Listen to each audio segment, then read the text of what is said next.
Most of you aren't subscribed. Make sure to subscribe, as it helps out the channel.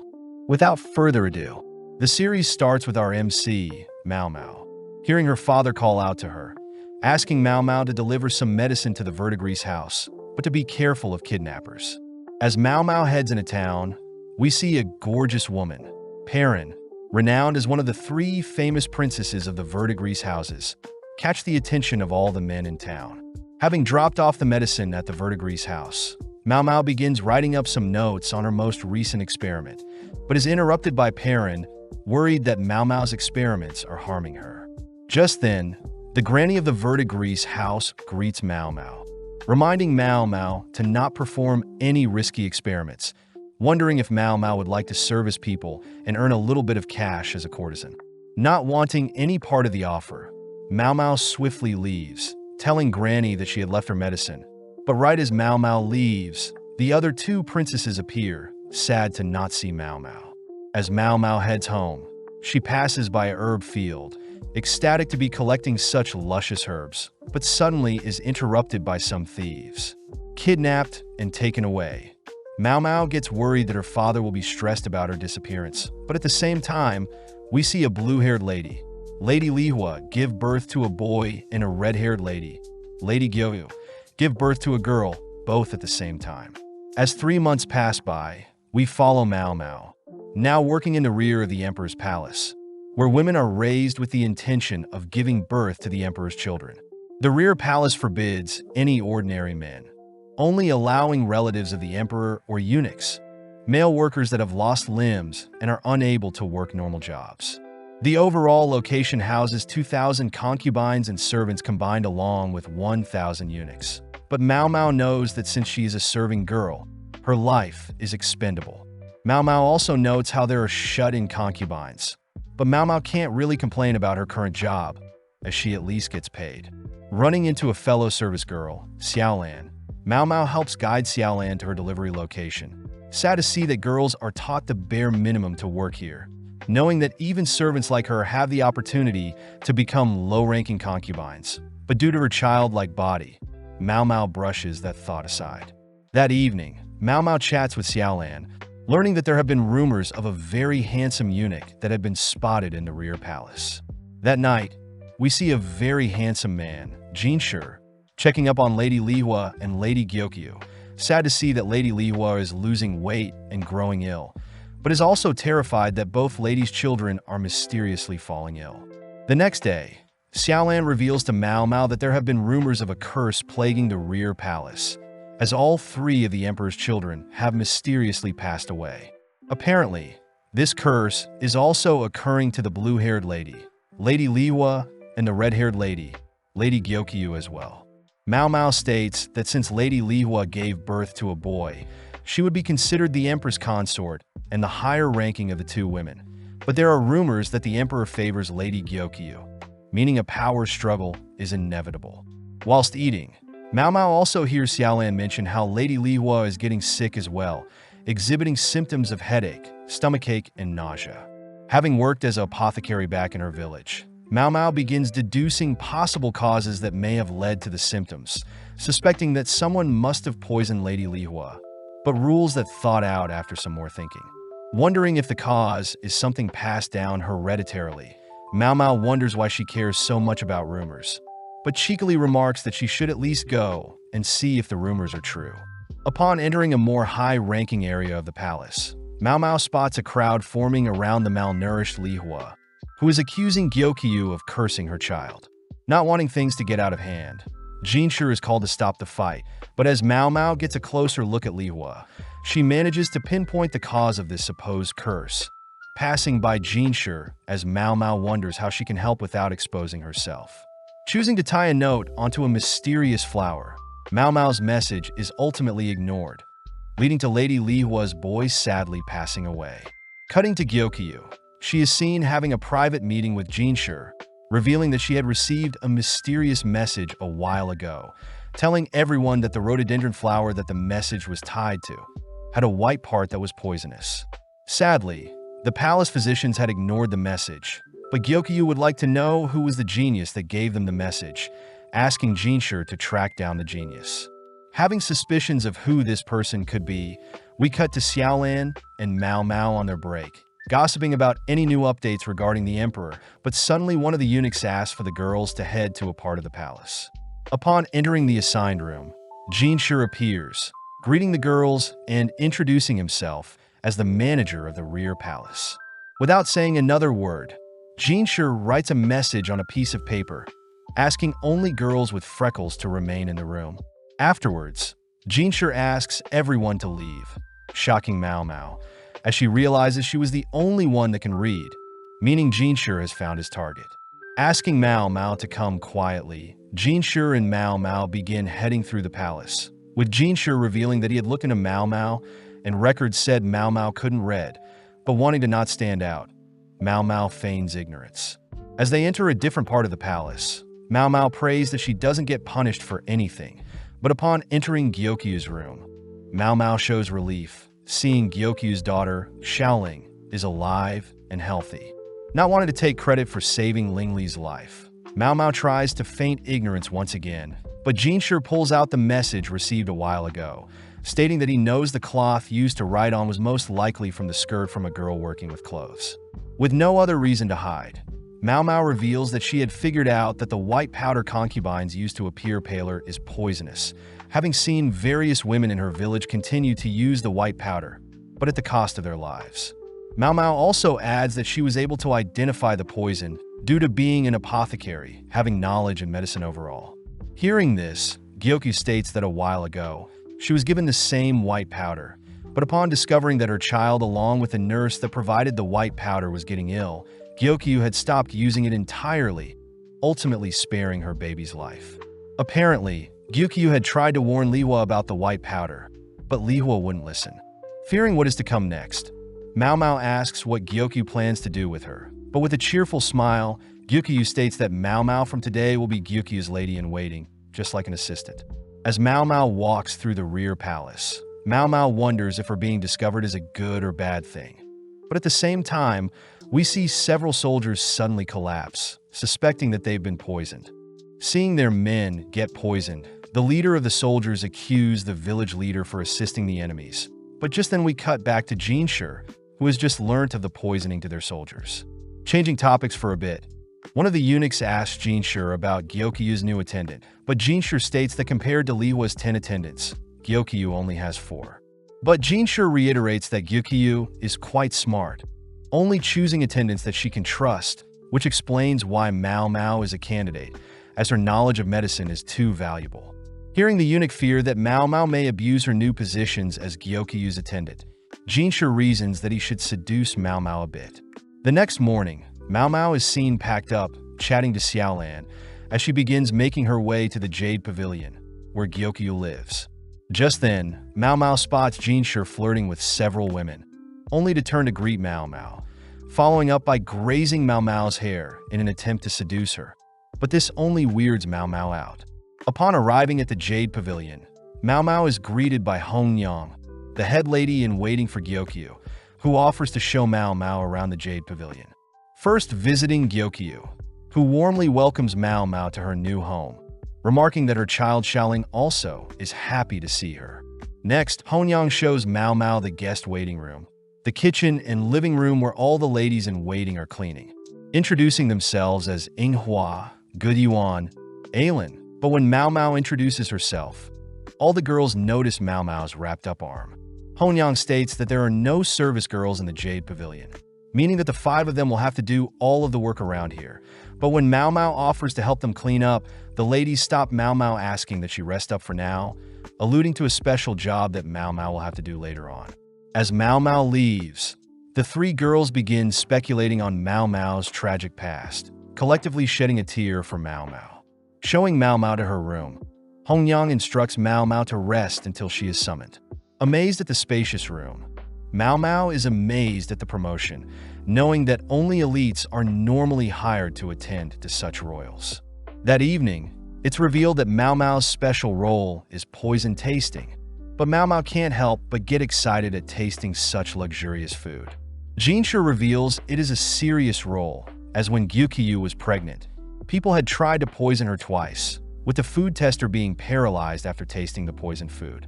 Starting with the first dish, Mao Mao checks for any distinct marks or scents, only to finally taste the food, noting no numbness and concluding that the first dish is fine. As Mao Mao makes her way through other dishes, Mao Mao thinks about how she would run various experiments using poison when she lived with her father, meaning that she has grown immune to most poisons. That night, Mao Mao advises Hongyang to switch the ceramic dishes for silver, as silver will react with most poisons.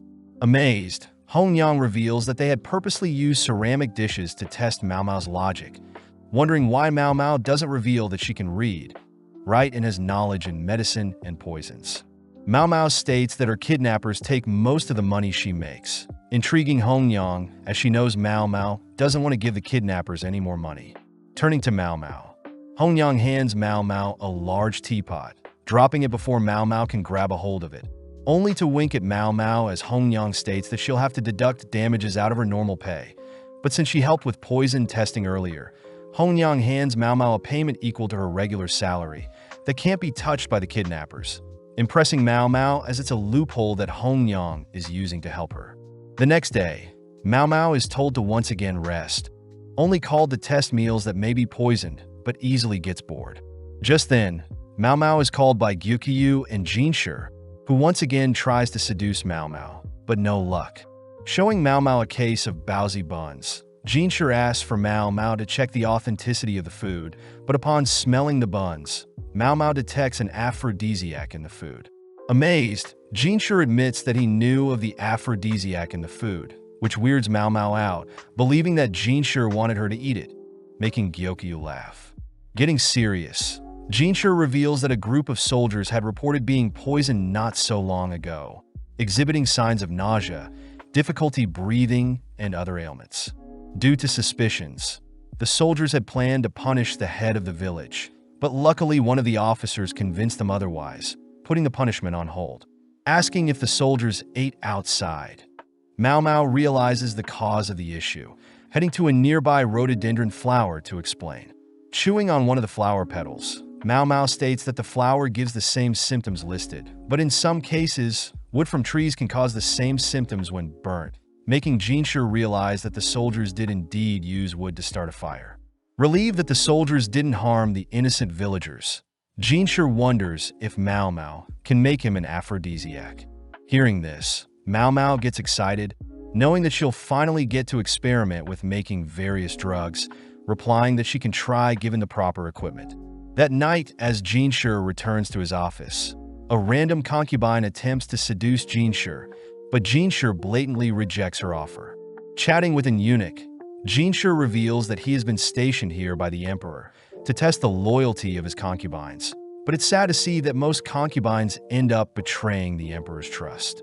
As Jinshi thinks about Mao Mao, he admits that Mao Mao is the only girl that is not attracted to him, making Jinshi curious as to what may convince her otherwise. The next morning, Mao Mao visits the quack doctor, running into Gaoshun, Jinshi's assistant. As the quack doctor judges Mao Mao for being a mere servant, Gaoshun guides Mao Mao to a storage room, overwhelming Mao Mao as she gets to experiment with all sorts of materials. As Mao Mao is gleefully dancing, Jinshi interrupts, forcing Mao Mao to get to work. As Mao Mao begins writing up some things, she's amazed at how much paper she gets to use, pleased that Gaoshun is a quick learner compared to Jinshi, who's standing idly by. Upon checking to see if there is enough cacao, Mao Mao is disappointed to see a lack in supply, but Jinshi reassures Mao Mao that he can easily obtain more. Back at the Jade Pavilion, Mao Mao has gathered milk, butter, sugar, honey, and powdered cacao, intriguing the other girls, as those are all expensive ingredients. As Hongyang orders the other girls to stop slacking, we see Mao Mao finally begin to craft the aphrodisiac, stating that she had tasted cacao only once in the past, in the form of chocolate, which is considered an aphrodisiac. With everything mixed, Mao Mao leaves the concoction to harden, but Mao Mao also gets the idea of turning the leftovers into brownies, setting them on a shelf as she cleans up the mess. As Mao Mao passes through the courtyard, she suddenly spots various herbs growing on the field, distracted by the various herbs, only to rush back to the kitchen where she sees everyone waiting for her. Apparently, the three girls had snacked on the brownies and are now too exhausted to work. Presenting her chocolate and brownies to Gyukyu and Jinshur, Mao Mao warns that the aphrodisiacs are quite potent and that they are 3 times as effective as most stimulants. As Gyukyu leaves, she remarks that Mao Mao is not only knowledgeable with medicine but also can make drugs. With Jinshur and Mao Mao alone, Jinshur kisses Mao Mao on the back of her neck, only to leave.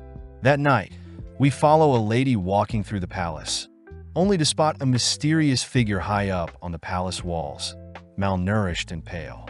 Cutting back to earlier, we see Jinshur talking with Lady Fuyo, but their conversation ends with Fuyo storming out. That night, a lady is seen dressed in all white, approaching another lady, terrifying the innocent bystander.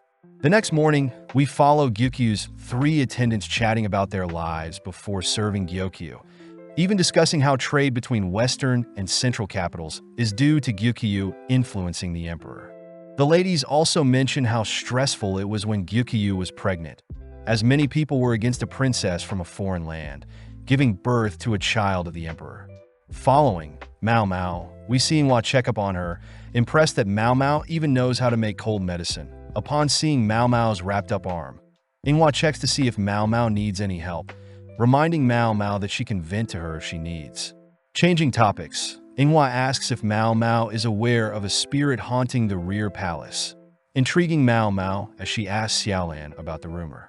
Xiaolan states that the ghost lady was sighted a few weeks back, only appearing at night near the Easter castle walls. Mao Mao notes how there are gates on the north, south, east, and west of the palace, but each gate is heavily guarded and surrounded by a moat. Xiaolan states that the corpse of the ghost lady supposedly exists at the very bottom of the moat, but Mao Mao notes how that is simply a cliché of all ghost stories. Visiting the quack doctor, Mao Mao is amazed that the doctor is now treating her like a normal human being, ever since discovering that she is knowledgeable in medicine as well. When the quack doctor attempts to serve Mao Mao snacks and tea, they are suddenly interrupted by Jinshur, who asks to join them. As Jinshur sits beside Mao Mao, Mao Mao wonders what Jinshur's role in the palace is, thinking dirty thoughts, only to be brought back to reality. As the doctor returns with tea and snacks, Jinshur sends the doctor away to search for items, leaving Jinshur alone with Mao Mao once again. Now alone, Jinshur asks Mao Mao about the ghost girl rumor, catching Mao Mao's attention when Jinshur mentions sleepwalking. Moving in close, Jinshur asks if Mao Mao can cure sleepwalking, but when Mao Mao states that she doesn't know how, Jinshur annoys Mao Mao until she agrees to give the problem a go. That night, Gaoshan guides Mao Mao to the eastern palace walls, but on the way asks if Mao Mao can stop glaring at Jinshur as if he were an insect. Shocked to see that Gaoshan knows of her disgust for Jinshur, but Gaoshan reveals that Jinshur tends to fantasize about Mao Mao when he's in his office. As they make it to the eastern wall, Mao Mao is captivated by Lady Fuyo, who is dressed in all white, marvelously dancing in front of the moon.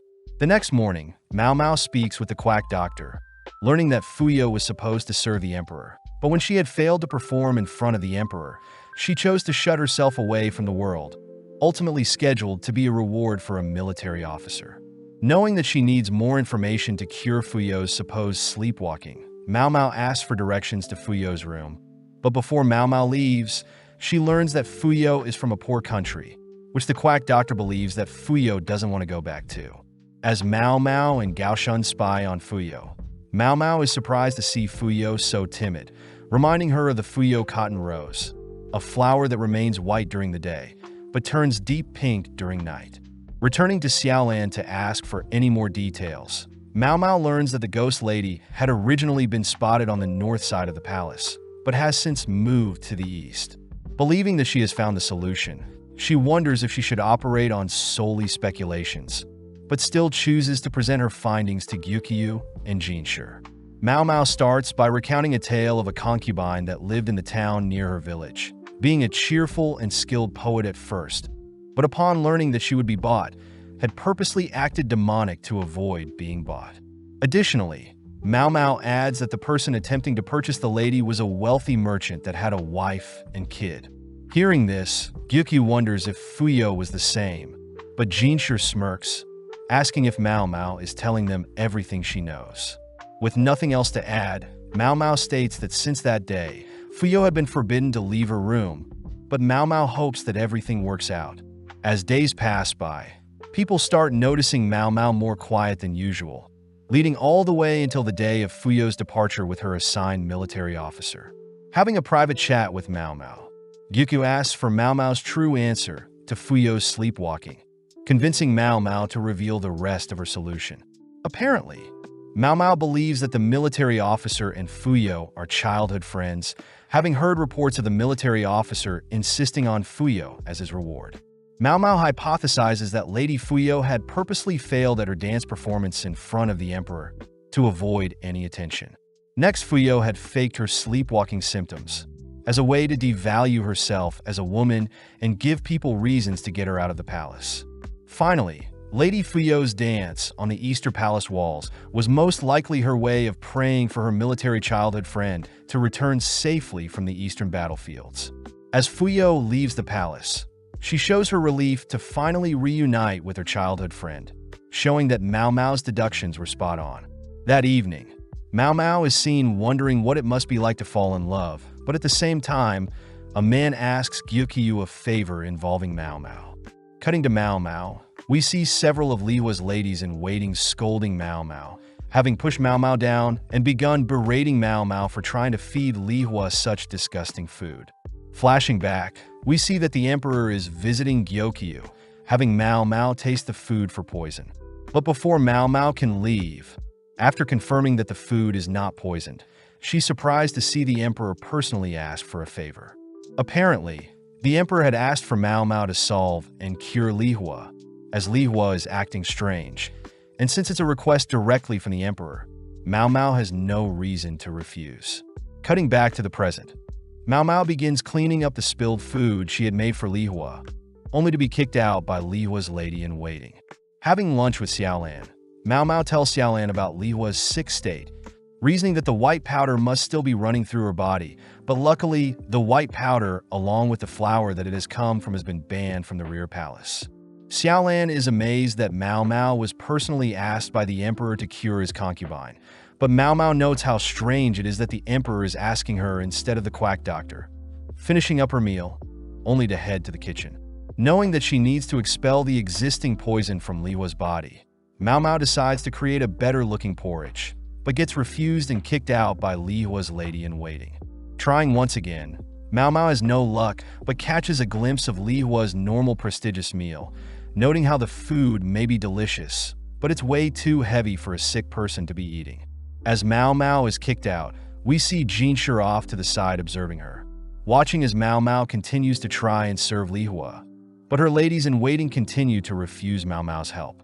One day, as Mao Mao tries to bring food to Lihua, Jinshi appears, asking if Mao Mao needs any help, but seeing Mao Mao defeated, Jinshi charms Lihua's lady-in-waiting, allowing Mao Mao to finally serve Lihua a porridge. Slowly feeding Lihua the porridge, Mao Mao is happy to see that Lihua can still digest food on her own, but as Mao Mao wipes a stain from Lihua's face, she realizes that Lihua is covered in a white powder, similar to the poisonous one that had been banned. Getting serious, Mao Mao walks to the leader of the ladies-in-waiting, demanding to know who was in charge of applying the white powder to Lihua. When one of the leaders steps up, remarking that she was the one, Mao Mao slaps the lady to the ground, dragging her towards the draw, where she finds a poisonous powder. Dumping the powder on the lady, Mao Mao reiterates that the powder is poison, and that the lady's cocky know-it-all attitude is causing Lihua to slowly die. As Mao Mao orders Lihua's ladies-in-waiting to clean up the white powder, Jinshi can't help but admire Mao Mao's serious sudden tone, which Mao Mao quickly corrects. Getting to work, Mao Mao dilutes her porridge, as Lihua is in worse condition than she thought. Next, Mao Mao opened up windows to allow ventilation, as the incense set up by Lihua's ladies were simply making it hard for Lihua to breathe. Mao Mao also orders Lihua's ladies to help wipe down and clean Lihua, only for Mao Mao to hydrate Lihua with tea to help flush out any toxins within Lihua's body. With Mao Mao spending more time taking care of Lihua, Lihua started to recover, allowing Mao Mao to begin adding fruits to the meal. As Mao Mao continues to take care of Li Hua, it's revealed that the leader of the ladies in the meeting was punished and confined, having hid the poisonous powder from everyone. Checking up on Mao Mao, Jinshi unveils a little treat for Mao Mao, who pleasantly accepts the gift, munching on the meal, but knows that the gift was from Gaoshan. Jinshi asks Mao Mao if they can help with Li Hua's recovery, prompting Mao Mao to ask Jinshi to begin constructing a steam bath, stating that sweating will help Li Hua as well. Returning to Li Hua's side, Mao Mao suddenly hears Li Hua speaking. Leaning in close to hear Li Hua ask why Mao Mao is helping her, stating that she doesn't want to live. Mao Mao reveals that she knows Li Hua doesn't want to die, prompting Li Hua to agree, as she thinks about the memories she had with her baby. With days passing by, we see Mao Mao help fuel the steam bath, where Li Hua is instructed to sit in. Afterwards, Li Hua is taken to her room, cleaned off, and fed, only for Li Hua's ladies to help Mao Mao clean off and dry Li Hua's dirty sheets. That evening, the leader of Li Hua's ladies had returned from confinement, declaring that she'll be taking over Li Hua's recovery, promising to never mess up again. Hesitant to speak to Li Hua, the leader of the ladies is relieved, seeing how much Li Hua has recovered. With 2 months passing, Mao Mao is happy to report that Li Hua is recovering well, even able to wander the palace gardens all by herself. Seeing Li Hua admire the garden's flowers, Mao Mao admits that she thought Li Hua would be arrogant and rude after the loss of her child, but it seems as if Li Hua has accepted the loss, making Mao Mao realize how pleasant of a lady Li Hua truly is. As Mao Mao rests for the day, we see Li Hua sit by her side, silently thanking Mao Mao for her help. With Mao Mao's final day attending to Li Hua, Mao Mao reports that she has told Li Hua's ladies in waiting how to proceed with Li Hua's diet, pleasing Li Hua. Before Mao Mao leaves, Li Hua asks Mao Mao if she's capable of having another child, believing that the emperor no longer loves her, but Mao Mao reveals that she was personally sent here by the emperor to make sure Li Hua lives. Seeing Li Hua still worried she'll lose the emperor to Gyokyu, Mao Mao reminds Li Hua that she has assets that exceed Gyokyu, whispering a technique that Li Hua can perform that may impress the emperor in bed. As Mao Mao leaves, she reveals that she had learned the technique from the ladies from her village when she was younger. Finally arriving back at the Jade Pavilion, Gyokyu and the other ladies are glad to see Mao Mao back, but that night, we cut to several men tossing trash into a fire. Out of nowhere, the fire erupts, changing into different colors that end up burning one of the men, who believes that he's been cursed. Sitting down and observing his wounds, the man begins to break down, terrified of the curse, but just then we cut to Jinshi on his morning training. Able to out-trade Basin, Jinshi commends his fellow eunuch, as Basin has greatly improved his swordplay. Getting cleaned off, Jinshi asks Gaoshan about Mao Mao. Happy to hear that Mao Mao is recovering well ever since returning to the Jade Pavilion. Cutting to Mao Mao, we see her digging through a garden, ecstatic to finally find some rare mushrooms, wondering where she should hide them. Just then, Mao Mao remembers that she has something to do, heading over to deliver Xiaolan some spare meals that Mao Mao was gifted. Sparking up a conversation, Xiaolan asks if Mao Mao had heard of a palace servant seducing a military officer, revealing that the servant had used an aphrodisiac, reminding Mao Mao of the chocolates she had created.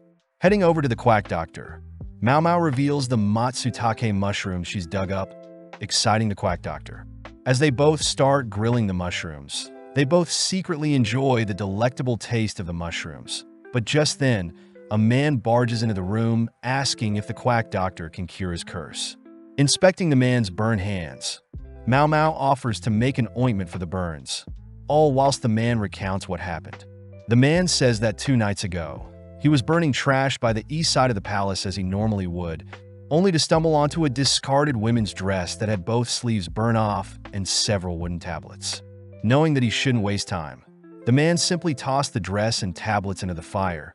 But out of nowhere, the fire began changing colors, and next thing he knew his hands were burnt.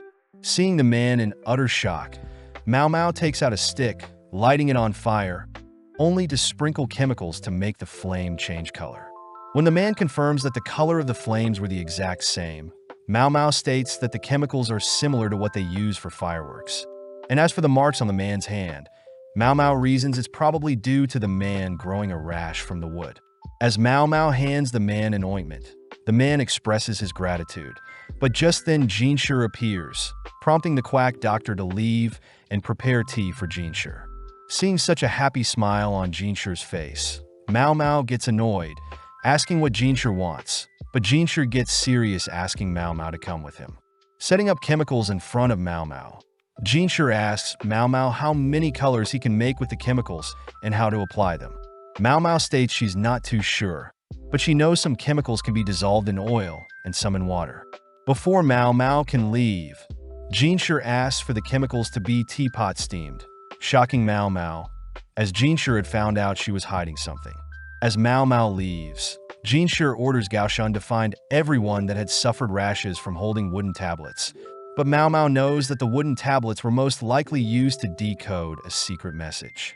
Heading back to the Jade Pavilion, Mao Mao wonders why everyone is in a rush, forced to try on a dress, only to learn that twice a year a garden party is held for the emperor and the high officials. On top of the emperor, his 4 upper-ranking concubines, the prestigious consort, Gyokyu, the wise consort, Li Hua, the virtuous consort, Li Shu, and the pure consort Aduo. Hong Yang states that last time, Li Hua and Gyokyu couldn't attend due to giving birth, but this time, Gyokyu will be showing off her child, Princess Lingli, for the first time. Knowing that she can't skip out on attending and that she'll have to help taste Gyokyu's food, Mao Mao asks for Hong Yang's help getting ready for the party. Hong Yan states that they'll have to pad up Mao Mao a bit, remove her freckles, and apply makeup. With Mao Mao dreading having to smile at the high-ranking officials and stand in the cold wind, Mao Mao gets an idea, rushing to prepare things. That night, Hong Yang checks up on Mao Mao, seeing that Mao Mao has cooked up some orange and ginger snacks to help warm up the guests. When Mao Mao shows off an additional layer she sewed onto her dress to keep hand warmers, Hong Yan begs Mao Mao to do the same for the other girls. Mao Mao immediately gets to work.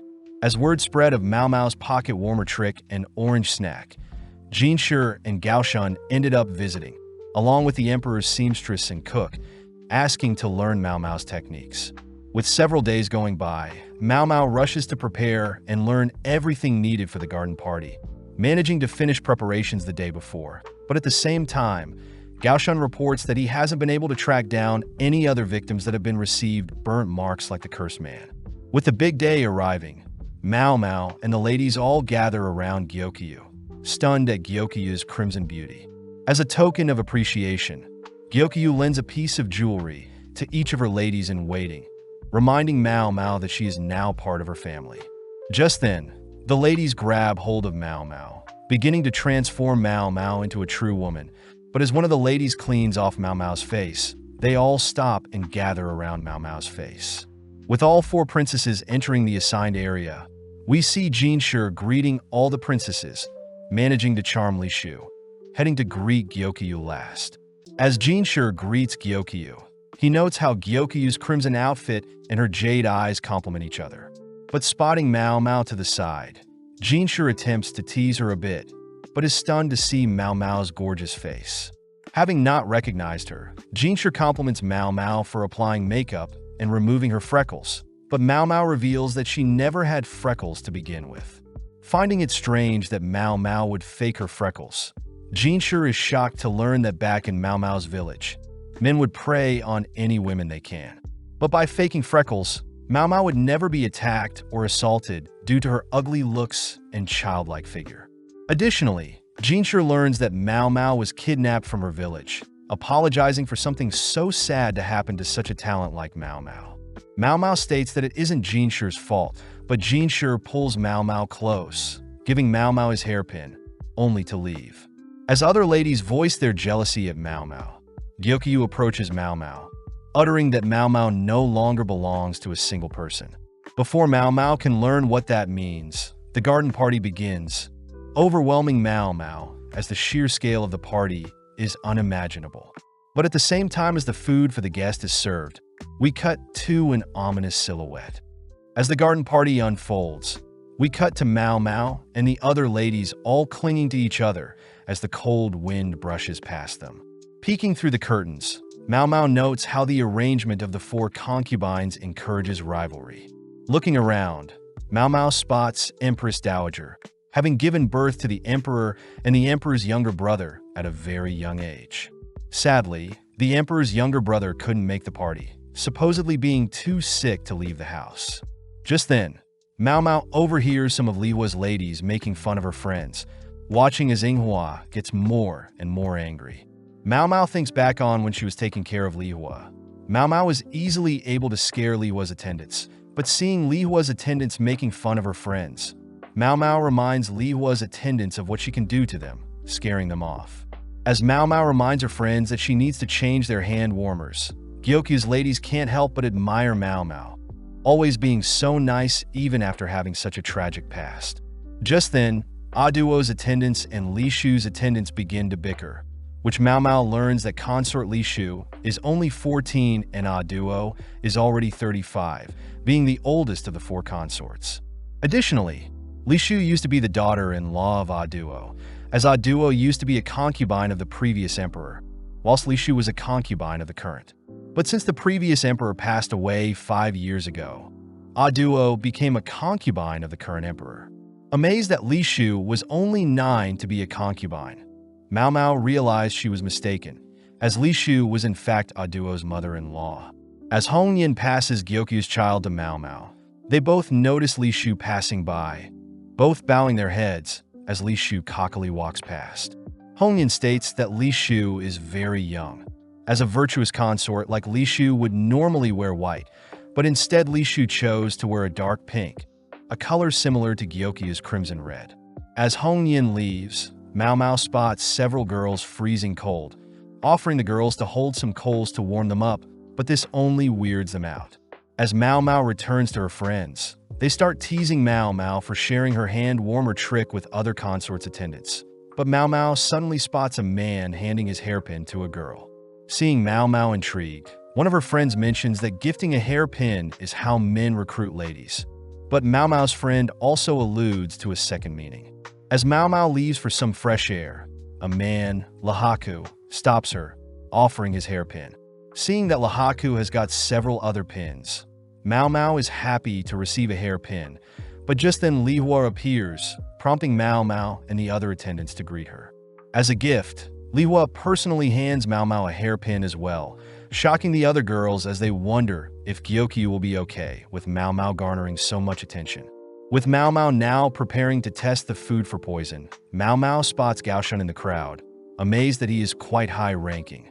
Also, Mao Mao spots Lahaku is also quite high-ranking, but wonders where Jinshu is compared to the others. With the first soup dish served, Mao Mao notes that there is no strange clouding appear, along with no peculiar smell from the soup. Upon drinking the soup, Mao Mao chases the soup with some water, confirming nothing strange with the dish, but upon seeing another fellow food taster so stressed, Mao Mao feels sorry for them, noting how she must be the only one that yearns for the taste of poison. Up next is a vinegar fish and vegetable dish, a favorite of the Emperor's, but instead of blueback fish there is jellyfish. With nothing too outlandish, Mao Mao pans over to see Li Shu sweating at the thought of eating fish, but forces herself to eat it as she is in public. But as she looks at Li Shu's food taster, Mao Mao spots the food taster smirking while staring at Li Shu. At the same time, one of Lahaku's friends asks Lahaku to watch one of the food tasters, realizing that it is Mao Mao from earlier. Slowly watching as Mao Mao sensually slurps and enjoys the next dish. But as Mao Mao finishes enjoying the dish, she declares that the dish she just tasted was poisoned, quickly walking off. As Jinshu begins slowly walking to the stage, he makes it just in time to see another person collapse from tasting the dish, but spots Mao Mao running off somewhere. Checking up on Mao Mao, Jinshu is shocked to see Mao Mao so happy, grabbing and dragging her to the infirmary. Mao Mao notes how she would have loved to swallow the poison, but states that the poison would have easily paralyzed her. But hearing this, Jinshu gets weirded out. Jinshu states that another official had tried the dish themselves, making Mao Mao wonder what idiot would do so, offering to give Jinshu a bag of drugs that will help the people poisoned to throw up and get the poison out of their systems. Accepting the drugs, Jinshu continues to drag Mao Mao along, but Mao Mao notes how Jinshu has gotten a new hairpin, wondering why he wasn't at the party until now. Upon reaching the palace infirmary, Mao Mao is instructed to vomit the rest of the food in her stomach, ultimately impressed by the palace's drugs. Moving on to a more serious topic, Jinshi wants to know if Mao Mao suspects the person that may have wanted to poison Gyokyu, but Mao Mao asks for Jinshi to bring Li Shu. Being able to charm Li Shu into coming, Jinshi introduces Li Shu and her food taster to Mao Mao. Spotting Li Shu scratching herself, Mao Mao rushes to unveil her dress, spotting rashes scattered along Li Shu's arm. Mao Mao confirms that Li Shu is indeed allergic to fish, commenting how she herself is allergic to buckwheat and could never build up a tolerance to it. Asking if Li Shu is handling the fish okay, Mao Mao states that the vinegar fish dish she tasted earlier had jellyfish, meaning that Lady Gyokyu's dishes and Lady Li Shu's dishes were swapped. Upon confirming that Li Shu is allergic to mackerel, Mao Mao glares at Li Shu's food taster, speculating that although the food taster knew Li Shu was allergic to mackerel, she still allowed Li Shu to eat a dish with mackerel. Having written up several other foods that Li Shu should avoid, Mao Mao personally hands Li Shu's food taste to the list, glaring and warning the food taster to not act out, or else she may disappear. With Jinshi asking Mao Mao what just happened, Mao Mao feigns ignorance, but before Mao Mao leaves, she states that there may have been other attempts at poisoning. Now alone, Gaoshan asks Jinshi if the poisoning is somehow related to the wooden tablets, alluding to a lady-in-waiting that visited earlier not having any burns on her hands. The next morning, Mao Mao is seen dreaming of her father, wondering if he's alright. Apparently after the party, the other attendants ordered Mao Mao to get plenty of rest, ultimately leading to Mao Mao sleeping until noon. Reporting to Gyokyu, Mao Mao apologizes for sleeping in, but Gyokyu states that Mao Mao could have taken the day off. Upon seeing Mao Mao's face, Gyokyu wonders why Mao Mao has added freckles to her face, but Mao Mao states she's more comfortable with them on. Changing topics, Gyokyu tells Mao Mao that Gaoshan has been wanting to speak with Mao Mao, assigned to pluck some weed in the meantime. Greeting Gaoshan, Mao Mao hears that Jinshi wanted to give Mao Mao the poisonous soup in the cup Gyokyu was supposed to drink. Upon confirming that no one has touched the silver cup up until now, Mao Mao heads to retrieve some cotton, powder, and a brush. Taking some cotton and dabbing it in the powder, Mao Mao begins patting the silver cup with the powder, brushing off the excess to reveal some fingerprints. Mao Mao reveals that the oils that excrete from the human body easily stain silver, hence why silver utensils are cleaned thoroughly. Suddenly realizing something about Li Shu and her food taster, Mao Mao quickly hides her realization, explaining to Gaoshan that 4 people in total touched the silver cup. Since they already know that someone must have poured, carried, and tasted the soup, it leads Mao Mao to assume that the 4th person must be the one to have poisoned the soup. Hearing this, Gaoshan wonders why Li Shu's food taster is touching Gyokyu's dish. But Mao Mao reveals that Li Shu's food taster had swapped Li Shu's and Gyokyu's dishes to bully Li Shu. Shocked that a lady-in-waiting will bully a high-ranking concubine, Gaoshan listens to Mao Mao's reasoning.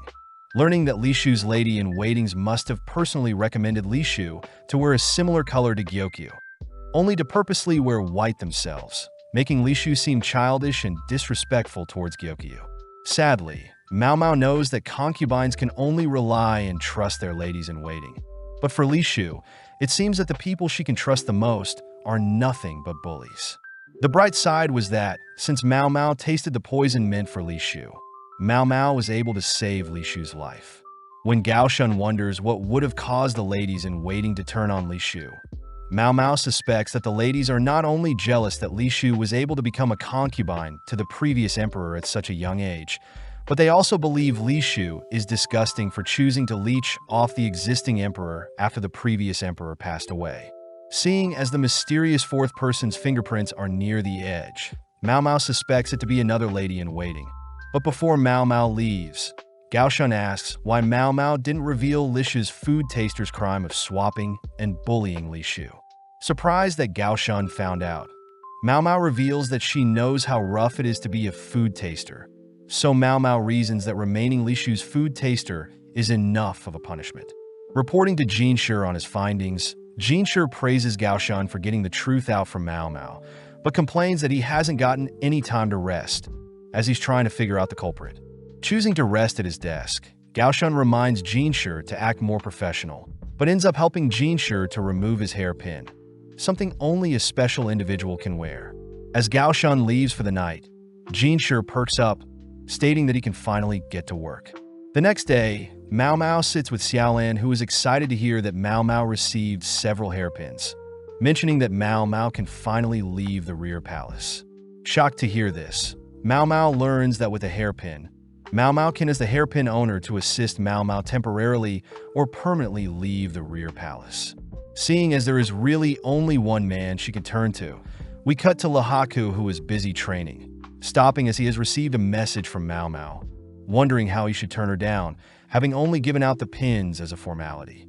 Choosing to privately chat with Mao Mao, Lahaku is shocked to see Mao Mao is completely different without makeup, but asks why Mao Mao had summoned him. Upon hearing that Mao Mao would like Lahaku to vouch for her to visit her home, Lahaku gets pissed, wondering what Mao Mao can give in exchange. As a trump card, Mao Mao reveals that she has special vouchers to the VIDZ house, a super-renowned brothel that would normally take up 1 year's worth of Lahaku's salary. Seeing Lahaku hesitant at first, Mao Mao chooses to play hard to get, taking back the vouchers only to show off 2 of her other hairpins. Upon realizing that the 2 other pins are far superior than his, Lahaku has no choice but to accept Mao Mao's offer, fearing that he'll never get a chance like this again. Reporting the good news to Gyokyu and the other girls, Mao Mao promises to bring back souvenirs. But Gyokyu and Hongyan note how Mao Mao probably doesn't know the full extent of what the hairpin means. As Mao Mao leaves, we see Jinshi finding out that Mao Mao had left the rear palace with another man, but Gyokyu adds that it'll only be for 3 days. With Mao Mao and Lahaku traveling by carriage, Mao Mao reveals that the town near her village is renowned as the Pleasure District, with the 3 princesses of the VIDZ house idolized by the whole country. Upon arriving at the entrance of the VIDZ house, Mao Mao rushes to hug Granny, but instead receives a swift blow to her stomach. Mao Mao reassures Lahaku that she's fine, as Granny used to perform the trick to allow Mao Mao to spit out all the poison she would test and consume. Happy to see Lahaku has lots of muscles, Granny assigns Lahaku Perrin, finally alone with Mao Mao. Wondering why Mao Mao left for 10 months, Mao Mao states that she had sent a letter, which the Granny confirmed she got. That's why she chose to service Lahaku for a discount. Taking out the money she earned at the rear palace, Mao Mao apologizes for not making enough to afford Perrin, but Granny states that Mao Mao simply needs to bring in more young guests like Lahaku, so they can squeeze them for all their money. As Granny leaves, she tells Mao Mao to quickly return to her father, heading back down the street that she grew up on. Upon entering her father's home, Mao Mao spots her father doing the same thing as when she left, sitting down and telling her father stories of her time at the rear palace. Telling her father that she'll need to return in 2 days' time, Mao Mao chooses to rest for the night. But as Mao Mao sleeps, her father reveals that he has connections with the rear palace. The next morning, Mao Mao wakes up, remembering that she is home, but notes how she is quite sweaty. Seeing that her father isn't home, Mao Mao reasons that her father is probably out in the herb field, wishing that her father would stop working at his age. Just then, a little girl begins banging on her home, prompting Mao Mao to approach her and ask what's the problem. Without saying anything, the little girl grabs Mao Mao, dragging her into the house, where she sees a crowd forming in front of her room. Upon entering the room, Mao Mao is stunned to see 2 people incapacitated, but snapping out of the daze, Mao Mao gets to work, assessing the situation. Seeing as the man isn't breathing and the woman is barely breathing, Mao Mao orders another helper to check if the lady has anything clogging the throats. With Mao Mao and the helper applying CPR to both people, Mao Mao orders the little girl to bring charcoal. With Mao Mao managing to resuscitate the 2, Mao Mao cleans out her mouth, sarcastically remarking that it's great to be home. As Mao Mao asks the house's ladies to not touch anything within the room, Mao Mao begins inspecting the room, noting how the 2 victims were a courtesan and a customer. Upon entering the room, Mao Mao picked up scents of alcohol and tobacco, also spotting 2 bottles, some broken glass, wheat stalks, a pipe, and some tobacco. With the little girl arriving with the charcoal Mao Mao had asked for, Mao Mao asks for something to write on, giving the little girl a message, asking the little girl to go fetch her father's in the herb field. As the little girl leaves, she gives Mao Mao a dark stare. But as the little girl returns with Mao Mao's father, Mao Mao reports that she has crushed the charcoal and it should be ready to be mixed with herbs to treat the two victims. Following the courtesan, we see that she has gotten better, learning that the male customer is also now stable. With Mao Mao and her father alone, Mao Mao reveals that her father is quite smart, able to piece together things with simple clues.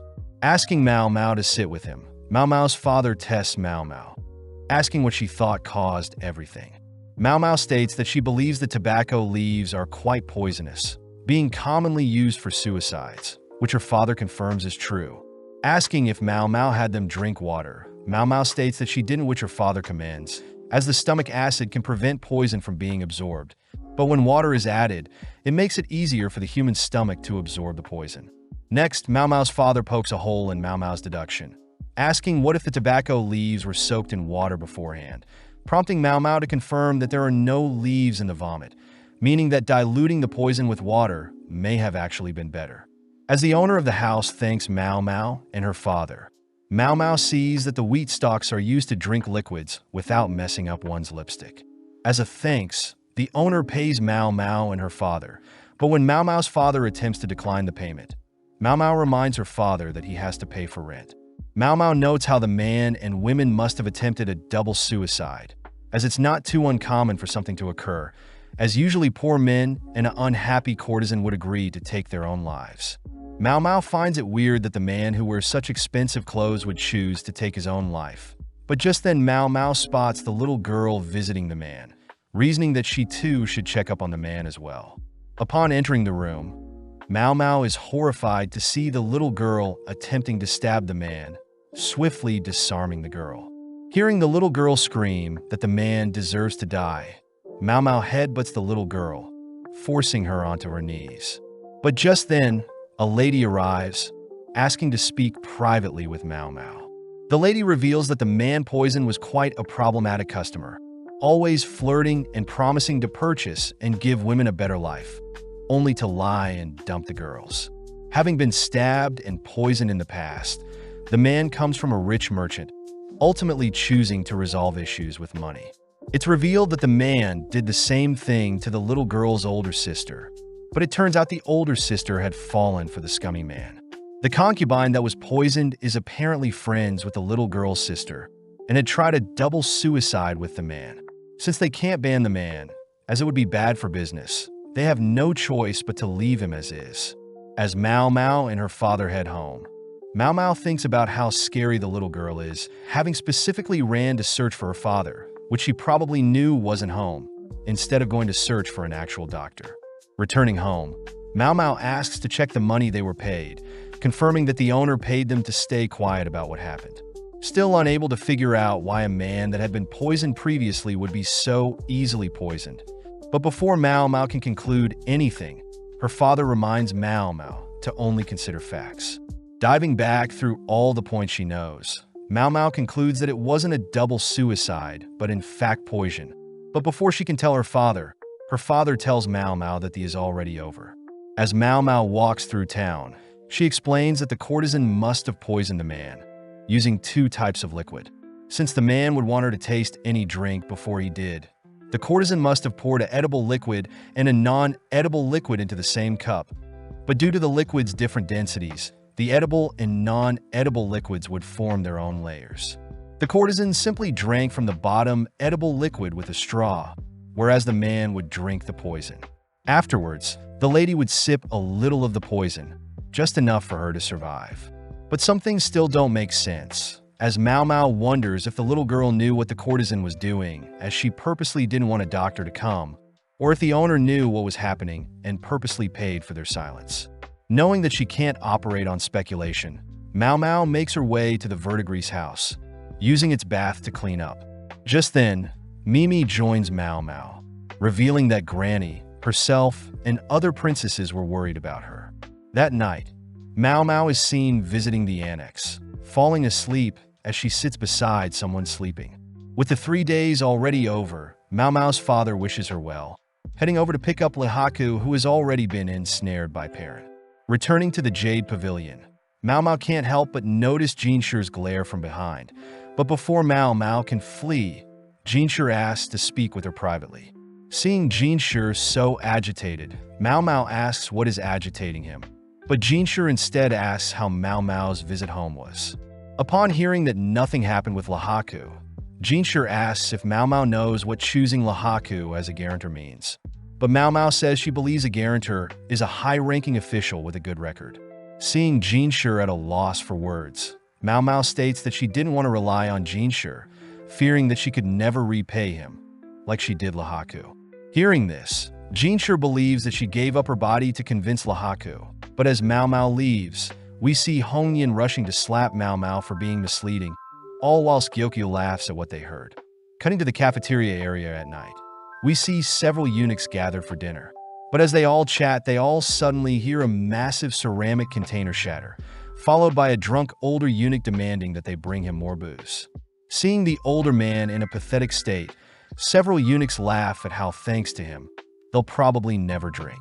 Suddenly, we see a mysterious man placing some mysterious substance in some bottles of booze, only to hand it to the older man, coldly watching as the older man gulps down the spiked booze.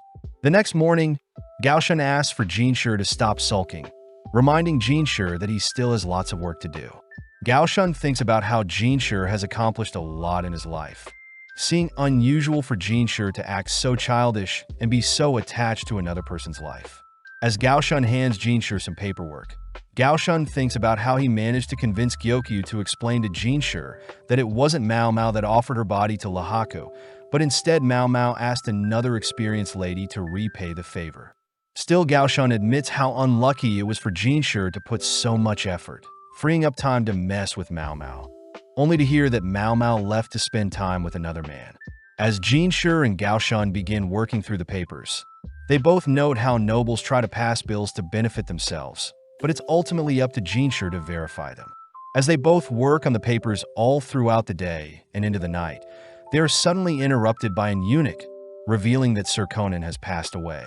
The next morning, Jinshi reports the bad news to Gyokyu and Mao Mao, both sad to hear that a high-ranking man had passed away.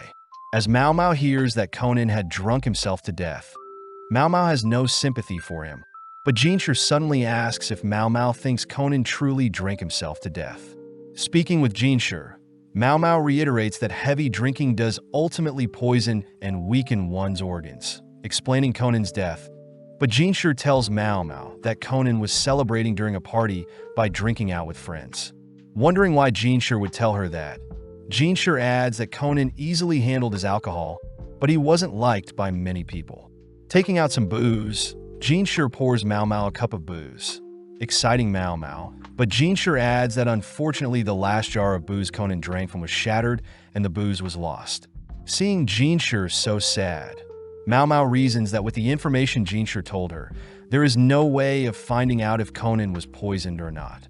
Taking a sip of the booze, Mao Mao is disgusted by the sweet and salty flavors, but Jinshi reveals that Conan loved sweet foods, never touching even the most valuable of smoked meats or rarest of rock salts. Reminiscing, Jinshi states that Conan used to love spicy food, but one day switched to loving sweet foods. But Mao Mao interrupts, wondering if Conan passed due to diabetes. As Mao Mao takes another sip, she learns that there were rock salts, mooncakes, and dried meat at the party, prompting Mao Mao to request to see the last drinking jar Conan touched before he passed. Jinshi states the jar is shattered, but Mao Mao states she still wants to see it, finishing up several more cups of booze, only to mention that she has an idea of what happened. The next day, Mao Mao greets Jinshi, who has brought the shattered jar, along with Gaoshan, handing Mao Mao a report on the incident. Reading through the report, Mao Mao heads towards the shattered jar, licking off dried substance from the jar, shocking Gaoshan and Jinshi. Reassuring them that she's fine, Mao Mao drops some of the leftover substance in a fire, revealing that the jar had an overabundance of salt in it, ultimately poisoning Conan. Wondering how Conan didn't stop drinking such a salty beverage, Mao Mao hands Jinshi the report, deducing that Conan must have lost his ability to taste salty things. Apparently, Conan was quite a talented and smart bureaucrat, but unfortunately, he had lost his wife and child to an epidemic, choosing to escape by drinking and consuming sweets. Mao Mao states that Conan's inability to taste salty things is a form of illness that stems from an unbalanced diet or stress. Hearing all of this, Jinshi asks Mao Mao who could have placed salt in Conan's drink, but Mao Mao states that she has no idea.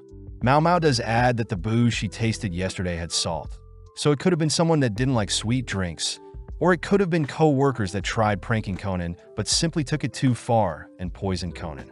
Hearing all this, Jinshi whispers something to Gaoshan, sending him off, but at the same time, Mao Mao thinks about how she doesn't want to reveal the culprit, fearing that she'll get someone punished, but notes how she had given Jinshi enough clues already. As Jinshi thanks Mao Mao for the insight, Mao Mao spots an obsidian tassel tied to Jinshi's waist, asking how close Jinshi was to Conan. Jinshi reveals that Conan was crucial to him when Jinshi was a child, making Mao Mao feel sorry for Jinshi.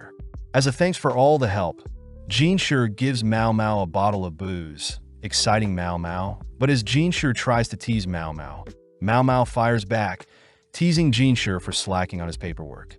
Backed into a corner, Jinshi mentions how he has the ability to pass a law that forbids underage drinking until the age of 20 years old, finally getting Mao Mao to concede their little dispute. As several days pass, we see a mysterious lady suddenly being flung into a body of water, helplessly left to drown. The next day, Mao Mao and the quack doctor are called to inspect the body of the victim, impressing Mao Mao as the corpse had been preserved due to the cold weather. Asking about the victim, Mao Mao learns that the victim was most likely a servant from the rear palace, and her body was found in the moat surrounding the palace, but gets thrown off seeing how scared the quack doctor is. Too scared to touch the body, the quack doctor asks if Mao Mao can search and touch the body, but Mao Mao states that her teacher forbade Mao Mao from touching corpses. Just then, Jinshi appears, asking Mao Mao more on the reason she can't touch corpses, but Mao Mao shyly remarks that humans can become ingredients as well, and her father had foresaw Mao Mao experimenting with human corpses, forbidding Mao Mao from doing something so inhumane. As the quack doctor begins performing an autopsy on the corpse, they note how the woman is tall, has hard wooden shoes, bandages on one foot, and all her fingers are red, but Mao Mao can't help but feel bad for how cold the lady must have been in the water. That evening, Jinshi tells Mao Mao that the lady was fine yesterday, suspecting that she must have climbed the palace walls and threw herself into the surrounding moat.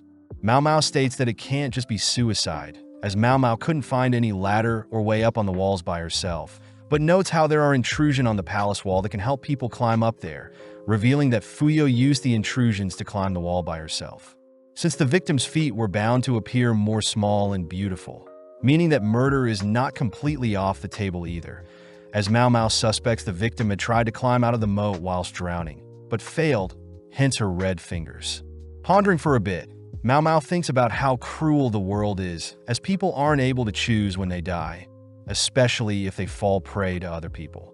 As Mao Mao begins going through her traumatic past, she asks if Jinshi were to ever to execute her, that he would at least choose poison. Confused as to the sudden dark tone, Jinshi states that he would never execute her, but Mao Mao reminds Jinshi that she is simply a commoner, and that the world is quite cruel to commoners. Seeing as she maybe soured the mood, Mao Mao excuses herself, but it's later revealed that the victim had also attended the garden party, and people had found a written will, meaning people deemed the case as suicide. As several more days pass by, we cut to Gaoshan finally reporting that he has finally found someone with burns on their arms, revealing it to be Feng Ming, the head lady in waiting for concubine Aduo. Heading to chat with Xiaolan, Mao Mao listens to the rumor Xiaolan has heard, believing that the servant that drowned belonged to the Garnet Pavilion. People suspect that the servant was ordered by concubine Aduo, but Xiaolan also reveals that Aduo will probably be replaced by a younger concubine eventually. This is because Aduo is 1 year older than the emperor, being 35 years old, and although Aduo was able to conceive a baby boy, it sadly passed away long ago. Hearing this, Mao Mao thinks about how trapped ladies are in the rear palace, solely being used to give birth, wondering if Lady Lihua will grow old and be replaced, or if Gyokyu will be abandoned by the emperor. Before Xiaolan leaves, Mao Mao hands Xiaolan some leftover food from their most recent tea party, exciting Xiaolan. But as Mao Mao returns back to the Jade Pavilion, she learns that they'll be having another tea party. Seeing as everyone is more busy than usual, Mao Mao learns that Lady Li Shu will be attending the tea party.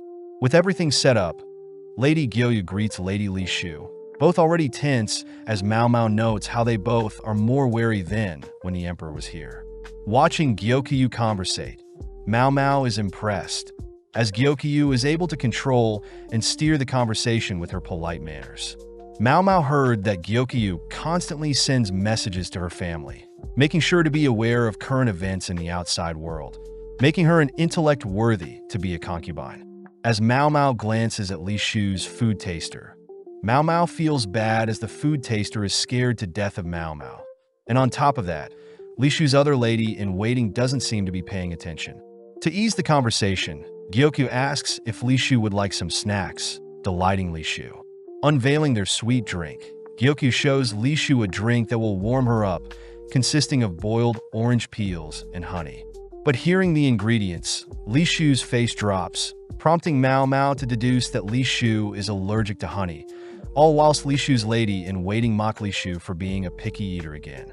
Intervening, Mao Mao sips the orange and honey drink, signaling to Gyokyu that they should offer another beverage, opting for some hot ginger water instead, pleasing Li Shu. Seeing Li Shu's lady in waiting annoyed that Li Shu wasn't forced to consume the honey, Mao Mao confirms that Li Shu is still being bullied. As everything wraps up, Mao Mao is forbidden from helping clean up the tea party, running into Jinshi, whom Mao Mao suspects set up the tea party.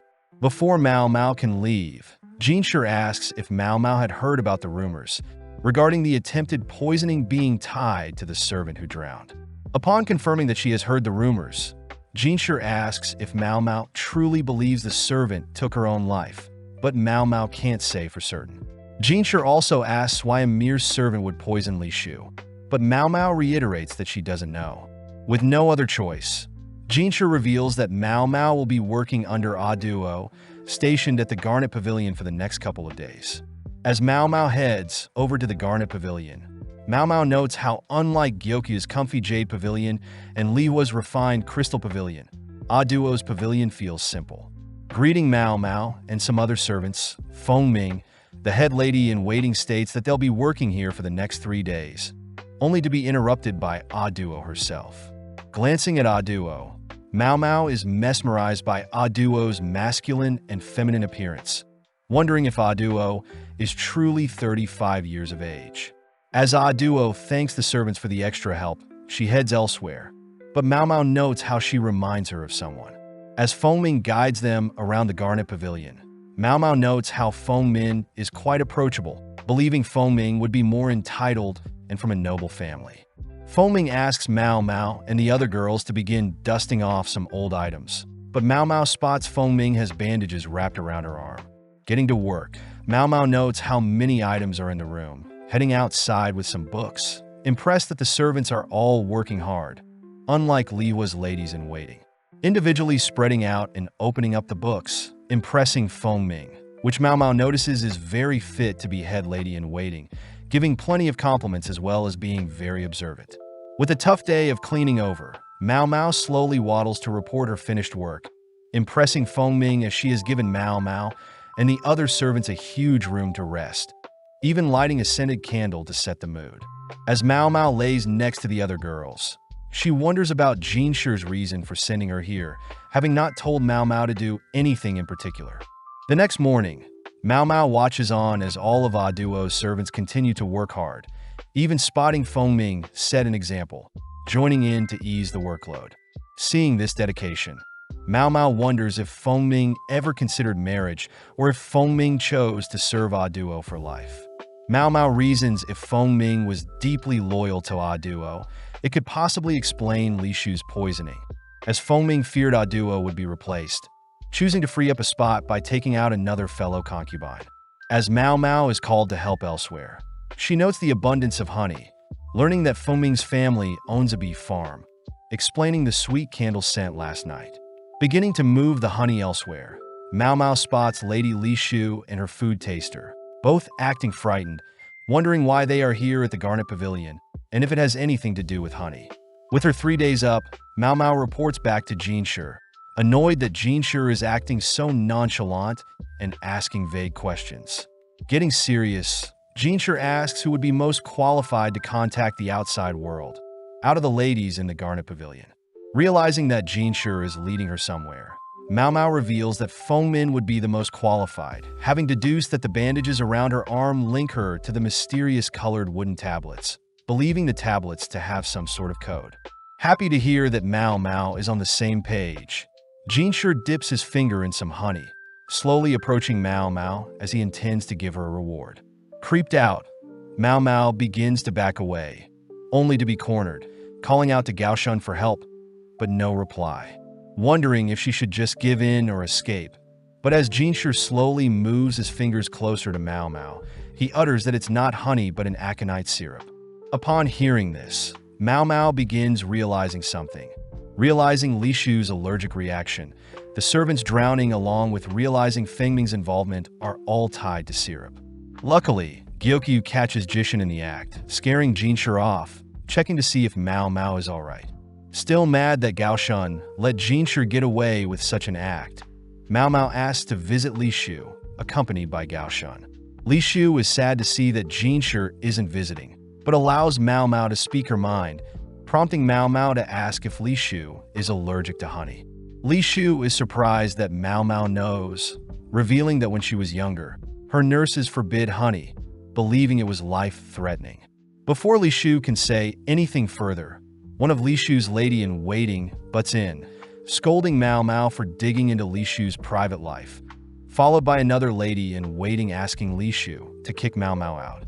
Seeing Li Shu being manipulated by the ones so close, Mao Mao declares that she is simply following Jinshi's orders, getting the girls to back off. Getting serious, Mao Mao asks if Li Shu is aware of Fengming, spotting Li Shu's being terrified upon hearing that name. As Mao Mao and Gaoshun head back, Mao Mao asks if she can learn about past events in the rear palace, prompting Gaoshun to search previous court documents, wondering what Mao Mao has figured out. Sifting through the documents, Mao Mao realizes 17 years ago, the current emperor had their now deceased son with Aduo. Apparently at the same time, the current emperor's father had a son as well, the current emperor's little brother. The documents state that Aduo and the current emperor were raised by the same parents, making them foster siblings. But most shocking of all, the baby that passed away was delivered by Dr. Luomin, Mao Mao's father. Sadly, Mao Mao had already suspected this, spotting herbs that she saw her father growing when she was younger and can only be found in different regions. The documents state that Luomin was expelled, leading Mao Mao to wonder the reason for her father being kicked out.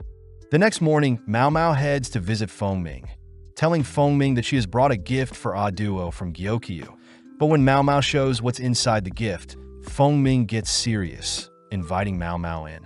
As Fengming begins cooking up some snacks, Mao Mao spots several pieces of luggages packed up, confirming her suspicions.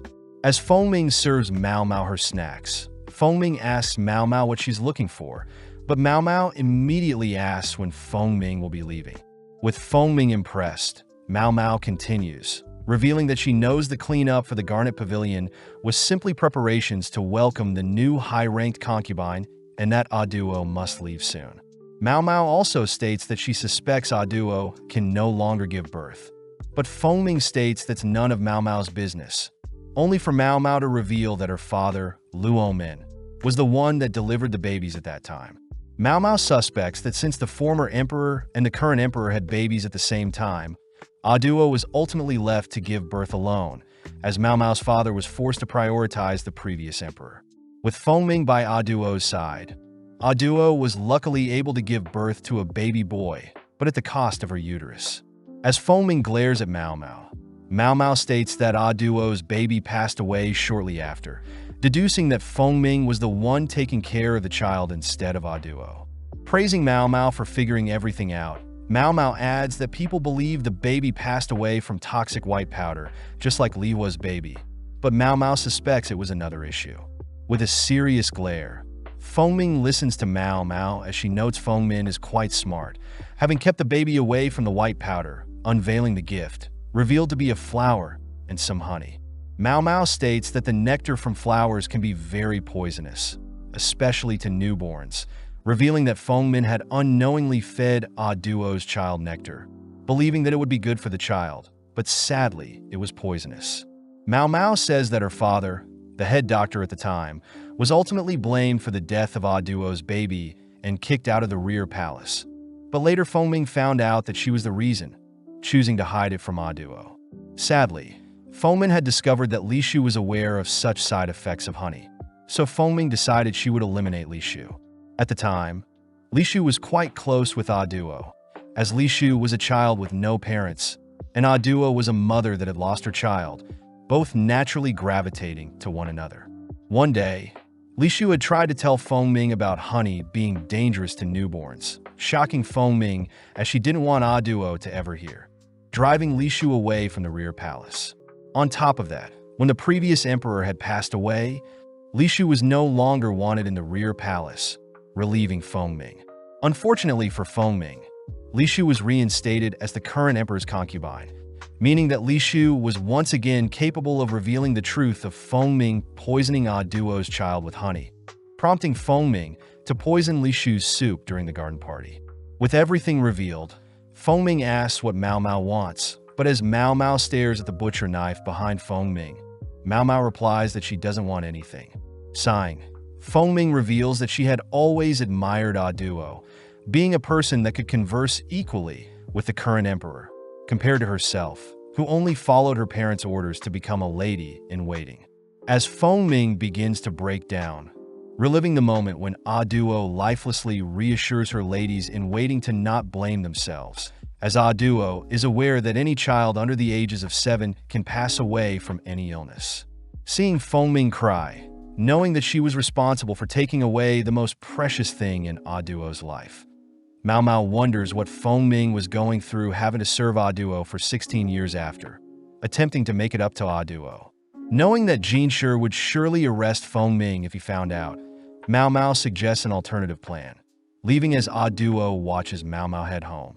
That night, Mao Mao leaps into bed exhausted, revealing that she had wrapped herself in several layers of solidified oil paper, having expected to be slashed. The next morning, Jinshi reveals that Fengming has turned herself in, asking if Mao Mao has anything to do with this, which Mao Mao feints ignorance. Jinshi adds that Duo will be moved to the south side of the palace, a decision made by the emperor a while ago. As Mao Mao heads through the palace with some dirty clothes, she reveals that she instructed Fengming to combine her attempt at poisoning Li Shu with the cause of death for Duo's baby, reasoning that it was the only way to hide what truly happened to Duo's child. But sadly, Mao Mao suspects Fengming will be sentenced to death. With several days passing, we see Jinshi visit Duo, all whilst Mao Mao struggles to fall asleep, choosing to have a midnight stroll. As Mao Mao climbs the palace walls, she admires the moon, noting how Fengming was executed and Duo will be leaving the palace the next day. Just then, Mao Mao spots Duo, offering to have a drink of booze. Unable to refuse the offer, Mao Mao learns that Duo was always the emperor's friend, never expecting to be the emperor's concubine. Mao Mao wonders why Duo clung onto the role of a concubine for so long, but Duo ignores her, standing up and heading towards the edge of the palace walls, staring at the moat. Duo notes how cold it must have been and how stupid the person must have been, leaving Mao Mao alone. As Duo leaves, Mao Mao realizes that the servant that drowned truly was a suicide, and that Fengming had secretly helped the servant, even against Duo's order. Seeing as it's too cold, Mao Mao begins heading back down the wall, but gets startled, falling off, only to realize it's Jinshi. Attempting to leave, Mao Mao gets pulled for a hug from Jinshi, revealing that he was forced to drink by Duo, only to be thrown out. Feeling sorry for Jinshi, Mao Mao tries to escape, but spots Jinshi tearing up, allowing Jinshi to cling on a little longer. The next morning, Duo returns her crown, signifying the pure consort, handing it to Jinshi. Seeing the two next to each other, Mao Mao realizes that Duo reminds her of Jinshi, remembering that Aduo never said her child passed, but instead left her. Mao Mao wonders if Aduo had purposely swapped babies with the previous emperors, knowing that her child would get a better life. And the reason she stayed in the rear palace so long was to ensure that her child would grow up right, also explaining why her father was punished for not noticing, and explains why the emperor's younger brother is never seen. But Mao Mao notes she shouldn't just speculate, spotting Li Shu calling out to Aduo all whilst a single lady in waiting chases after her. Happy to see Aduo comfort Li Shu, Mao Mao leaves as it's getting cold, but at the same time, we see Jinshi investigate Fengming's family along with Mao Mao's past. Reviewing what happened after Fengming's execution, Jinshi notes how Fengming's family was ultimately punished as well, but Aduo was deemed innocent as Fengming claimed all wrongdoings. Going through the list of family members connected to Fengming, Jinshi notices the types of business the related families owned, along with 80 children belonging to those various families, all present in the rear palace. Out of those 2,000 people connected, 80 were children, and sadly one of the families was the one that bought Mao Mao after she was kidnapped. Seeing Jinshi frustrated, Gao Shun mentions how they could simply cover the fact that Mao Mao is connected, but Jinshi knows that Mao Mao is a righteous person, and if she ever found out, Jinshi fears Mao Mao would hate him for keeping her in the rear palace. Not wanting to be hated by Mao Mao, Jinshi is suddenly reminded by Gao Shun that Mao Mao is nothing but a pawn to him, snapping him out of his days. Cutting to Mao Mao, we see her chatting with Xiaolan, learning that those connected to Fengming will most likely be let go, scaring Mao Mao as she hasn't been able to send any more customers to Granny. Fearing that if she returns home now, Granny will probably sell her off, prompting Mao Mao to begin running through the palace, checking to see if there are any connections between the merchant family that bought her after her kidnapping and Fengming's family. Out of breath and still unsure of her situation, Mao Mao spots Jinshi, running over to him and asking if they can chat. Moving to a private location, Jinshi hands Mao Mao the list of people that will be let go, which Mao Mao realizes she will be one of those being let go. Asking how Mao Mao feels about the situation, Mao Mao thinks about how life is quite pleasant in the rear palace, being able to taste all sorts of foods as Gyokya's lady-in-waiting, whilst also having access to all sorts of herbs through the quack doctor. Sadly, Mao Mao knows she shouldn't beg, telling Jinshi that she knows she's a servant, so she'll happily accept whatever happens to her. Even though she knows she shouldn't, Mao Mao asks to stay and in exchange take a pay cut, but Jinshi has to be stern, officially relieving Mao Mao of her duties in the rear palace. With Mao Mao packed up, we cut to Jinshi sulking in the corner, with Gao Shun attempting to cheer him up with no progress. With a week passing, Gao Shun notes how Mao Mao politely left, but Gyokyu was not very happy with the decision. But Jinshi had reasoned that he didn't want to keep Mao Mao only to be used, but Gao Shun wonders if there will ever be another like Mao Mao, as she probably was more than any other normal toy Jinshi was used to. With Mao Mao returning to the Pleasure District, she is immediately assigned to attend a party with the 3 Verdigris princesses, shocked to hear that a noble was able to afford all 3 princesses at once. As Mao Mao gets ready for the party, she reveals that she was paid a good amount when she was fired, able to avoid being sold off, and instead is assigned to attend the upcoming party to help the Verdigris princesses stand out. As Granny barges in to order the girls to hurry up with preparations, Granny notes how beautiful Mao Mao is, asking if Mao Mao would reconsider being a courtesan. As Mao Mao and the others head towards the nobles' party, Mao Mao notes how she doesn't have the features nor the talent to play the part of a courtesan, ultimately arriving at the noble party. Upon entering, Mao Mao is amazed at all the antique and valuable goods littered around the noble's palace, entering a room filled with young nobles that apparently Lahaku had introduced.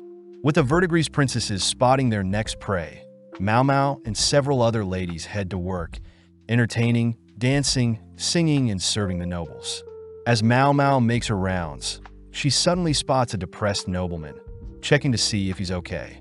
Surprisingly, it's Jinshi, who is surprised to see Mao Mao here, all dolled up and among other courtesans. Mao Mao reveals that their part-time job is a courtesan, shocking Jinshi, but Mao Mao reassures him that she's still pure. Seeing as this is the perfect chance, Mao Mao asks if she can work at the rear palace again, but Jinshi notes how he thought Mao Mao didn't like working there. Mao Mao corrects Jinshi, having tried to convince him to let her stay, but Jinshi fired her regardless. As Mao Mao begins listing the great memories she had in the rear palace, Jinshi laughs, apologizing for the miscommunication. Jinshi states that Mao Mao isn't the best at communication sometimes, which Mao Mao already knows, but this makes Jinshi reach towards Mao Mao's face, prompting Mao Mao to naturally pull away. Knowing that Jinshi is quite persistent, Mao Mao allows Jinshi to touch with only fingers, watching as he smears Mao Mao's lipstick onto his fingers, only to kiss his fingers, flustering Mao Mao. As the other concubines notice Jinshi and Mao Mao flirting, Mao Mao realizes that Gao Shun is also present, ultimately forced to explain what happened to her 3 verdigris sisters. Returning to being an apothecary, Mao Mao begins working at the verdigris house, recounting her life over the past year, being kidnapped, sold off, promoted, and finally fired. Just then, Granny appears, asking if she can help out with a patient, only to head to wash off. Spotting Granny join her, Mao Mao notes how the brothel and the rear palace are quite similar, promising to pay off her debt, but unsure what the future entails. That night, Mao Mao struggles to fall asleep, telling her dad that she needs to get some fresh air, heading into the garden, only to reminisce about her time in the rear palace, all whilst it begins to snow. The next day, Jinshi arrives at the verdigris house, offering Granny a huge amount of gold, along with a strange insect, all in exchange for Mao Mao. Flashing back, we see Jinshi sitting with the emperor, asking Jinshi to personally attend to his garden. Knowing how cunning the emperor is, Jinshi notes how he can barely outperform a regular person with intellect and martial arts, but he's grateful to be given looks more beautiful than any other. Being offered some wine by the emperor, Jinshi gulps down the cup of wine, accepting the emperor's offer to manage the rear palace. Cutting to the present, we see Mimi gifting Mao Mao all sorts of accessories, but Mao Mao notes how she doesn't have to look all nice to go to work. Scolding Mao Mao, Mimi states that Mao Mao should at least put in a little effort, as Mimi believes that she has to show gratitude for such an opportunity. Mao Mao thinks about how Mimi can basically retire with no worries, but her popularity as a courtesan persists, as Mimi is very intellectual, able to entertain customers through song, chess, and go. Just then, Perrin and Joka arrive. Joka wishes Mao Mao the best with her new job, but they also ask that Mao Mao send them some wealthy customers as well. As Mao Mao begins heading through the streets of town at night, she begins thinking about how she was lured in by the caterpillar fungus Jinshi had offered her. But Mao Mao also feels bad for leaving her father again. Mao Mao notes how her father did say he would allow her to do whatever she wants. But as Mao Mao heads back home, she greets her father, who is shocked at all the items she got from the verdigris princesses. Wondering how she'll bring her mortar, pestle, and notebook, Mao Mao's father notes how Mao Mao isn't a doctor, and by carrying around those heavy-duty items, it'll seem like Mao Mao is plotting something.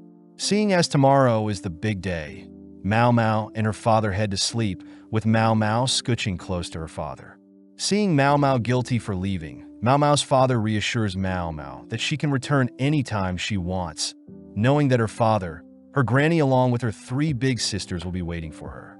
With the big day arriving, Jinshi is shocked to see Mao Mao being delivered by Granny and the 3 verdigris princesses, but before Mao Mao leaves, Granny reminds Mao Mao to bring back wealthy guests. With Mao Mao entering a carriage with Jinshi, Mao Mao blames Jinshi for drawing so much attention, but before Jinshi can say anything, he gets nervous, choosing to ride in silence.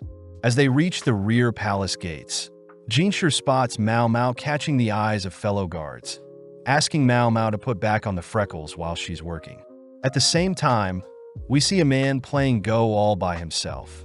Learning that Jinshi had recently bought a courtesan, intrigued that the lady was from the verdigris house. Upon reaching their destination, Jinshi is very protective of Mao Mao, revealing that Mao Mao will be working at Jinshi's house. Gao Shun explains that since Mao Mao was fired from the rear palace, Mao Mao will now be working in the outer court, compared to the rear palace, which is considered the inner court.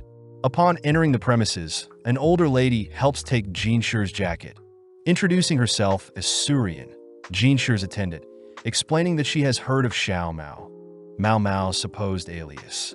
Showing Mao Mao around, Surian states that there are two separate buildings and that one building has an office and the other is the personal residence. Surian mentions Jinshi as a young master, piquing Mao Mao's interest, but as Mao Mao is shown her room, she notes how luxurious her room is, especially for a servant like her. Speaking to Jinshi, Jinshi states that Mao Mao won't be a servant and instead would like Mao Mao to take the court lady exam. With no other option, Mao Mao wakes up early the next day, applying her freckles makeup, along with wearing her newly cotton garment, heading outside. Upon spotting some smoke nearby, Mao Mao heads to greet Surian, offering to help cook breakfast, but Surian reassures Mao Mao she's almost done. Mao Mao learns that there aren't any other attendants, as Surian is quite strict on the type of food Jinshi gets served, shocked to hear that the previous attendants hired ultimately didn't last. As Surian tells Mao Mao horror stories of past attendants, Mao Mao heads to help wake up Jinshi, amazed at the wasted potential of Jinshi's beauty. Just then, Jinshi offers Mao Mao a different room, but Mao Mao is curious why the sudden offer, spotting Gaoshun trying to tell her something. Asking for a room with a stable and a well nearby. Jinshi unfortunately can't provide stables, but we cut to later that day. As Mao Mao and Gaoshun walk through the palace, Mao Mao notes how Jinshi is actually quite busy, always wandering around the rear palace. But as Mao Mao and Gaoshun head through the palace, Gaoshun asks Mao Mao to avoid other military officers at all cost. Being led around the outer palace, Mao Mao struggles to remember all the locations, ultimately stopped by the Director of Waters, the department responsible for rivers, demand, and water projects. Checking out the area, Mao Mao notes the lack of herbs in the outer palace, noting that it must have been her father that planted herbs in the rear palace. Gaoshun reminds Mao Mao to stay focused, as she'll be working in the outer palace when she becomes a court lady. Upon returning to Jinshi's home, Mao Mao spots Surian cutting up some charcoal and is asked to deliver the charcoal to Jinshi. Upon entering his office, Mao Mao is amazed as Jinshi's office is filled with top-class items, wondering how high up Jinshi truly is. As Mao Mao leaves Jinshi's office, she spots several court ladies eyeing her down, reasoning that it's quite normal to check out the new girl. Apparently, the court ladies in the outer palace are far more qualified and educated compared to the female officials in the rear palace, explaining the arrogance of the court ladies. As Mao Mao stops to clean a dirty spot on the palace walls, the court ladies walk up to Mao Mao, demanding to know why Jinshi was assigned such a frail-looking girl. Thinking of a way to resolve things, Mao Mao utters that they're simply jealous of her, but this gets Mao Mao slapped. Seeing she was being too vague, Mao Mao states that she knows the court girls fear that Jinshi has a peculiar taste for underdeveloped girls like Mao Mao, irritating the girls as Mao Mao is reading their minds. When one of the court ladies asks for the exact reason for Jinshi hiring Mao Mao, Mao Mao unveils her left arm, disgusting the ladies, as Mao Mao was performing various experiments on her arm recently. As the court ladies leave, Mao Mao realizes Jinshi was listening in on their conversation, checking to see if Mao Mao has been studying, but Mao Mao simply sneaks away to do some chores. With Mao Mao studying all night, she gets distracted easily, ultimately leading up to exam day, where Jinshi is disappointed to see Mao Mao had failed the exam. Now assigned as Jinshi's personal servant, Mao Mao goes on a walk through the palace, noticing a particular alleyway with various herbs, ultimately heading towards a large green hill. Before Mao Mao can head towards the hill, Mao Mao is hit on the head by a court lady, instructing Mao Mao to not proceed beyond this area. As the court lady leaves, Mao Mao smells sandalwood, mixed with another bitter smell emanating from the court lady.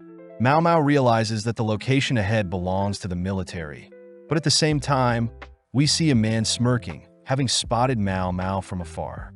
Several days later, we see that the new pure consort has arrived, dressed elegantly as she passes through the palace's snow-filled location. With the pure consort heading to her room, we see that Gyokyu is happy to hear that Mao Mao is back in the palace. But at the same time, we see Mao Mao planting various herbs in the outer palace to liven up the place. Just then, Surian appears, calmly reminding Mao Mao to clean up the office, prompting Mao Mao to apologize, rushing off to fulfill her duties. Cutting to Jinshi, We see him confused to see messages from both Lihua and Gyokyu, but just then Mao Mao enters his office. Jinshur asks if Mao Mao has heard of the new pure consort that was set to replace Aduo, but Mao Mao admits she hasn't, which Jinshur reveals that Mao Mao has been requested to educate the new pure consort. When Mao Mao calls Jinshur out for joking around, Jinshur reveals that Lihua and Gyokyu had recommended Mao Mao to be the teacher, which Mao Mao can't refuse. Immediately packing her stuff, Mao Mao notes how she's being paid pretty well, thanks to her granny bargaining for higher pay. Getting an idea, Mao Mao tries to up the price for her teacher fees, but Surian intervenes, stopping Mao Mao from scamming Jinshur. Seeing Jinshur curious about all her belongings, Mao Mao growls at Jinshur, stopping him from snooping around. With Gaoshan offering to help Mao Mao wheel all her belongings, Mao Mao states that she will carry everything herself, setting off to the rear palace with Gaoshan and Jinshur. With a nostalgic feeling re-entering the rear palace, Mao Mao is still amazed at how Jinshur is with the ladies, but seeing as there are too many ladies around, Jinshur charmingly asks everyone to leave. Seeing as Mao Mao will be holding a meeting for only the concubines, Mao Mao stops Jinshur and Gaoshan from attending her lesson, barely able to push Jinshur out of the room. Finally, in front of the high-ranking concubines, Mao Mao is happy to see Gyokyu and Hongyang are well. Mao Mao also sympathizes with Li Shu being nervous, but is also impressed that Lady Lihua has made a full recovery since she last saw her. Finally is the new pure consort, Lady Lulan, seemingly wearing a flashy southern-style dress. Getting right down to business, Mao Mao begins her lesson to help the ladies out, handing out copies of books and various items. As Mao Mao begins her lesson, we see Gyokyu is giddy, Lihua is flustered, Li Shu is shocked, and Lulan is bored. With several hours passing, we see Jinshur outside, trying to listen in on Mao Mao's lesson, but suddenly Mao Mao leaves the room, realizing that Jinshur was trying to peep on her lesson. Checking in on the concubines, Jinshur is surprised to see the various expressions on the ladies, but Mao Mao reiterates that she simply shared knowledge that should be kept between ladies. Happy to see that Gyokyu and Lihua are at least happy, Mao Mao locks eyes with Lulan for a second, but Lulan simply turns away, leaving for now. That night, we see Mao Mao collapse in her bed, tired from all her duties today. Just then, Mao Mao hears a massive explosion, springing out of bed, but realizes Surian will scold her if she leaves, so Mao Mao chooses to stay in bed. At the scene, we see a man calling out to Master Locken, who is inspecting the explosion, seemingly hiding something. The next day, Mao Mao helps clean up Jinshur's office, taking piles of paper to burn near the military office, but suddenly is thankful that Gaoshan and Jinshur have given her some extra layer of clothing. Heading around the rear palace, Mao Mao notes how it's such a shame that no medicinal herbs are being grown, making it her goal to plant herbs beside the already existing dandelions and mugworts. Getting distracted by various other plants, Mao Mao spots Lahaku from afar, rushing to greet him. Noticing he has a different belt color, Mao Mao realizes that Lahaku doesn't know she was fired from the rear palace, but commends Lahaku for working hard to get promoted in order to visit Perrin again. Mao Mao reveals that, in order to spend a night with Perrin, a commoner must fork over half of their annual salary. But since Lahaku couldn't afford Perrin, Lahaku had been sitting down to have tea with other ladies, hoping to catch a glance of Perrin. Noticing the destroyed building, Mao Mao learns that the massive noise was due to a fire last night, and Lahaku has been sent out to investigate. As Mao Mao walks closer to investigate, she learns that no one was injured in the fire, only to observe the fire had spread to adjacent buildings. With the various scattered shrapnel, Mao Mao realizes this must be an intentional attack, noting that the occasional barbarian attack against the Emperor's property is plausible. Inside the burnt building, Mao Mao spots a burnt potato, realizing the building must have stored food. Seeing something shiny, Mao Mao heads over to pick up a smoking pipe, but is suddenly scolded by Lahaku for snooping around. Putting things together, Mao Mao realizes something, escaping from Lahaku's grip, only to run across to the building in front of the burnt building. Upon confirming that this building also stores food, Mao Mao asks if she can make use of various items and tools, wanting to test out a hypothesis. Constructing a wooden box, Mao Mao fills the box with flour, asking for some water, along with everyone to be careful. As Mao Mao lights a flame, she reminds Lahaku that the experiment will be dangerous, but Lahaku doesn't believe Mao Mao. As Mao Mao tosses the flame into the box, a small explosion suddenly encases Lahaku, who is splashed with water to avoid burns. Mao Mao reveals that airborne flowers, when ignited, will cause a massive explosion, deducing that someone must have snuck into the storage room to have a quick smoke, unknowingly creating a massive explosion. Amazed that Mao Mao knows all of this, Mao Mao states that she had done something similar when she was younger, but Mao Mao is more worried of Lahaku catching a cold, asking Lahaku to visit her father for some medicine if he visits the Verdigris house again. That night, Mao Mao realizes that the steel pipe she found must have belonged to a high-ranking noble, choosing to clean it up and keep it for now. At the same time, we see a man crying that he is worthy too, but off to the side a mysterious man observes the crying man. The next day, we see several eunuchs chatting about how Lahaku had figured out the reason for the explosion in the storage room, but they all note how there are rumors that a servant girl was the one who solved it, believing she belongs to Jinshur. Just then, Lakan appears, having been sleeping nearby, asking if the men could tell him more about the rumors. That night, we cut to Mao Mao doing some housekeeping, only to run into Gaoshun, who asks Mao Mao to look at a scroll. The scroll is apparently about a poisoning that occurred 10 years ago, involving the poisonous pufferfish. Dreaming of the day she gets to taste pufferfish, Gaoshun offers to take her to a shop, piquing Mao Mao's interest. Gaoshun reveals that recently a colleague had asked for advice regarding a similar event that occurred recently, involving a high-ranking bureaucrat who ate a pufferfish and is now in a coma. Wondering if she should be hearing this top-secret information, Gaoshun is happy to share, trusting that Mao Mao will keep everything a secret. Continuing, Mao Mao double-checks that the bureaucrat was poisoned upon eating the flesh of the pufferfish, strange as the poison normally resides in its guts. Gaoshun corrects Mao Mao, as there are cases of poisoning upon eating a pufferfish's flesh, making Mao Mao reassess all the evidence. Mao Mao notes how both cases of pufferfish poisoning had chefs that didn't intend on using the pufferfish, and both victims were food connoisseurs, both loving raw fish, especially pufferfish. In both cases, the guts of the pufferfish was found intact, and cooks stated that pufferfish was never served to the victims, but the symptoms of the victims matches those from the poison of a pufferfish.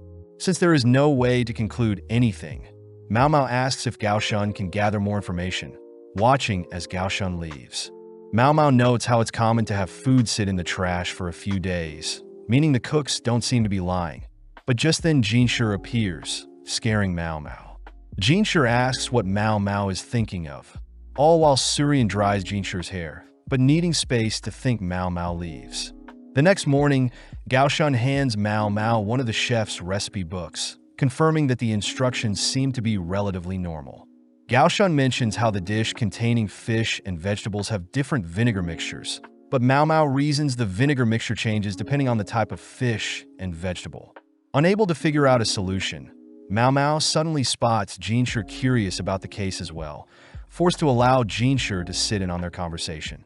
Mao Mao learns that the bureaucrat poisoning happened a week ago, believing the vegetables used must have been radish or carrots, but upon hearing that the vegetable used was seaweed, Mao Mao smirks, asking to inspect the kitchen. Quietly walking through the palace, Mao Mao greets Basin, quietly following Basin into the carriage. Basin states that once they arrive at the kitchen, the servants will show Mao Mao around, impressing Mao Mao as Gaoshun was able to arrange a visit so quickly. Glancing at Basin, Mao Mao notes that Basin looks familiar but brushes it aside. Upon arriving into the kitchen, Mao Mao gets to work inspecting the area, but just then an angry man marches into the kitchen, demanding that everyone leave. Intervening, Basin states that they've been granted permission to inspect the kitchen, calming down the man, who is revealed to be the poisoned bureaucrat's younger brother. Getting back to work, Mao Mao notices that the cooks washed all the tools and kept their kitchen clean, but spots several vases on the shelf. Upon opening a vase, Mao Mao smirks, learning that the vase stores seaweed that is the bureaucrat's favorite food item. With the younger brother nagging everyone to leave, Mao Mao gives in, heading back into the carriage with Basin. Basin asks why Mao Mao left so easily, but Mao Mao reveals she stole some of the seaweed, finding it weird that the seaweed is able to be preserved for so long. Mao Mao hints at the fact that the seaweed must be imported from somewhere south, asking Basin to investigate where the seaweed came from. A couple hours later, Basin reports to Jinshi and Mao Mao that the seaweed was indeed not the chef's regular seaweed, but the chef still used the imported seaweed, believing it isn't poisonous.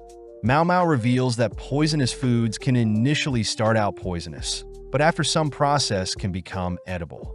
An example is that eels are originally poisonous, but after draining their blood or cooking them, they become edible. Same case is true for this imported seaweed, as it needs to be soaked in lime water first. Having one pure batch of seaweed and one batch soaked in lime water, Mao Mao munches on the pure batch first, but Gao Shun and Jinshi feed Mao Mao the emetic agent to force Mao Mao to throw up. Moving on, Mao Mao states that the issue is the person that imported an irregular food item that no one is used to, meaning the poisonous seaweed was the culprit. But so is the person who imported the seaweed. Several hours later, Gao Shun reveals to Mao Mao that the younger brother of the bureaucrat was the one that imported the poisonous seaweed, revealed to have hated his older brother for getting all the attention. Mao Mao finds it weird that a man would have stumbled onto something so dangerous, but learns that the younger brother learnt of the poisonous food through a mysterious man at a tavern. Back to house chores, Mao Mao is sad that she didn't get to try the poisonous seaweed, but is reminded of the insect mushrooms Jinshi had gifted her, wondering if she should make an alcohol or a pill. Just happy to have access to such rare items, Mao Mao gleefully greets Jinshi, but Jinshi is clearly weirded out, hitting his head on a pillar to calm down. Sitting down, Jinshi reveals that he is quite busy, but worst of all there is a man annoying him. Jinshi states that that man is a high-ranking military official that comes from a wealthy family, but is past his 40s and hasn't married yet. Jinshi states that the man is only interested in go, shogi, and stepping in on other people's business. But hearing all of this, Mao Mao realizes something, choosing to suppress her thoughts for now. The next day, Mao Mao is seen pondering on the strange man Jinshi told her about. But following Jinshi, we see that Locken is the man giving Jinshi issues. Jinshi deduces that Locken is wondering why Jinshi bought a courtesan like Mao Mao. But Locken begins rambling on about a verdigris girl that he used to play go and shogi with. Curious as to who the girl was, Locken ignores Jinshi's question, stating that he was tempted to purchase the verdigris courtesan, but other men outbid him. Locken states that the courtesan treated everyone equally, revealing that he could never forget about her, uttering that he used a dirty trick to devalue the expensive courtesan. Before Locken reveals what he did, Locken asks about Mao Mao, having heard that Mao Mao is quite smart. Locken mentions how he had a metalworker friend that passed away recently, adding that the metalworker had 3 kids, but wasn't able to teach the kids their trade secrets before they passed away. Instead, the metalworker left behind a confusing will, asking if Mao Mao could help him solve the metalworker's secrets. With no other choice, Jinshi asks for more details, all whilst Mao Mao notices a storm is brewing. Later that day, Mao Mao sits before Jinshi, noting that Jinshi looks more bothered than usual. Apologizing for the inconvenience, Jinshi tells Mao Mao about a metalworker that had passed away without telling his sons his techniques. Techniques that only the metalworker would know. Intrigued, Mao Mao continues listening, prompting Jinshi to reveal that the metalworker had 3 sons that were all the metalworker's apprentices as well. Apparently, the metalworker had assigned his shack to the oldest son, the furniture to the second son, and a fishbowl to the youngest. Additionally, there was a final note, asking all 3 sons to have a tea party, which both Mao Mao and Jinshi acknowledge is very strange. Jinshi mentions how the sons don't know what it means either, which makes Mao Mao try to find a link between the shack, furniture, and fishbowl. Seeing as the value of item goes in descending order, Mao Mao asks more details on each item, but Jinshi admits that he has no idea, instead handing Mao Mao the address Locken had provided, weirding Mao Mao out as it's like Jinshi read her mind. Asking for some time off, Mao Mao meets Basin, who once again instructs Mao Mao to behave and not step out of place. With Mao Mao and Basin keeping the chatting to a minimum, they head to the address, greeting a man who shows Mao Mao and Basin around the home, telling Mao Mao that the owner used to collect strange materials. The man takes Mao Mao and Basin to the main house, revealing that the shack is used as a tea house for the craftsmen. Upon entering the main house, Mao Mao greets the two older brothers, realizing the man showing them around was the youngest brother. But both Mao Mao and Basin notice the room's furniture is arranged weirdly. Seeing everything placed in the middle of the room, Mao Mao notes how the table strangely brings everything together, but spots a nicely crafted chest of drawers. Inspecting the drawer, Mao Mao sees fancy metal work around the corners, 3 rows on the top drawer, a keyhole in the second row with a different metal, but also notices that the drawer is bolted onto the ground. Just then, the second son warns Mao Mao to not touch his furniture, prompting Mao Mao to promise not to touch anything. Upon seeing the calm expression on the eldest son, Mao Mao wonders why a window is placed so high up in the room, completely ruined by the chestnut tree obstructing the sun from getting in. Suddenly, Mao Mao realizes that there is an imprint on the furniture, wondering what is missing. Just then, the eldest son demands to know if Basin and Mao Mao can truly figure out what their father left behind, but Mao Mao signals to Basin to ask for more information from the 3 brothers. The eldest son reiterates that he was left behind the shack. The second eldest was left the chest of drawers, and the youngest was given a glass fishbowl, an item that Mao Mao knows is quite expensive, having expected it to be made of ceramic or wood. Speaking up, the second son berates his father for also leaving him a useless key that doesn't work on the keyhole in the second row, nor any other keyholes on the drawer. Agreeing, the eldest son is annoyed he can't get the second son's chest out of his shack, but hearing his 2 older brothers talk bad about their father, the youngest son tries to interject. Sadly, the 2 older brothers talk over the youngest son, stating that the youngest is lucky to even be given an item that he can sell, but hearing all of this, Mao Mao can't help but feel sad for the youngest son.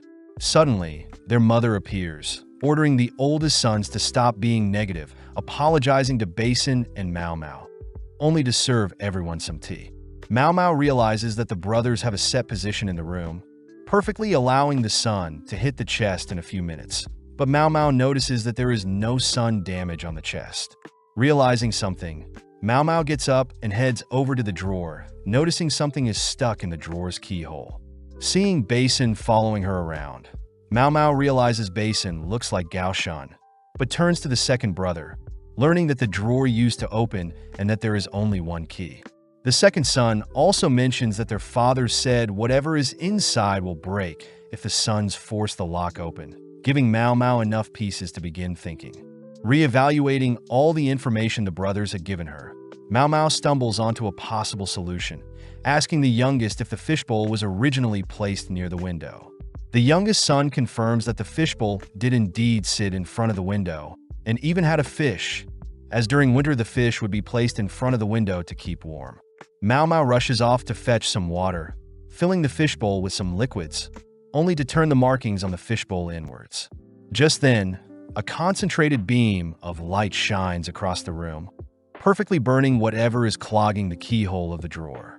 With the sun now retreating behind the chestnut tree, the beam of light disappears. Smelling something strange from the drawer keyhole, Mao Mao asks the second son to open the chest drawer, confirming that the metalworker suffered from persistent anemia, stomach aches, nausea, and depression. Taking out the middle drawer, Mao Mao spots a key, realizing that the beam of light must have melted a piece of metal and reshaped it into a usable key. Using the key to open the remaining drawers, Mao Mao recognizes the material from when the youngest son gave her a tour, but the second and oldest son are complaining that they don't know what is happening. Mao Mao sees that the youngest knows what one of the metals are, being a mixture of lead and tin, reminding Mao Mao of a time when she tried to copy her father's medicine, but ended up poisoning herself. Mao Mao wonders if the youngest son knows what his father was truly trying to convey, knowing that solder will melt faster than other metals, noticing that 2 of the 3 pieces of metal are lead and tin. Mao Mao wonders if they need to mix the 3 metals together, wondering if the metal's melting points are quite low, also realizing if the shape of the drawers represent the ratio of each metal to be melted together. Annoyed at these random items, the second and oldest brother begin to storm off, but the youngest brother speaks up, stating that he believes their father wants the three of them to work together. The oldest brother reminds the youngest that their father only cared about the youngest, but the youngest reveals that their father always believed the eldest son to be reliable and accurate, whilst the second son was always good with people. With nothing else to do, Mao Mao and Basin take their leave. But before Mao Mao leaves, Mao Mao tells the youngest son to visit her father if he ever gets ill. Several days later, Locken thanks Jinshi for the intel, but Jinshi knows that Locken already figured out what the metalworker wanted for their sons. Apparently, the youngest son will take over their father's craftsmanship, whilst the oldest will focus on bookkeeping and the second son will focus on getting more clients. Jinshi wonders what Mao Mao did to convince the brothers to begin working together, but can't help but wonder what Locken is planning, as Locken utters that talent shouldn't be hidden away. Jinshi actually agrees with Locken's statement, noting how Locken was able to find talent and climb the ranks. Changing topics, Jinshi asks to know the remaining part of the courtesan story, but Locken utters that he should find out for himself. As Locken leaves, Gaoshun personally asks Jinshi something, but as we cut to later that night, Jinshi is seen asking Mao Mao to apply makeup on him. With Swearin leaving Mao Mao and Jinshi alone, Mao Mao notes how Jinshi doesn't need makeup to appear more beautiful, joking that Jinshi would topple a nation and seduce everyone if he were any more beautiful. Stating that he's serious, Jinshi asks Mao Mao to make him less beautiful, asking Mao Mao to give him freckles. Happy to help, Mao Mao reveals that she mixes dried clay with oil. But as Jinshi tries mixing a mixture for his face, he learns that the lacquer chemical can permanently change his looks. Hearing that Jinshi wants to become a commoner, Mao Mao says that she can help out, staying up late and creating multiple mixtures that can help with Jinshi's disguise. The next morning, Mao Mao visits Jinshi, jealous to see that Jinshi is gorgeous, asking Jinshi once again if he wants to disguise his beauty.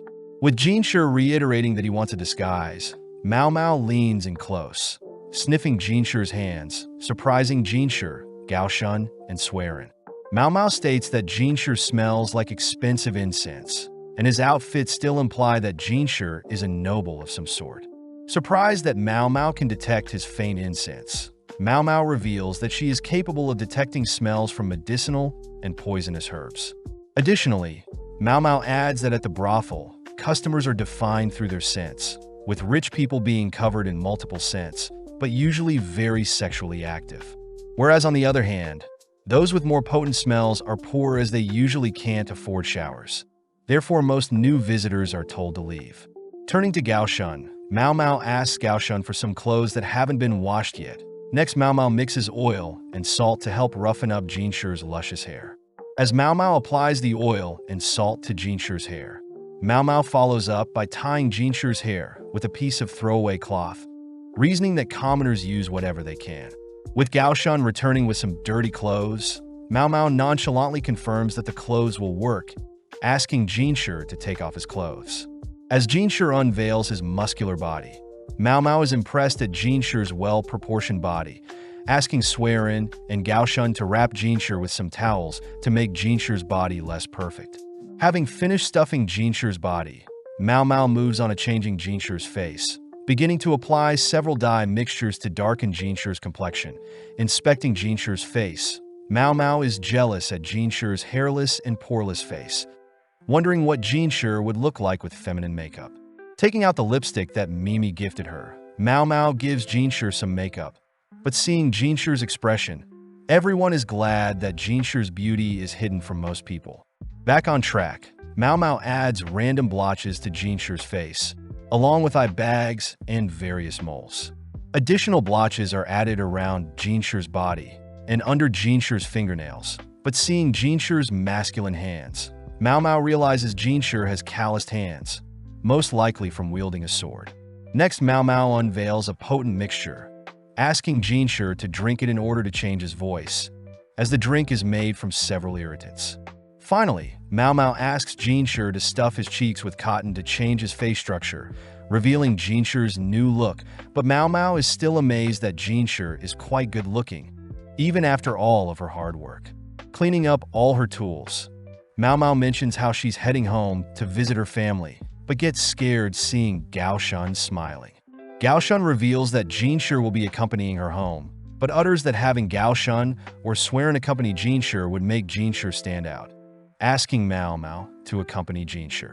Trying to come up with any excuse she can, Mao Mao is cornered by Swearin, offering to disguise Mao Mao herself. With no other choice, Jinshi and Mao Mao travel by carriage, with Mao Mao occasionally giving Jinshi pointers on how to look more common. With Mao Mao so gracefully dressed, Jinshi asks Mao Mao to call him Jinka, and Jinshi will address Mao Mao as lady, seeing as Swearin lent Mao Mao her daughter's prestigious dresses. With Gao Shun dropping the two off with a map, they both begin exploring the town, all whilst Mao Mao wonders if Jinshi could have blended with a woman's disguise. Asking where they're heading, Mao Mao learns that Jinshi wants to meet up with a colleague outside the pleasure district, but at the same time we see that Basin has been instructed to secretly watch over the two, but Jinshi has already found out Basin is following them. As Mao Mao and Jinshi continue through town, Mao Mao gets distracted by some lovely-looking vegetables, wondering if she can boil the vegetables with some chicken, but is reminded by Jinshi to keep up the disguise. Sad that she can't make a meal for her dad, Mao Mao notes how sad that a genius like her father doesn't care about money, probably able to earn a good living with his skills, but chooses to live in a shack. With Mao Mao deep in thought, Jinshi grows agitated, asking Mao Mao why she is so quiet. Mao Mao wonders if they should chat for a bit, but gets distracted by a familiar smell, running off to buy some chicken skewers. With Mao Mao graciously offering Jinshi a skewer, they both head into an alley, where Mao Mao begins savoring the nostalgic taste. With Jinshi joining in, he remarks that the skewers remind him of his time in camp, something Mao Mao knows only soldiers go through, wondering what Jinshi was like in the past. With Jinshi thoroughly enjoying the skewers and Basin jealously watching nearby, we cut back to Gao Shun, who has returned back to the palace, greeting Swearin, who is on the floor. Swearin asks Gao Shun to not touch a suitcase, having covered it with a persimmon smell, which Gao Shun knows is filled with toys Jinshi used to play with. Swearin reminisces on how Jinshi would always cling to a single toy, never wanting to let it go, but is impressed that Jinshi has now found a new toy to obsess over. Seeing the sun setting, Jinshi spots Mao Mao picking up the pace, accusing Mao Mao of wanting to leave him, which Mao Mao secretly admits, wanting to head back to buy some vegetables and chicken. Getting serious, Jinshi asks if Mao Mao is happy in the palace, prompting Mao Mao to mention how she is definitely grateful to be given an interesting job, but Mao Mao still worries about her father, saying that he adopted her. Jinshi wonders what's so impressive about Mao Mao's father, letting Mao Mao brag about how her father had studied both Eastern and Western medicine, shocking Jinshi as only talented people get to study abroad. Since only people acknowledged by the empire get to study abroad, Jinshi wonders why Mao Mao's father works in the pleasure district, shocked to hear that Mao Mao's father was unlucky and became an eunuch. Realizing something, Jinshi wonders where he had heard of a talented apothecary turned eunuch before, but at the same time, Mao Mao checks their map, realizing their destination is a restaurant just up ahead. Seeing several ladies clinging onto wealthy men nearby, Mao Mao realizes why Jinshi needed a disguise, uttering that Jinshi could have just come to the pleasure district instead. Seeing as Mao Mao has caught on, Jinshi asks if Mao Mao can tell him the names of the frequent customers at the VIDZ's house, but upon hearing that Mao Mao can't tell him due to customer privacy, Jinshi boldly asks Mao Mao how someone could devalue a courtesan. Insulted by Jinshi's question, Mao Mao gives in, mentioning that there are multiple ways, since all girls are trained even when they are still servants. Afterwards, the girls are split into beautiful and non-beautiful, with the less fortunate having to sell their bodies. The beautiful and talented are given more opportunities to learn and grow, ultimately skyrocketing their value as a lady, until the day they are bought. Mao Mao reveals that a courtesan's value is based on their purity, meaning the less pure drop in value in a pregnancy will completely devalue a courtesan. Having told Jinshi everything she can, Mao Mao leaves, only to be stopped by Jinshi, but Mao Mao utters that if she joins Jinshi into the restaurant, Jinshi's plan will be ruined. With Jinshi letting Mao Mao go, Mao Mao notes how she was able to hide her emotions, spotting Jinshi enter the restaurant. That night, Mao Mao has a nightmare of a disheveled lady, holding a child down, seemingly ready to slay the child. Waking up, Mao Mao wonders if the nightmare was when she was a child, but blames Jinshi for making her remember.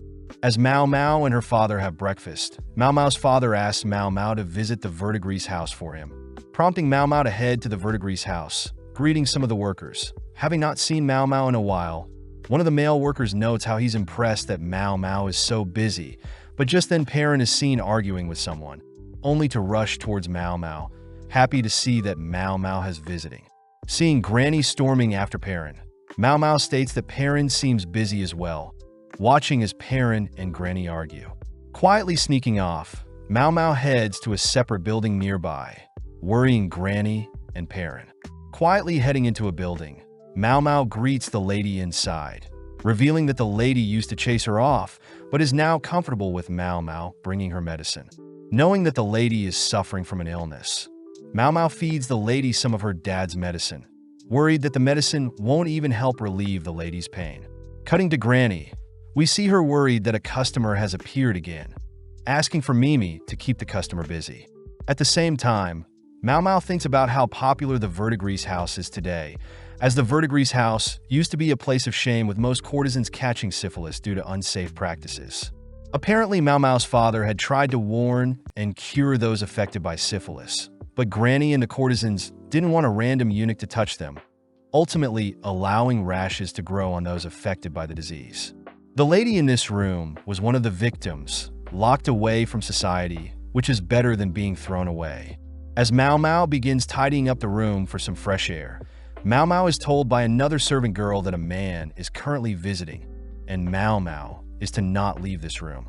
With Mao Mao understanding the situation, Mao Mao notes how that man is dangerous, but suddenly sees the lady sit up, only to begin placing random rocks in a sort of pattern. As Mao Mao sits in the room waiting for the man to leave, Mimi is seen entering the room, happy to report that the man is gone, but sadly tells Mao Mao that she is getting an offer again. With Mao Mao and Mimi heading back, Mao Mao wonders how Mimi can speak to such a strange man. But Mimi notes how as long as the man pays, she's happy to serve him. As Mimi and Mao Mao head to a nearby bathhouse, Mimi wonders if she should take retirement seriously, which Mao Mao notes that retirement age for courtesans is around 30, and Mimi is not even 30 yet. As the two relax in the bath, Mao Mao hears that Mimi plans to stay a courtesan for a little while longer, curious as to whether Mimi is in love or not. Mao Mao thinks to herself about the last time she felt love, but Mimi suddenly offers to scrub her back, followed by the other VIDZ princesses joining them. Several days later, we see that Jinshi has returned home, shocked by the types of things offered to him in the pleasure district. Visiting Mao Mao, Jinshi hands Mao Mao a gift from Locken, asking Mao Mao to share the gift with Swerin. Cutting their conversation short, Mao Mao heads to work, but Swerin notices that Jinshi and Mao Mao seem to be on bad terms. That evening, Swerin tells Mao Mao they will be having a vegetarian dinner, reminding Mao Mao to not eat any meat or fish. Seeing Mao Mao distracted, Swerin asks Mao Mao to stop hiding weird plants in the warehouse, wondering why she doesn't ask Jinshi for a place to store the plants. Mao Mao reiterates that she is a servant, which Swerin respects, as Mao Mao clearly knows where she stands, but reminds Mao Mao that at the end of the day, everyone is human, and if Mao Mao separates humans based on status, Mao Mao could miss opportunities in the future. Getting back to work, Swerin asks Mao Mao to pick up some things for her, prompting Mao Mao to head to the palace's pharmacy, a place that Mao Mao only dreamt of visiting. Seeing hundreds of cabinets, Mao Mao wonders if she could quickly snoop through each cabinet, but suddenly hears someone calling out to her. Realizing that it was the court lady from several days ago, Mao Mao says that she's here to pick up some stuff, but suddenly a man calls out to the lady Swerin. Swerin reveals that she's here to restock the medicine in the guardhouse, which Mao Mao realizes explains why she smelt like medicine when they met near the guardhouse, since she works there. Seeing Swerin glare at her, Mao Mao simply waits for Swerin to leave, overhearing the man utter that he feels bad for a court lady to be running errands, but rushes back to fetch Mao Mao's items. As Mao Mao heads back with the items Swerin requested, Mao Mao wonders who Jinshi truly is. seeing that he is always busy, constantly taking long baths and burning incense, along with eating vegetarian food. Mao Mao wonders if Jinshi is associated with some sort of ritual, even though he's a eunuch, making Mao Mao wonder if Jinshi was made a eunuch like her father. At the same time, we see Jinshi stating that it makes sense that Mao Mao is so knowledgeable due to her father being a doctor, but Gaoshun states that he's never heard of such a skilled doctor-turned-eunuch that used to work in the palace. Just then, Locken barges in, offering to continue their conversation from before, glaring at Jinshi. Jinshi reveals that he knows Locken's dirty tricks, but Locken fires back stating that Jinshi stole what he was after, having spent a lot of time and is willing to pay whatever to get his prize back. Glaring back, Jinshi states that he refuses, shocked to hear that Locken also knows who Jinshi truly is. But Jinshi is pissed knowing that Locken is Mao Mao's true father by blood. With a smirk, Locken leaves, asking Jinshi to tell Mao Mao he'll be visiting sometime. That evening, Jinshi runs into Mao Mao, telling Mao Mao that Locken wants to meet Mao Mao, but seeing Mao Mao glare at him, Jinshi says he'll turn down Locken's offer. With Mao Mao sad to see that Jinshi knows she is related to Locken, Mao Mao heads for the flower hill near the guardhouse, distracted as there are so many herbs on the hill. Suddenly, Soiree appears with a scythe, demanding to know what Mao Mao is doing here. Defusing the situation, Mao Mao says she's here to visit, prompting Soiree to kneel down beside Mao Mao, telling Mao Mao to be careful to not visit this hill too often. Seeing Soiree quietly pull out weeds, Mao Mao wonders what Soiree is planting. But upon hearing that Soiree has a herb that can bring back the dead, Mao Mao rushes towards Soiree, demanding to know what this magical herb is. Sadly, Soiree apologizes for lying, revealing that she knows Mao Mao is an apothecary, curious as to how smart Mao Mao truly is. With the mood tense, Soiree says she'll be planting some morning glories soon, heading off without saying another word. The next day, Gaoshun reminds Jinshi that he has to attend another ceremony, but notices Jinshi is clearly distracted.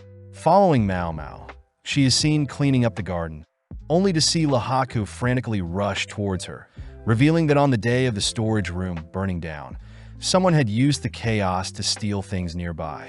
Wondering what was stolen, Lahaku and Mao Mao head somewhere more private, prompting Lahaku to reveal that several ceremonial tools were stolen. Lahaku utters that the managers in charge of said ceremonial tools are all gone, with one passing away the previous year and one recently falling ill due to some seaweed. With Mao Mao recognizing the manager that fell ill to seaweed, Mao Mao remarks that having a house burned down and the manager falling ill at the same time is too suspicious, asking who was the manager that passed away the previous year. Upon hearing that the manager had a sweet tooth, Mao Mao instantly knew the manager was Conan, surprising Lahaku. Seeing as these two managers are related to Jinshi somehow, Mao Mao racks her brain for a motive, but first asks Lahaku for what he needs. Pulling out the metal pipe that Mao Mao found, Lahaku says he tried to return the item to the owner, but the owner refused to accept the item, having obtained it from a random court lady. Lahaku heard that on the night of the explosion, a guard had helped escort a court lady out of the palace, only to receive the valuable metal pipe as a gift. Wondering if the court lady had planted the pipe on the guard, knowing the guard would use it, Mao Mao asks if Lahaku knows anything about the mysterious court lady, but reports state that the court lady covered her face. Luckily, Lahaku does mention that the court lady was tall and smelt like medicine, but this makes Mao Mao suspect someone, but Mao Mao holds back her suspicions until she's 100% sure, just like how her father would. With Mao Mao asking if anything else occurred during the night of the explosion, Mao Mao points out that 2 or 3 things happening at once isn't too abnormal, but Mao Mao hints at the fact that Lahaku should search for this tall court lady, fearing that she may cause more issues. Happy to hear Mao Mao's advice, Lahaku gets too close, spotting Jinshi spying on them, prompting Lahaku to leave for now. Back in Jinshi's office, Jinshi notes how close Mao Mao is to Lahaku, but Mao Mao simply says Lahaku was asking for some advice. Wondering if Jinshi knows anything, Mao Mao chooses to explain everything she spoke about with Lahaku, telling Jinshi that it's almost like someone had laid out several traps, hoping for a certain outcome. Hearing this, Jinshi and Mao Mao both agree that these incidents could still be coincidences. But Jinshi notices that Mao Mao is not excited about this mystery, stating that she doesn't want to step out of line. Getting an idea, Jinshi reveals that he had received some ox bezoar recently, completely catching Mao Mao's attention, being a very important item to obtain. With Mao Mao completely captivated, Mao Mao asks if she can have the item, which Jinshi promises to give to her, as long as Mao Mao continues to work hard. Heading to work, Mao Mao learns that the manager that was food poisoned originated from the Board of Rights, a division that Mao Mao doesn't recognize. As a man helps bring Mao Mao studying material, Mao Mao asks the man if he knows what the Board of Rights is, shocked to hear that the division deals with ceremonies.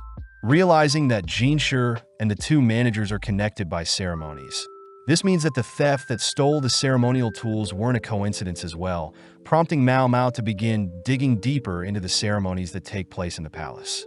Seeing Mao Mao focused, the man provides Mao Mao a picture of a ceremonial building near the west end of the outer court, deemed the altar of the sapphire sky. The man points out that there is a pillar in the middle of the building, along with several banners that are hung during ceremonies, which makes Mao Mao wonder why the man knows so much about the ceremonies. The man embarrassingly reveals that he also used to work in the Board of Rights, having been demoted for stepping out of line once, but comments that he's happy that the building is holding up fine.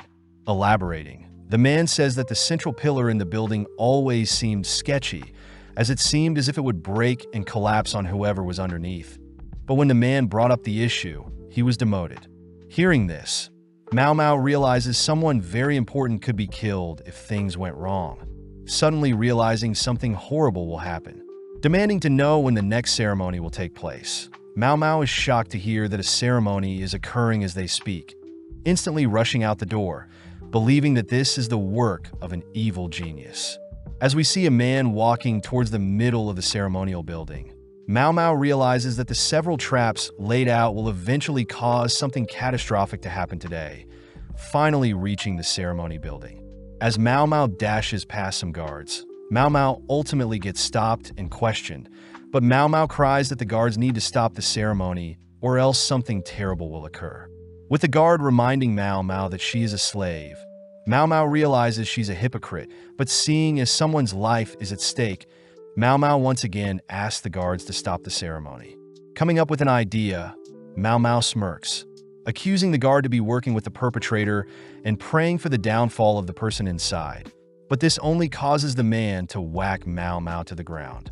Barely able to stay awake, Mao Mao is seen badly bruised. But seeing as everything is going according to plan, Mao Mao reveals that she knows who the important person is inside, begging the guard to allow her through, and in exchange Mao Mao will personally take all the blame if the ceremony is ruined.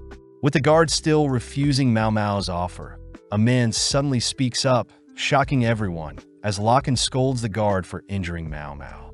With Locken personally granting Mao Mao permission, Mao Mao has no time to think about what Locken is planning, rushing through the ceremony building, only to stop in front of the ceremony room. Knowing that she has to avoid being beheaded, Mao Mao steals her resolve, rushing directly at the person in the middle of the ceremony, tackling right as the massive pillar above them collapses. With the important person revealed to be Jinshi, Mao Mao notes how she has injured her leg, asking if she can be rewarded with the ox bezoar now. Before Mao Mao can explain everything, Jinshi begins tearing up, realizing how beaten up Mao Mao is, crying as Mao Mao falls unconscious. With a serious glare, Jinshi carries Mao Mao out of the building, passing by Locken, but upon seeing Jinshi appear, every single person in the vicinity bows their head to Jinshi, shocking Locken, as Jinshi is clearly a very important person. Suddenly waking up, Mao Mao recognizes Jinshi's incense smells, wondering how she got here. Happy to see Mao Mao awake, Swearin tells Mao Mao that Jinshi brought her here, handing Mao Mao a drink and apologizing as Mao Mao needs to get dressed to explain the situation. With Basin, Gaoshun, and Jinshi meeting with Mao Mao, Jinshi asks to know how Mao Mao found him and knew that the pillar would fall. Mao Mao begins going over all the coincidences that ultimately allowed her to figure out what the perpetrator had bet on. First was Conan's death, a member of the board right and had passed 1 year ago, Next was the fire at the warehouse along with the ceremonial tools being stolen. Finally was the manager that was poisoned.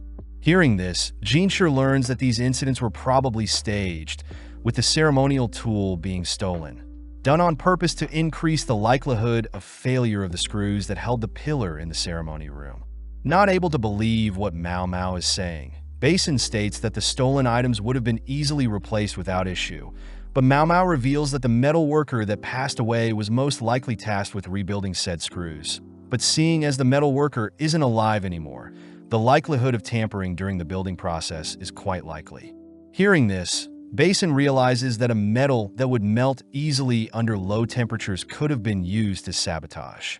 Jinshur wonders if the metal workers are working with the perpetrator, but Mao Mao reassures Jinshur that the metal workers are innocent, as the metal worker probably only listened to the orders given to him. Mao Mao suspects that the perpetrator most likely requested the dodgy replacement material prior, and only afterwards would kill off the metal worker to ensure that the perpetrator's identity would be kept a secret. Jinshur asks if Mao Mao knows who the perpetrator is, but Mao Mao simply says she knows the perpetrator is aware of the techniques and metals needed to falsify the ceremony replacement tools. As Jinshur is deep in thought, Mao Mao notes how she was shocked to see that Jinshur was the important person at the ceremony, wondering who Jinshur truly is, especially to be targeted by such a convoluted scheme. Knowing that Suere is also somehow involved, Mao Mao simply suppresses all her thoughts, cutting to several days later, where Mao Mao has recovered substantially, only to be called by Lahaku. Having a private chat, Lahaku reveals that Suere was involved with the crimes, but Mao Mao is shocked to hear that Suere was found dead, having drunk poison by the time she was found.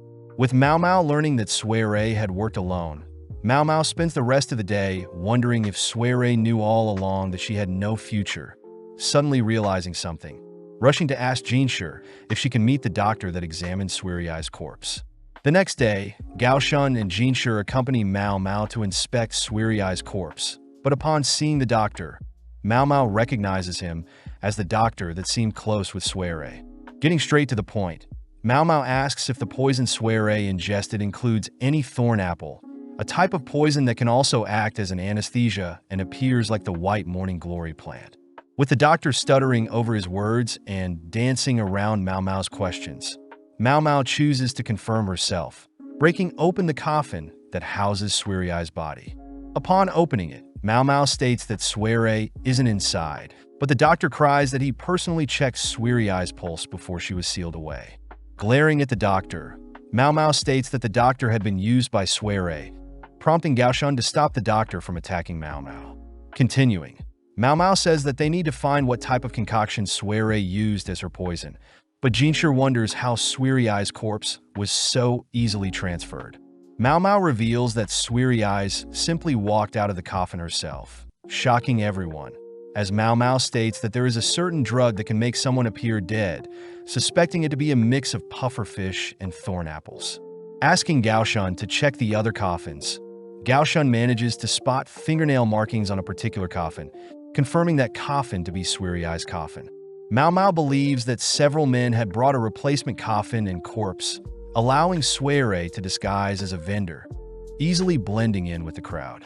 Hearing something so absurd, Jinshur is amazed that Suere would go so far, but Mao Mao utters that it was either a high-risk bet or death itself. Mao Mao states that Suere would have escaped but smirks as she was able to figure out Suerai's genius plan, hoping to one day reunite with the genius that would willingly bet their own life to pull off such a devious scheme. As Mao Mao gets giddy at the thought of learning the poison Suere used, Mao Mao realizes that her wounds have opened up, asking if she could get patched up. That night, we cut to Lady Lulan receiving a message, but at the same time, we see Jinshur uttering that they took care of Suerai's incident in secret. Jinshur reveals that the doctor that was friends with Suere had apparently been recommended by his master. Therefore, the doctor doesn't know anything about where Suere came from. Just then, Gaoshun appears, reporting that Mao Mao made it home safe, which reminds Jinshur of the issue of Locken being Mao Mao's real father. With Gaoshun pouring out a drink for Jinshur, Gaoshun confirms the drink is safe, prompting Jinshur to reluctantly scoff down the drink. 5 years ago, Jinshur had to take on the role of a eunuch in the rear palace, changing his age to 24, but had been drinking a special medicine to suppress his manhood. As Jinshur and Gaoshun chat, Gaoshun mentions how his children are becoming adults, meaning Gaoshun will soon have another grandchild. Jinshur notes how Basin is actually Gaoshun's son, which Gaoshun remarks is 19 years old, the same age as Jinshur's real age. The next day, Jinshur is seen visiting one of Lulan's helpers, learning that the current emperor isn't too fond of Lulan, as Lulan experiments with unorthodox dresses. With the emperor visiting Lulan every 10 days, Jinshur notes how Lulan's father is a high-ranking official, someone Jinshur knows is quite powerful. As Gaoshun and Jinshur leave, Jinshur utters how the current emperor doesn't like younger women, but Jinshur begins thinking about the past. Jinshur confirms that he is a duo and the current emperor's son, having been swapped at birth with the current emperor's younger brother. As Jinshur visits Gyokyu, Jinshur wonders why Gyokyu seems off, heading to speak with Mao Mao, only to reveal that Gyokyu may be pregnant. With Jinshur asking Mao Mao to start working under Gyokyu, Mao Mao understands why Jinshur isn't taking care of her, as men aren't allowed in the rear palace, especially Locken. Seeing Mao Mao getting distracted, Swearin warns Mao Mao to focus, but several days later, we see Mao Mao as perfectly integrated back into working under Gyokyu. Happy to see that Gyokyu, her daughter, and the emperor seem harmonious, but Mao Mao notes how the emperor is definitely more capable than he seems. As Mao Mao thinks about the things that may arise in the future with Gyokyu giving birth, we cut to Lahaka, who overhears several girls gossiping about one of the verdigris princesses being bought out. Back at the palace, Lahaku is seen more distracted than normal during training, but at the same time we see Mao Mao reunited with the quack doctor, convincing him to not be lazy. When Mao Mao tells the quack doctor of a doctor that received pay cuts due to their laziness, the quack doctor gives in, assisting Mao Mao in tidying up their building. As the two sit for a break, Mao Mao notes how excited the quack doctor is, wondering if the doctor is from a rich family, having used very expensive paper as a plate. The quack doctor reveals that his family back home specialized in making paper, being able to generate infinite wealth for a period of time. But after the previous emperor's mother banned the cutting down of trees, his family spiraled into financial hardships. Eventually, the quack doctor's older sister had to work in the rear palace. And to prevent his younger sister from going, the quack doctor offered to work in the rear palace as well. Happy as he got paid a decent amount becoming a eunuch, but hasn't been able to see his older sister since. The next morning, Lahaka can't help but continue to daydream about Perrin. Cutting to Mao Mao, who has returned to continue cleaning the quack doctor's store. Mao Mao spots the quack doctor reading something, learning that the quack doctor's little sister had written the doctor a note, informing him that their family may be on bad terms with the palace. Mao Mao also reads that the doctor's family has come up with a new way to produce paper, but the quack doctor simply reveals that everything is relatively the same, except now they started using oxes for manual labor. Hearing this, Mao Mao notes how amazing the paper feels, as the paper has no impurities and is quite thick, but suddenly realizes the paper is quite weak. Mao Mao asks about the doctor's process for making paper, but the doctor reiterates that it's similar to how others would make.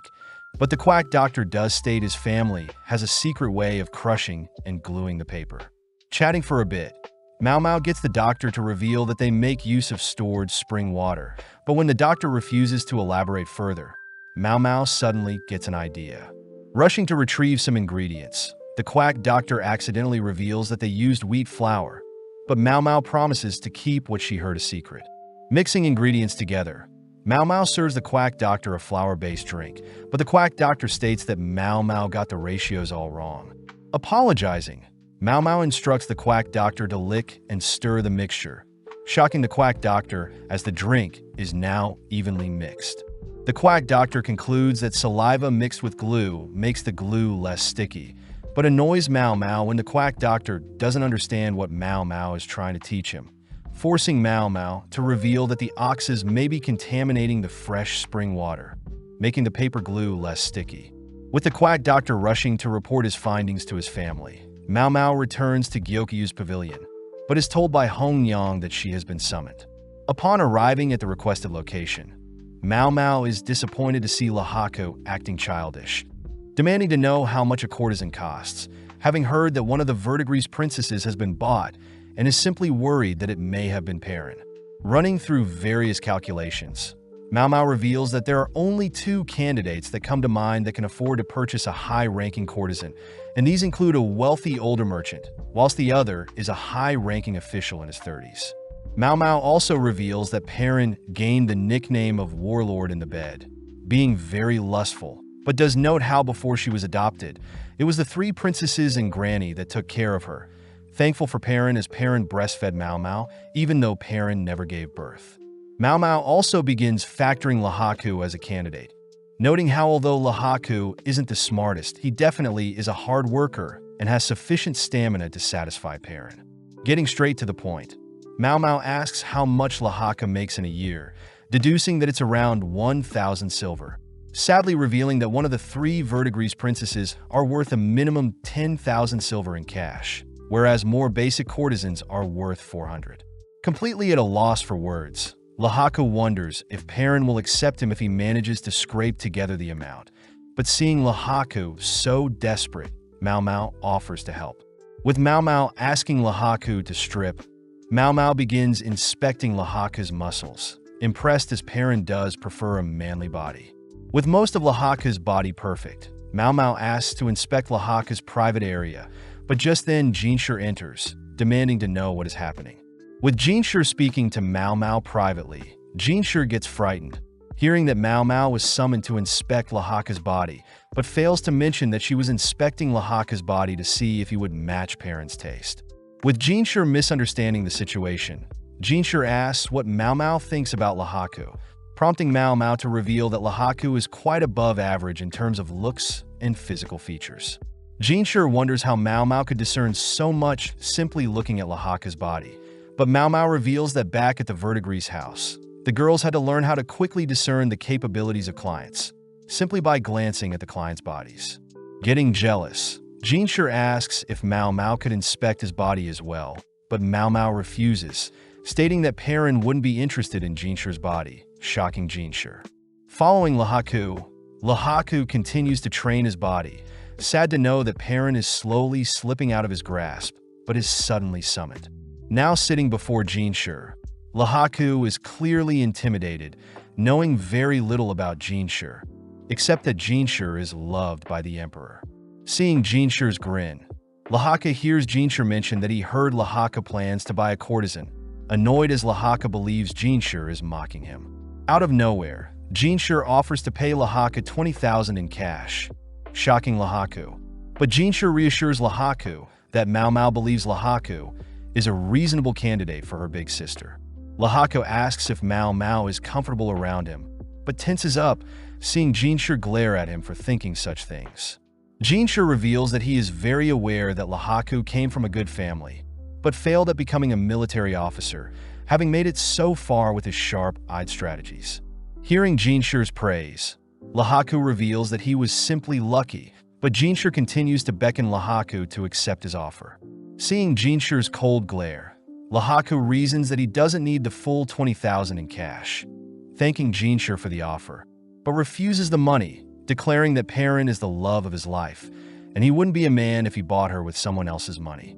Impressed, Jinshur wishes to speak with him soon, heading off as he confirms that he was worried for nothing.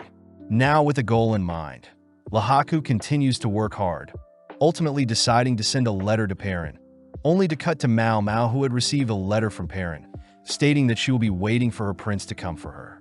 Mao Mao reveals that Lahaku won't need the full 10,000 if Perrin likes him, but gets distracted learning that a certain person recently offered to buy several people out. Mao Mao can't help but think about that man, but just then we cut to Lakan, being called to a meeting, but he seems to be distracted by blue roses. With spring arriving, Gyokyu began to show obvious signs of pregnancy, something that Lingli began to take notice of as well.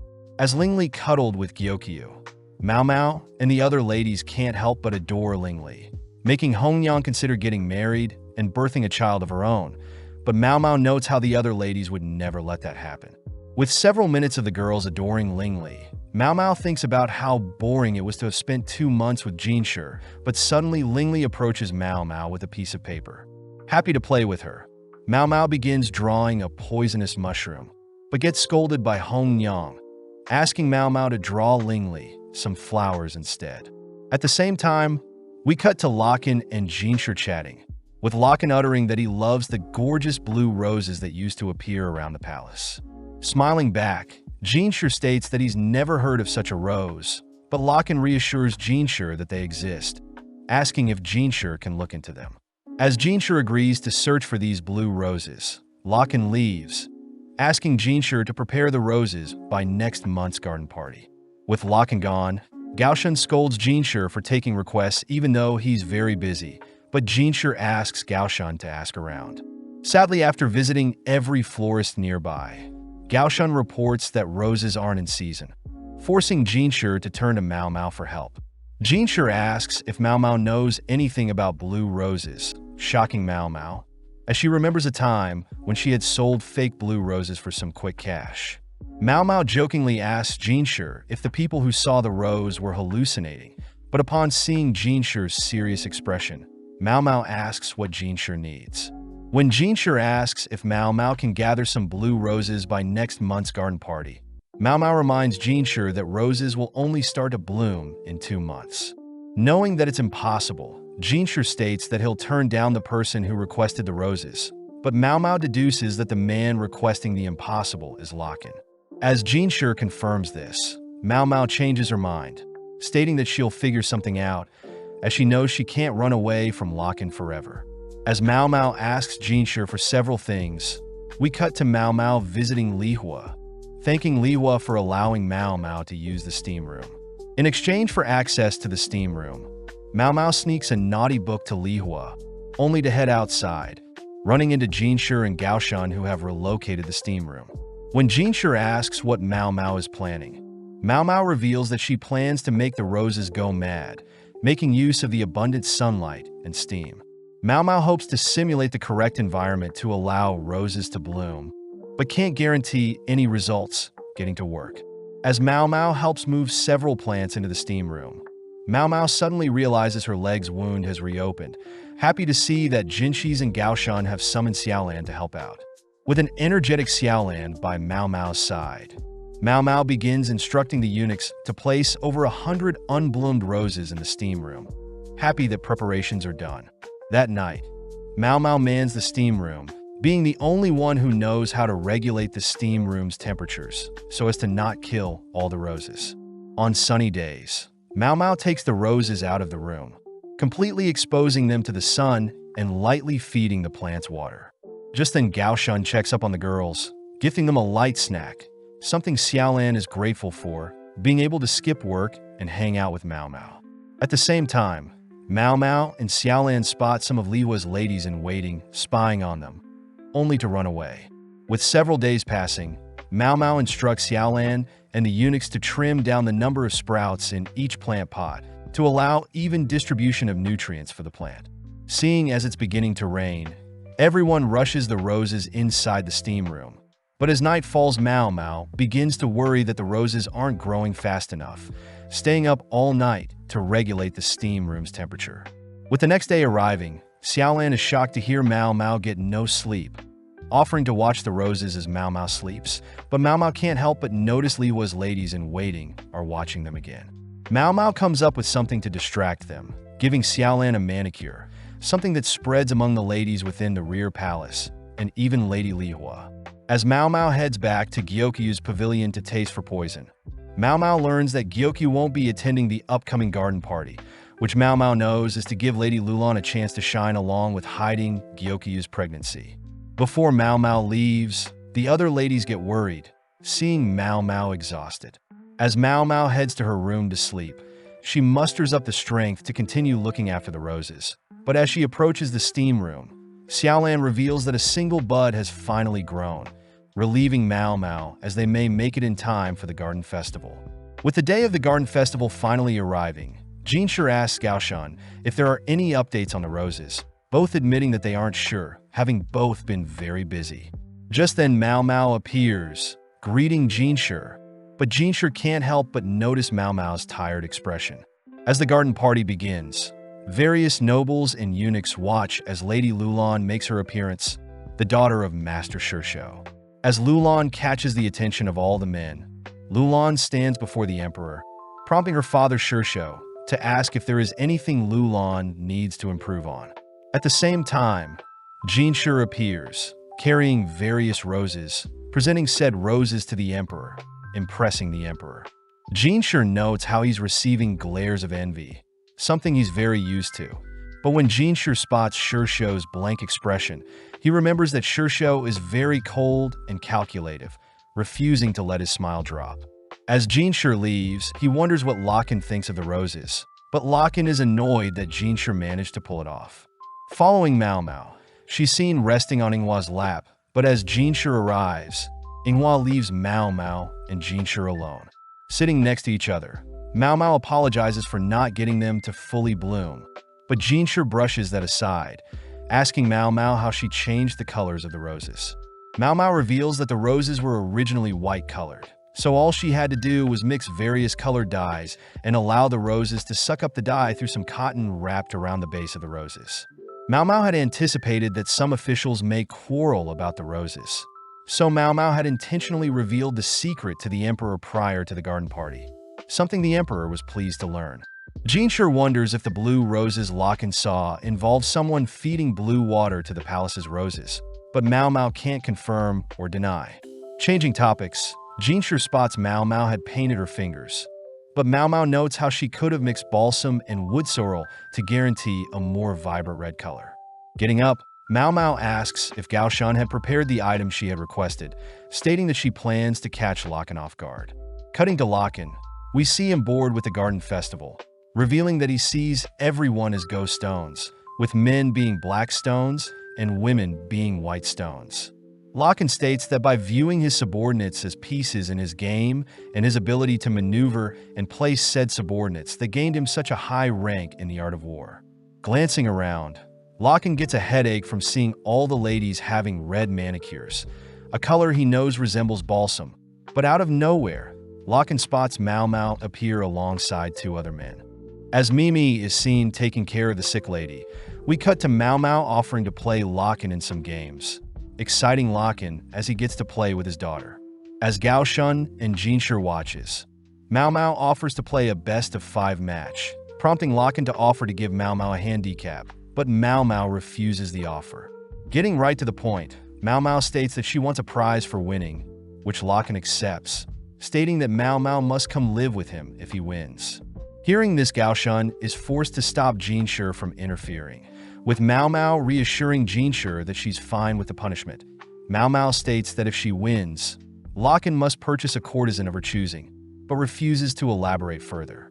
With Lakan having a general idea of Mao Mao's scheme, Mao Mao adds 2 more rules, pulling out several ingredients. Pouring liquor into 5 cups, Mao Mao takes out an additional ingredient, a poison that becomes lethal after 3 or more sips. By dissolving the poison in 3 cups, Mao Mao begins mixing up the cups, stating that the winner after every match will force the loser to drink from 1 cup. Secondly, Mao Mao states that if her or Lakan leave their match, they are automatically deemed the loser. With Lakan agreeing to all of Mao Mao's scary conditions, Jinshi is shocked to see Lakan unfazed, wondering what Mao Mao is planning. As their first match of Chinese chess begins, Lakan manages to defeat Mao Mao, selecting the first cup for Mao Mao to drink from. After some more back and forth, Lakan once again defeats Mao Mao, worrying Jinshi as he watches Mao Mao drink from another cup. With Gao Shun and Jinshi skeptical of Mao Mao's capabilities, Mao Mao makes the first move for her third game, but with every move Mao Mao makes, Jinshi wonders what Lakan and Mao Mao are thinking. Out of nowhere, Mao Mao is declared the winner, as Lakan had purposely lost, asking Mao Mao if the cups with poison stand out from the non-poisoned. Mao Mao states that she believes it should taste awful, but at the same time, Jinshi knows that Lakan doesn't want to risk having his daughter Mao Mao take the poison 3 times. So Lakan plans on drinking at least one of the 3 poison cups to ensure Mao Mao is alive after being defeated. Upon downing his first cup, Lakan admits that the drink tastes awful, scaring Jinshi, as he's not sure if Locken managed to find one of the poison cups. As Jinshi begins thinking about Mao Mao having to live with Locken, Locken suddenly gets flushed in the face, suddenly collapsing, unable to handle his alcohol. Jinshi demands to know what Mao Mao has done, but Mao Mao simply states that all the cups were filled with alcohol and the poison she added was simply more concentrated alcohol. When Gao Shun confirms that Locken is only drunk, Mao Mao reveals that Locken isn't able to handle his alcohol well, making Jinshi realize that Locken only drank fruit juice when they were together. Since Mao Mao is the victor, she states that they should head out to cash in on her reward, but at the same time we flash back through Locken's memories. Locken narrates how he had always had trouble discerning humans apart, even forced to watch his father abandon his mother at such a young age. Being the oldest in his family, Locken spent a lot of time playing Go and chess, learning how to discern people based on their voices and body, but thanks to his uncle, Locken learned how to use Chinese chess pieces to discern people. After some time, Locken was forced onto a high-ranking role, but was easily able to take on such a role, since Locken used his love for chess to control other humans. One night, Locken and some colleagues had visited a brothel to face a famous skilled courtesan, Feng Xian, someone Locken challenged to play Go, happy that an undefeated man like him is facing off against another undefeated player. Out of nowhere, Locken ended up suffering defeat for the first time, laughing out of joy as he finally saw the first human in his life. Admiring Feng Xian's foxy eyes and crimson red appeal, Locken and Feng Xian ended up spending several years together playing chess and Go. One night as Locken and Feng Xian chat, Feng Xian revealed that she never knew her mother, having grown up in the pleasure district, and even revealing that it is forbidden for a courtesan to get pregnant. Sadly, as time went by, Locken watched as Feng Xian's popularity skyrocketed, restricting Locken to only be able to afford to visit Feng Xian every 3 months. Seeing Feng Xian up to something, Locken spots Feng Xian messing with balsam and woodwhirl, a medicine that treats basic poisons. As Locken admires the woodwhirl, Feng Xian asks when Locken can visit her again. Sad to hear Locken can only afford her in 3 months' time. As more days passed, Locken had heard of Feng Xian being bought, sad to see that her value had outgrown his reach, even as a military officer.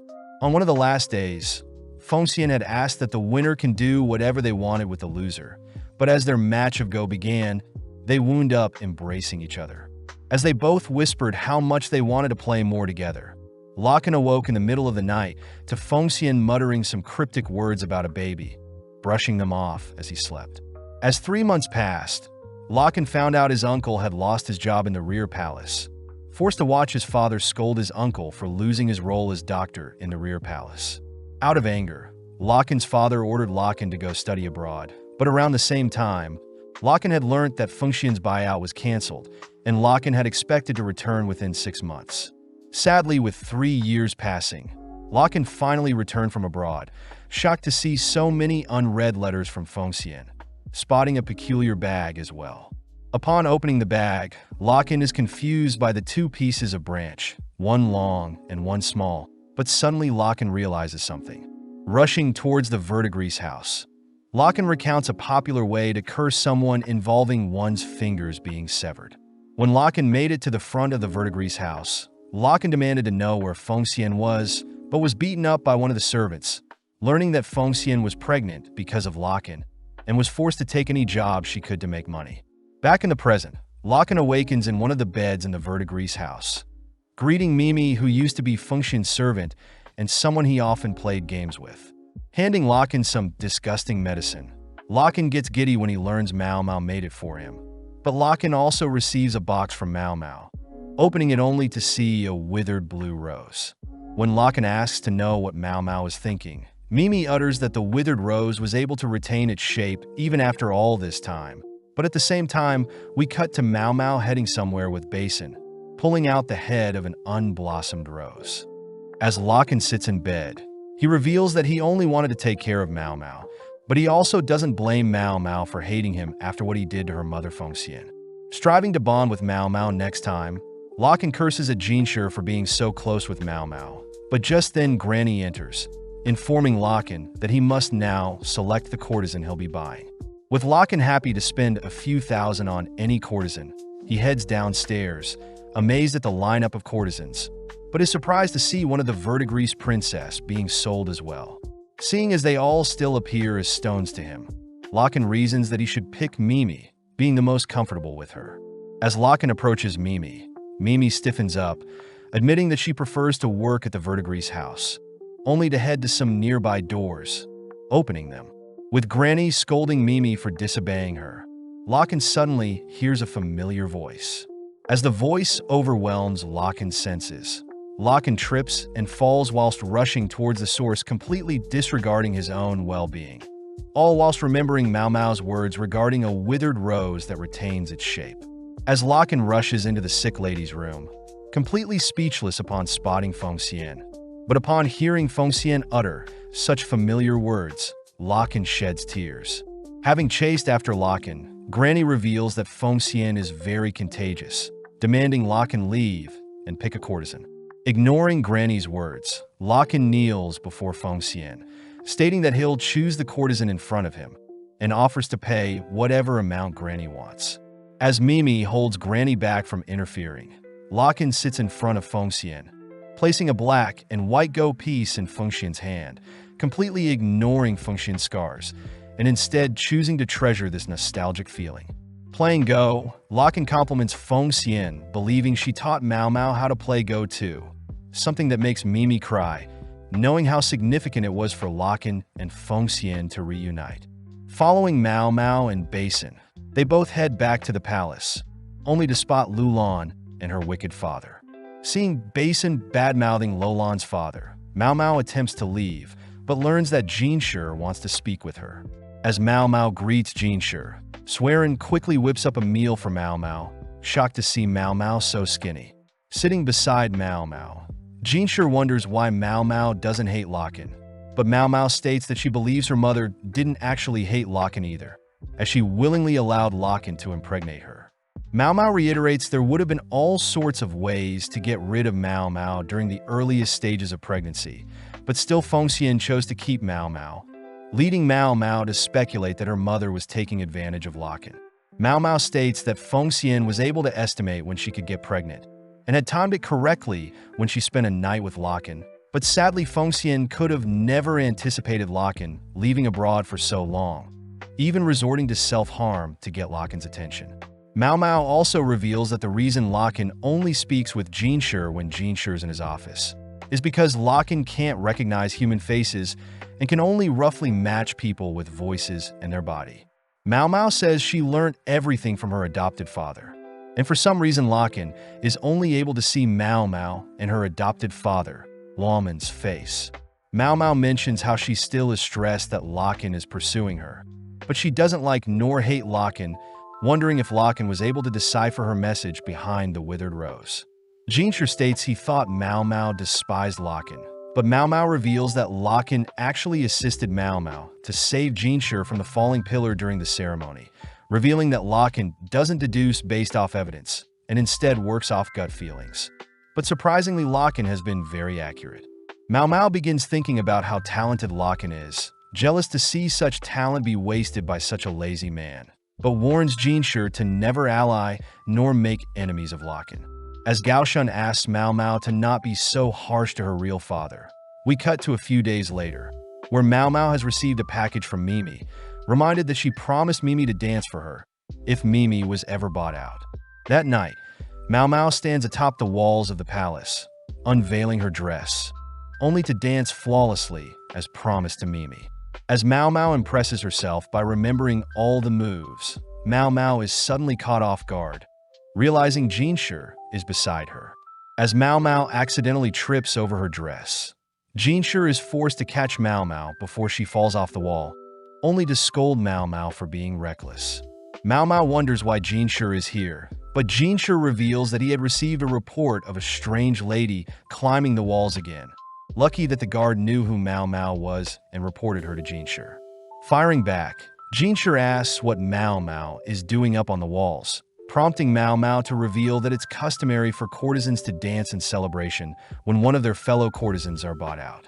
Jinshi adds that he heard Locken had purchased a courtesan recently, mentioning that Locken is going on vacation for 10 days, while Mao Mao states that Granny is throwing a 7-day celebration.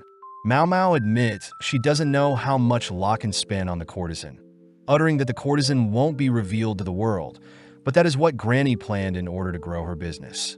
Curious, Jinshur asks if Mao Mao knows the courtesan Locken bought, but cheekily, Mao Mao says she doesn't know, annoying Jinshur, but Mao Mao does mention that the courtesan Locken bought won't live long. Mao Mao notes how she was never told about her mother or father growing up, having heard everything secretly from other slaves and courtesans, but doesn't blame her mother for wanting to keep her pride. Thinking about the recurring nightmares she occasionally gets, Mao Mao states that her mother has no memories of Mao Mao growing up, but is fine with her mother only remembering Mao Mao through the finger she cut off as a baby to send to Locken. Changing topics, Mao Mao suddenly realizes that her leg wounds have opened up again, wondering if she should stitch herself up, but this freaks out Jinshur. Choosing to pick Mao Mao up, Jinshur leaps from the palace walls, all whilst protecting Mao Mao. As Jinshur carries Mao Mao across the palace, Mao Mao gets embarrassed, learning Jinshur carried her the same way when she was passed out after the ceremony. Suddenly remembering something, Mao Mao leans in close, teasing Jinshur, only to ask for the ox Bezor Jinshur promised, prompting Jinshur to headbutt Mao Mao. The season ends as we cut to several days later, where Jinshur is visiting Mao Mao at the Jade Pavilion, asking Mao Mao for some more advice. Picking back up from the previous season, we see that the red light district is as popular as ever, following Mimi who cleans up Fengxian's old room, reminiscing on her moments working under Fengxian. At the same time, Perrin and Joko wonder why they suddenly have a massive order, learning from Granny that Mao Mao asked them to deliver it to her, and it will be a new source of income for them. Back at the rear palace, Jinshur does his routine check-ins, first visiting Li Hua and Li Shu, only to stop by to visit Lulan. Upon entering Lulan's pavilion, Jinshur and Gaoshou note how Shishou had asked for more ladies in waiting for Lulan, but they're surprised by how many Lulan has now.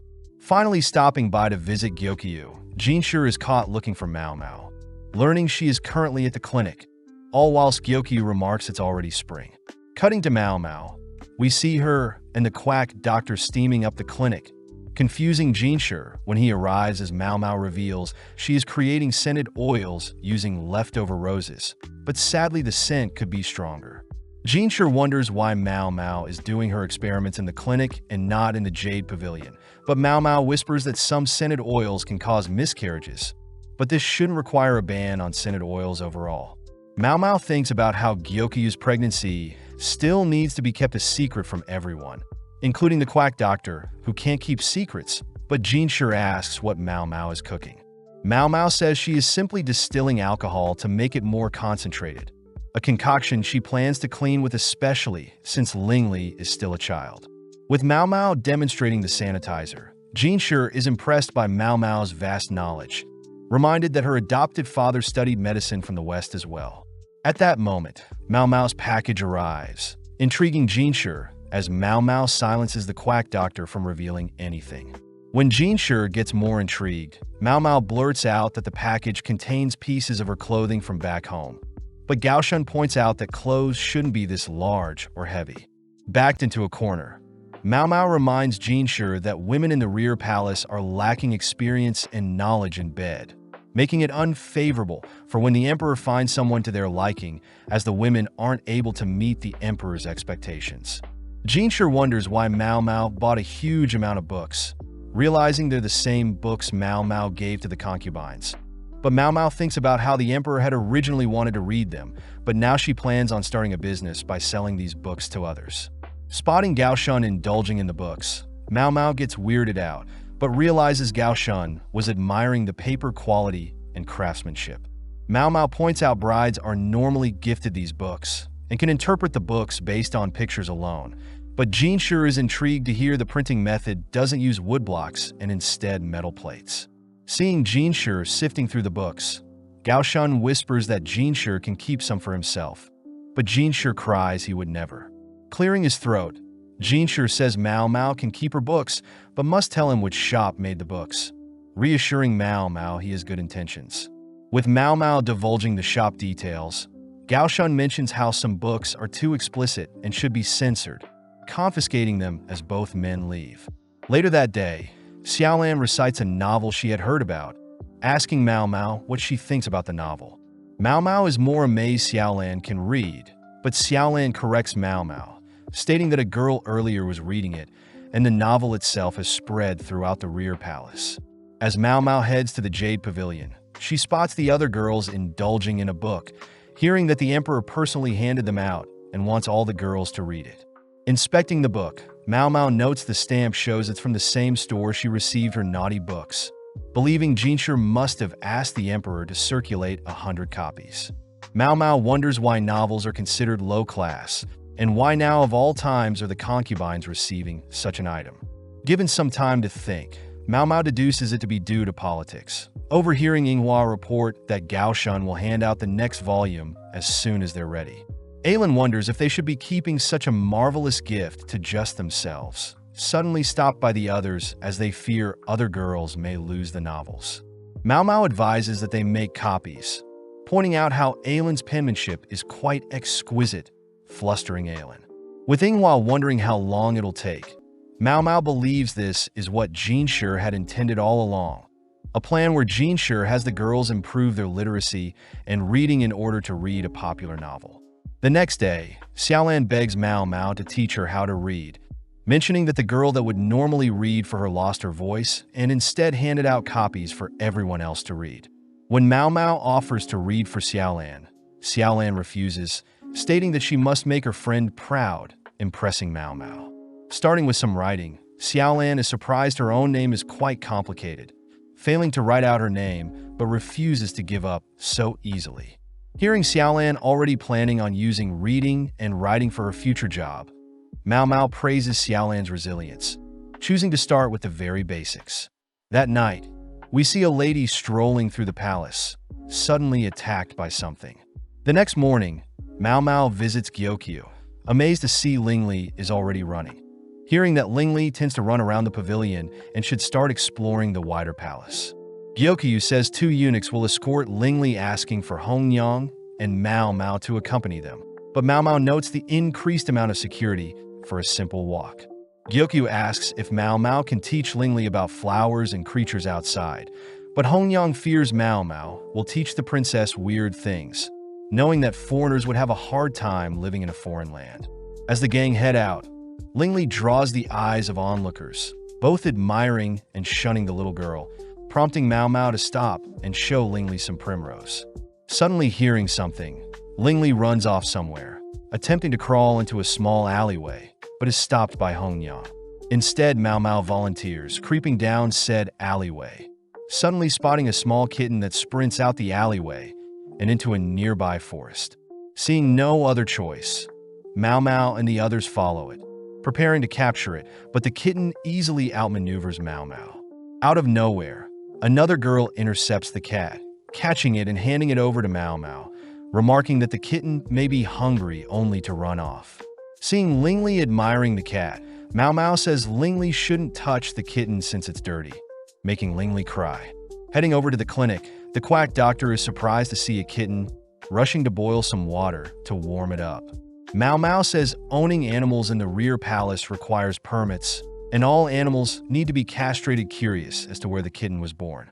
Wrapping up some hot water in a cloth and placing it under some bedding, the quack doctor asks for Mao Mao to place the cat on the bedding, revealing he too had found a calico cat in the past. Mao Mao asks if the quack doctor has milk and intestines, freaking out the doctor, but Mao Mao says the intestines are a substitute for the mother's breast. Seeing as a bath would harm the kitten, Mao Mao chooses to manually wipe off any dirt only to clean any bacteria with oils. As Mao Mao nurses the kitten, she's called by the emperor later that night, happy to hear the emperor plans to keep the kitten, exciting Lingli. As time passed, the kitten grew stronger to have baths and eat chicken, but Mao Mao got to work trimming the kitten's claws to ensure no harm to the princess.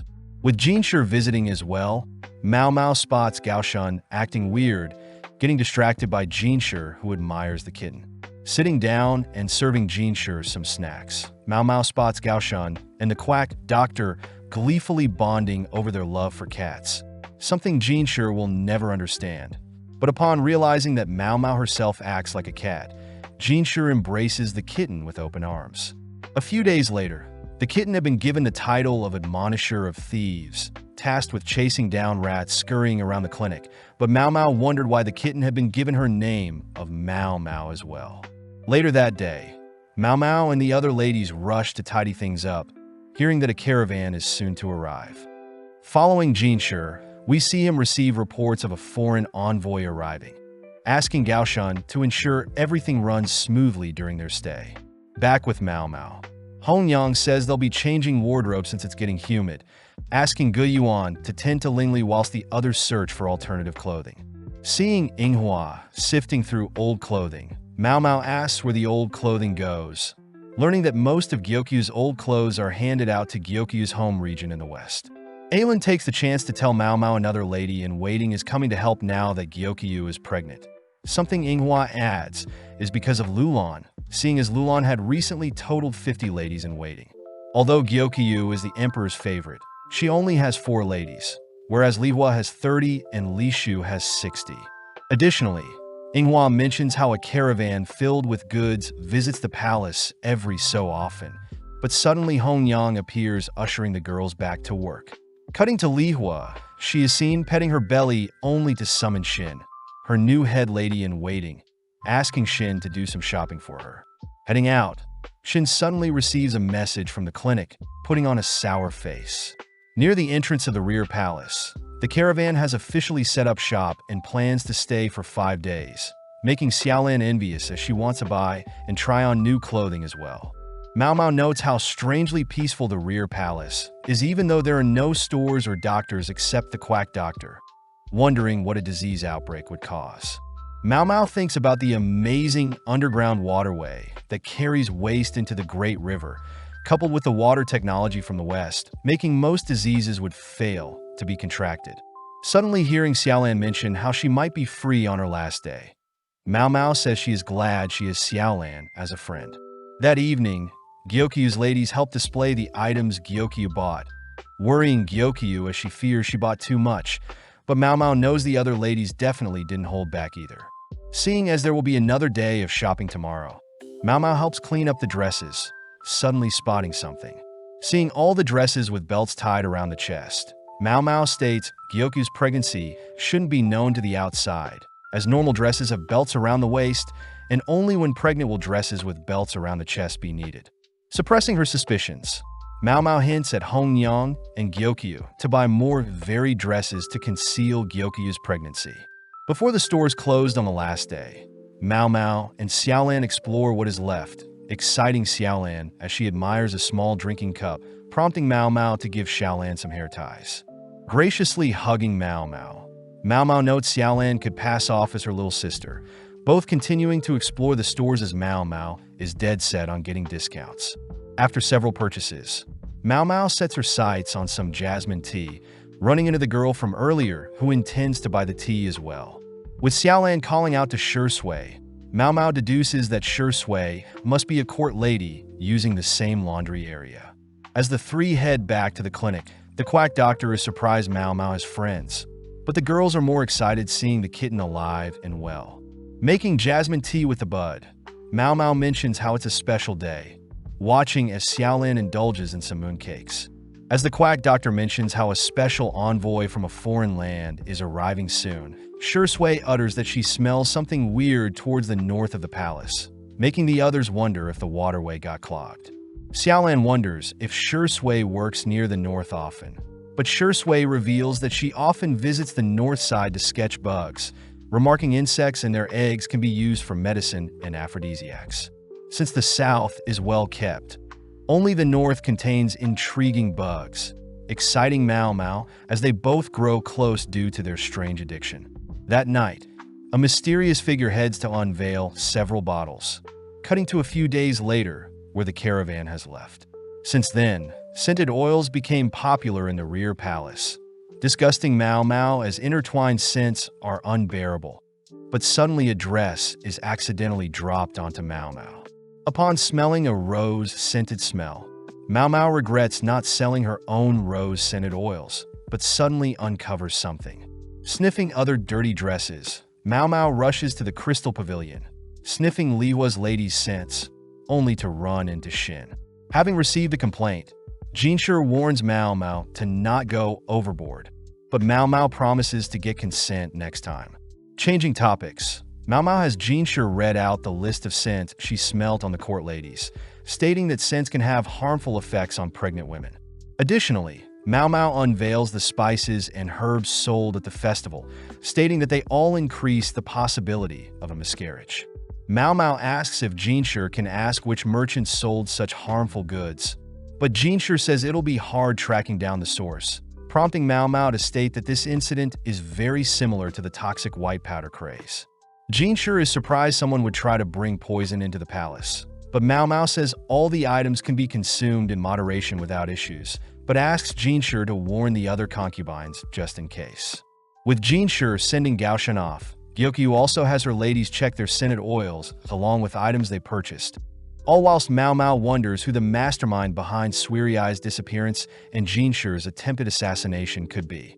Heading back to the kitchen, Mao Mao fears she must be blowing everything out of proportion, noting how everything that caught her attention was coincidental.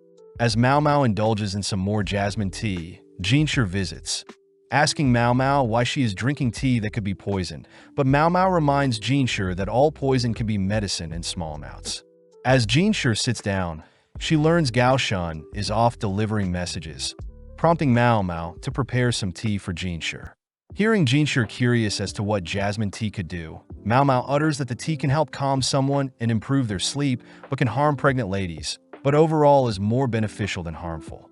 Seeing Mao Mao serve him a different drink, Jinshi slurps up Mao Mao's cup of tea, heading outside only to discover that concubine Jin of middle rank had passed away due to poison. The next day, Jinshi and Gaoshan decide to head to the Jade Pavilion, all whilst Gyokyu is notified of concubine Jin's passing due to poisoning.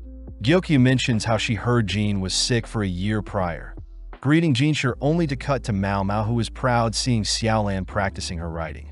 Later that day, Mao Mao learns of a court lady by the name of Tao going missing.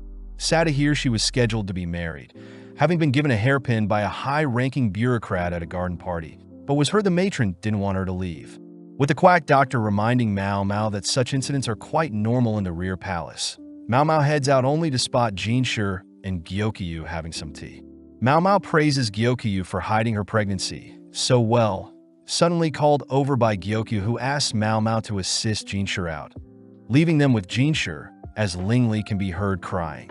Now alone, Jinshi asks what Mao Mao thinks about the books being spread by the emperor, something Mao Mao thinks highly of as the novels are encouraging the girls to read and write, prompting Jinshi to unveil the next step in his grand scheme.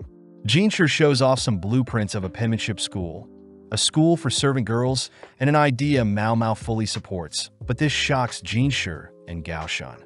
Mao Mao gets weirded out realizing Jinshi wanted Mao Mao to glare at him, but tells Jinshi the penmanship school will not only help the slave girls, but also help other high-ranking girls find jobs. Mao Mao does wonder why the southern courtyard is so close to the main gate, advising Jinshi to move the courtyard elsewhere, as lots of prideful concubines gather near the location and wouldn't be too pleased seeing servants begin to be educated. Mao Mao mentions how moving the courtyard north and renovating some rundown buildings would be more suitable, asking Jinshi to call the school service vocational training to attract those seeking a job, and that snacks should be occasionally rewarded to lure girls back for more. Mao Mao notes how Jinshi hasn't even thought about his plan all the way, happy to hear he is seeking her personally for advice, but Jinshi also takes the chance to ask Mao Mao about her mushroom expertise. Mao Mao reiterates that she makes food and medicine with mushrooms, hearing that court ladies frequently get food poisoning when they hunt for mushrooms they aren't too sure about. Jinshi points out how he knows Mao Mao secretly digs up and devours matsutake mushrooms herself, something Mao Mao can't refute. Jinshi asks Mao Mao to solely focus on removing and noting down the poison mushrooms she uncovers, having Mao Mao sit out on all her duties except tasting to ensure things run smoothly. But Mao Mao wonders why he hasn't told Gyokyu any of this. Immediately getting to work, Mao Mao recognizes the locations the court ladies frequent and the entirety of the south side to be already been surveyed, choosing to head north, only for Mao Mao to begin uncovering various mushrooms. Suddenly smelling something tingling her nose, Mao Mao remembers what Shui said about the leaking sewage, wondering if the leak is causing the various mushrooms to suddenly grow. After a long days of scavenging, Inghua asks what Mao Mao has been up to, prompting Mao Mao to mention how she's gathered a bucket load of interesting mushrooms. Rushing to get changed, Mao Mao greets Gyokyu, spotting Gyokyu and Hongyang tying black strings around their wrist, only to be instructed to follow Hongyang after dinner. Heading out, Mao Mao learns that Jean, the upper-middle rank concubine and daughter of a high-ranking noble, had passed, having been sick for the past year and was only seen in her room. Hongyang mentions how it was food poisoning that got her, annoyed that she was forced to remain in the palace, even though the emperor refused to visit her. Mao Mao wonders why Hongyang is so passionate when talking about Jean. Hearing Jean was quite rude, always lashing out at lower-class girls, and even was suspected for the poisoning done to Lihua and Gyokyu involving the white powder. Jean Sure was sent to investigate, but with no evidence Jean was left unpunished, something that didn't stick right with everyone as Hongyang expressed how relieved she is for Jean to have finally passed away. Mao Mao suddenly realizes a link between Jin's poisoning and the reason Jean Sure didn't talk about the mushrooms in front of Gyokyu.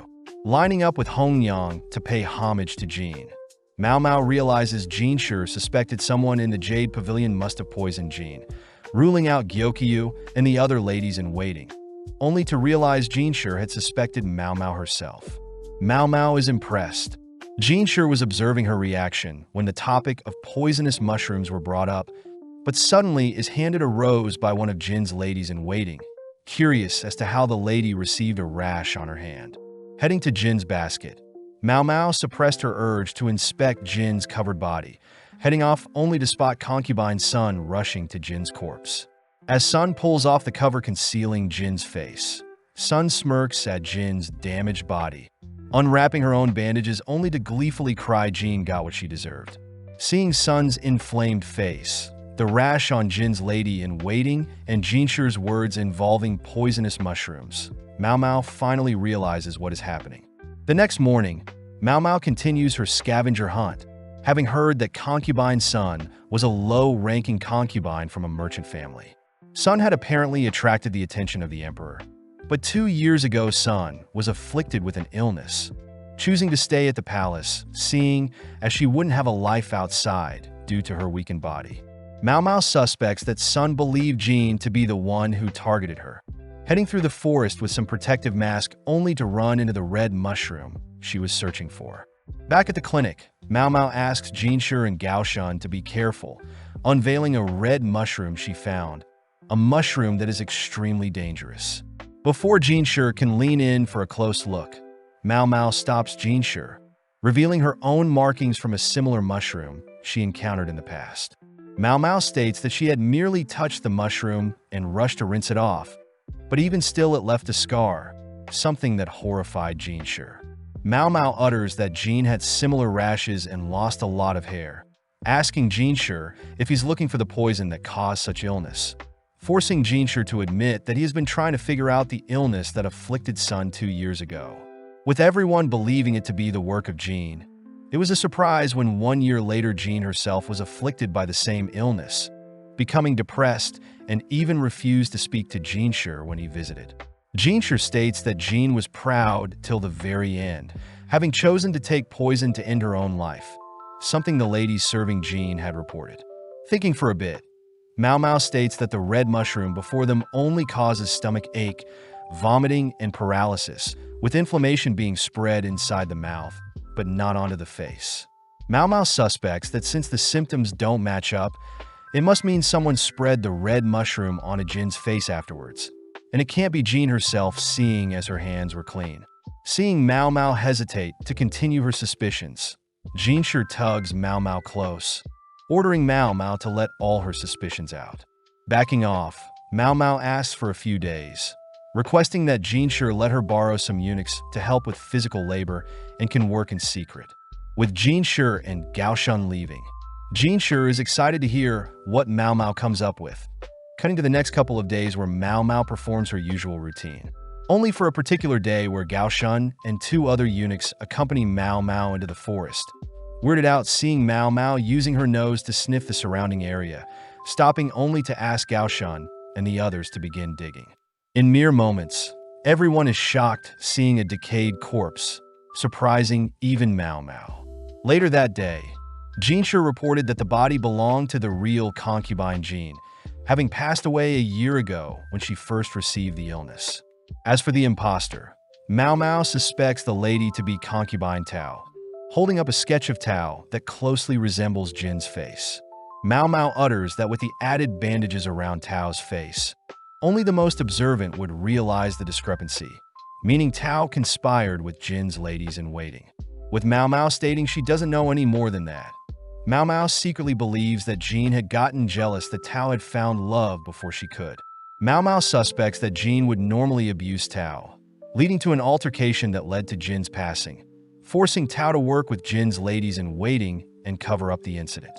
When things got too stressful for Tao to keep up the act, Jin's ladies disposed of Tao, but Jinshi wonders how Mao Mao found Jin's real body. Mao Mao proudly declares that she simply looked for an abundance of mushrooms growing nearby, having known that mushrooms tend to grow around animal feces or carcasses. Jinshi calls out Mao Mao for fiending over mushrooms grown around a human corpse, something Mao Mao realizes is quite weird, but before Mao Mao can defend herself, Jinshi has Gao Shun confiscate Mao Mao's mushrooms. Now left alone, Mao Mao spots a mushroom that had fallen out of her basket, wondering what a mushroom grown from a corpse would truly look and taste like. That night, we see the emperor greet some visitors, cutting to the next day, where Mao Mao is shown a massive mirror. The mirror amazes all the girls, as it's a Western invention, making it hard to obtain, especially the one before them, as it would easily be worth another's life. Mao Mao learns that Gyokyu had owned a smaller mirror in the past, but Inghua broke it, intriguing Mao Mao as to how mirrors are made and how they can mass-produce them. Gyokyu tells Mao Mao the mirror is a gift from a foreign envoy, reminding Mao Mao that the foreign stores were in preparation for a special envoy arriving. But Mao Mao also hears that each concubine received an equally expensive mirror, wondering what business this envoy has with their nation. That evening, Gao Shun visits Mao Mao and Hong Yang, asked by Gao Shun to borrow one of their rooms, but Hong Yang is disappointed to hear that Gao Shun is married and has a child. As Mao Mao serves the two some tea, she hears Gao Shun asking for some advice, explaining a story involving a rich family with two daughters. Since the daughters were close in age, they were both loved dearly by their overprotective parents, forcing the girls to remain inside. When a lady-in-waiting was assigned to the girls, the lady would occasionally sneak them out, but when the father found out, he locked the girls inside permanently, stationing men to guard and watch over them. Although the girls grew up introverts and spent their youths embroidering, the father soon discovered his younger daughter was pregnant with the child of a wizard, a story that confuses Mao Mao, as she simply believes the lady had continued to sneak the girls out. Gao Shun corrects Mao Mao as the lady-in-waiting had been fired to warn future ladies-in-waiting from getting too comfortable, but when Hong Yang wonders if the men watching the girls pulled any moves, Gao Shun states the men would monitor each other as well, forbidden from approaching the daughters. Unfortunately, Mao Mao doesn't know what to make of Gao Shun's story, stating that she knows that people can trick themselves into thinking they're pregnant, having once seen a young courtesan claim she was pregnant with the man she loved. The courtesan had reported skipping her periods and her skin began to grow tender, but this was all in her head, making Mao Mao ask Gao Shun if he's sure the younger daughter was pregnant. Acting strange, Gao Shun states he knows for sure, asking Mao Mao if she can figure out ways the daughters could have snuck out given the surveillance they were under. Showing Mao Mao a map of the daughter's home, Gao Shun points to a separated house where the daughters were kept, and only a corridor connected the daughters to the main house, with a built-in washroom included in the separated house. Gao Shun adds that there are windows opposite of the corridor, with two men at different levels watching each window, but Mao Mao points out how limited the men's vision must have been. Gao Shun utters that the girls would normally be seen near the windows embroidering, a hobby Gao Shun admits is unorthodox. But Mao Mao knows that Gao Shun seems to be hiding something from them. Knowing that the daughters also had separate bedrooms, Mao Mao deduces that the separated house must have been originally for guests, something Gao Shun confirms as he reiterates only 2 men were ever watching through the windows. Mao Mao begins to squirm, holding back her speculations. But just then Gao Shun remembers to give Mao Mao the ox bezoar Jinshi promised her. Mao Mao wonders why it took so long, learning that the demand for it suddenly rose.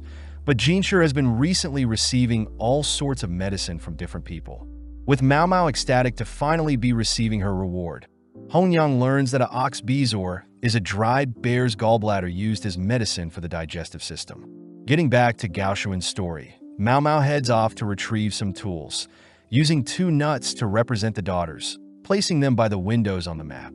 Next, Mao Mao takes out a mirror, declaring that the daughters must have used a mirror to reflect the older daughter in place of the younger daughter, making it seem like nothing was happening from a distance. Gao Shun points out that the girls were stitching different animals at the time, but Mao Mao states that images can be made with 2 results in mind, showing off a face that can be flipped to show a completely new face.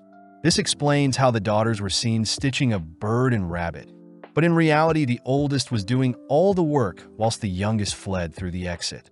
Mao Mao thinks about a story her dad told her about, having heard needlework was common amongst high-class daughters, suspecting that Gao Shun had twisted the story a bit, believing the daughters may have been hiding a bigger secret than a mere child. Not wanting to question things further, Mao Mao watches as Gao Shun leaves, wondering what she should do with her new gift. That evening, Jinshi is seen stressed, having received another mystery regarding a beauty that sheds pearls as tears from a high-ranking official. But Gao Shun reminds Jinshi he doesn't need to solve everything. With Jinshi wondering what the envoy is scheming with the mirrors, we see Jinshi visiting Gyokyu, only to ask Mao Mao about the mysterious beauty shedding tears. Mao Mao is completely confused by Jinshi's cryptic question, learning that a beautiful lady given the name Moon Fairy was capable of creating pearls with her tears, having once been a courtesan from the Pleasure District. Seeing as Mao Mao still doesn't recognize her, Jinshi reveals that this mystery is a request from the special envoy that has arrived from the West. Apparently, the envoy had heard of the Moon Fairy from their grandfather when they were younger and now wants Jinshi to seek out the fairy. But Mao Mao points out this story must have existed for many years now. Jinshi states he would like to do the best he can, seeing as the request is from a diplomatic partner. But as Mao Mao thinks back of possible candidates that fit the Moon Fairy description, she realizes that only one fits the criteria. Surprisingly, Mao Mao utters that Jinshi had already met the candidate, revealing it to be the granny of the Verdigris house. Mao Mao says she can convince the granny to visit if he pays, but wonders why Jinshi doesn't just lie about the fairy he finds. But Jinshi reveals he already tried to present other beautiful ladies, but the envoys refuse to accept them as worthy of being a moon fairy. Hearing that the envoys are females, Mao Mao fears what they may do to Jinshi if he were to ever seduce them, instead asking how important these envoys are. Jinshi says the envoys control all western and northern trading points, making Mao Mao curious as to how gorgeous Granny was to have captivated the eyes of Westerners who are already conventionally good-looking. Seeing Jinshi distraught, Mao Mao gets to work inviting Granny to the palace, sitting down with her only to ask Granny if she welcomed an envoy 50 years ago. Granny confirms she did, remembering that the city was originally an ancient ruin that accepted tourists, but seeing as there was no grand palace at the time, a ceremonial site near a pond and orchards was used to welcome guests. Mao Mao recognizes the description as a ruined orchid on the north side of the rear palace. But Granny continues by stating she herself was selected as the main dancer to perform, being the highest class courtesan at the time out of the dozen that were chosen. Granny admits her build at the time was tall and curvy, something that would naturally draw others' attention. But the overall event was mostly improvised and planned to suit the guests. Granny says that bugs needed to be removed from the nearby orchids, and before the event her dress was sabotaged, but like the pros she was, Granny still outshined all expectations, smacking Mao Mao when she seemed bored. Taking out a painting, Mao Mao is amazed to see Granny in her prime, learning that the envoy had personally sent Granny the painting after seeing her perform. Granny proudly claims that the envoy never set foot on their land again, but Mao Mao wonders why Granny drew the envoy's attention so much, disappointed to see Granny doesn't know. With Mao Mao curious as to what garnered Granny the title of a goddess, Mao Mao shows Jinshi what he needs to find, all baffled as they wonder where they can find a 175-centimeter tall lady with natural curves, long limbs, and is skilled at dancing. Gao Shun mentions how the envoys are tall themselves, being cousins with the same grandfather, intriguing Mao Mao as to how pretty these envoys are. Seeing as they need someone pretty enough to even stun the envoys, Mao Mao identifies someone that could satisfy their needs, glaring at Jinshi. That night, we see the Emperor meeting with Lulan all while Shi Sui spends time hunting for items near a pond and orchards. At night, Mao Mao sits with Granny's painting, wondering how much the rumors had twisted Granny's legacy. But heading out the next day, Mao Mao heads towards the north orchards and the rear palace, spotting a shrine-like building and a pond as well. Noting how the location used to belong to a different ethnic group, but out of nowhere a pair of hands covers Mao Mao's eyes. Recognizing the voice to be Shi Sui's, Mao Mao asks why Shi Sui's here, handed a leaf sandwiching a cute caterpillar. Weirded out herself, Mao Mao hears that Shi Sui is uncovering many bugs near the orchids that can only be found in books. Something Mao Mao realizes is due to the orchards being a common trading hub for foreigners, so it's natural for insects to have flocked to the area. Mao Mao wonders what type of butterfly the caterpillars will evolve into, but Shi Sui corrects Mao Mao, uttering that the bugs will actually become gorgeous moths, nocturnal creatures that light up the night sky. Shi Sui invites Mao Mao to see the moths at night, emphasizing that the moths will sparkle at night, something that catches Mao Mao's attention. Mao Mao asks if the moths mate after evolving, but Shi Sui says they have to since they can't eat and perish soon after maturing. With Mao Mao confirming the Shi Sui can decipher the gender of the caterpillars, Mao Mao gets to work, updating Jinshi on her findings as they all make preparations for the upcoming banquet. In a few days, the envoys are invited to said banquet, marking the 50th year since the Moon Fairy had graced them. As men and high-ranking concubines are invited to view the show from their carriages, Mao Mao spies on the blue-eyed ladies, admitting that their beauty truly is unorthodox.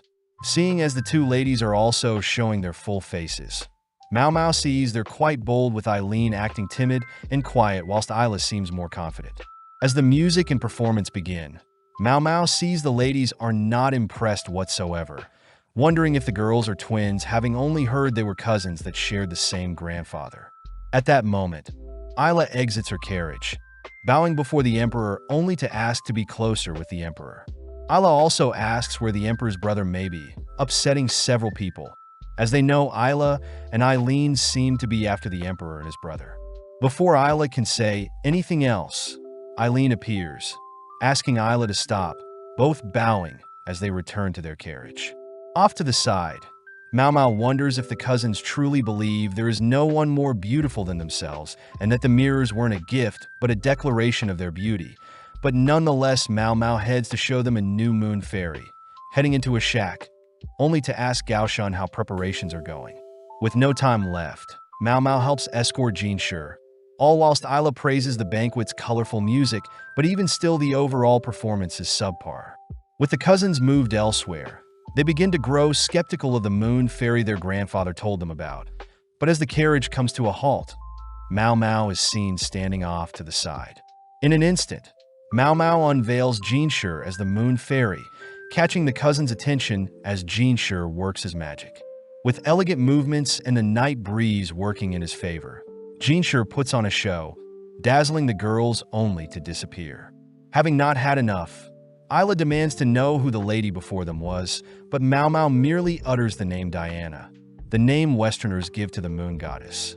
Returning to Jinshi, Mao Mao reports that the performance was a success, revealing that Jinshi appearing out of nowhere was due to a black cloth placed and removed over him. As for the bright lights in Granny's painting, Mao Mao says they were simply mature moths, having remembered that Granny was sabotaged when other ladies rubbed insect carcasses on her dress. But surprisingly, the carcasses drew in other moths, giving Granny the effect of lights dancing beside her at night. Mao Mao adds that Jinshi's cross-dressing was only for the eyes of the cousins, having placed Gao Shun and few other eunuchs to deal with any intruders.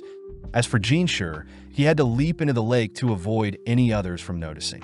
Seeing Jinshi annoyed, Mao Mao helps to dry Jinshi's wet hair, cutting to later that night where Ayla is seen scheming something. The next day, Mao Mao runs into Xiaolan, happy to hear that Jinshi's school for servants has actually been put in place, wishing Xiaolan and several others the best whilst Mao Mao herself sits under a tree.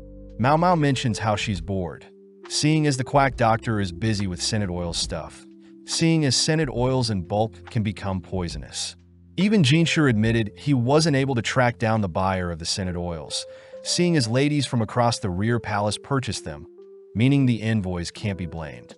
Mao Mao does utter that she fears the envoys could care less about being a concubine, reassessing the situation as Mao Mao sketches out the 4 current concubines.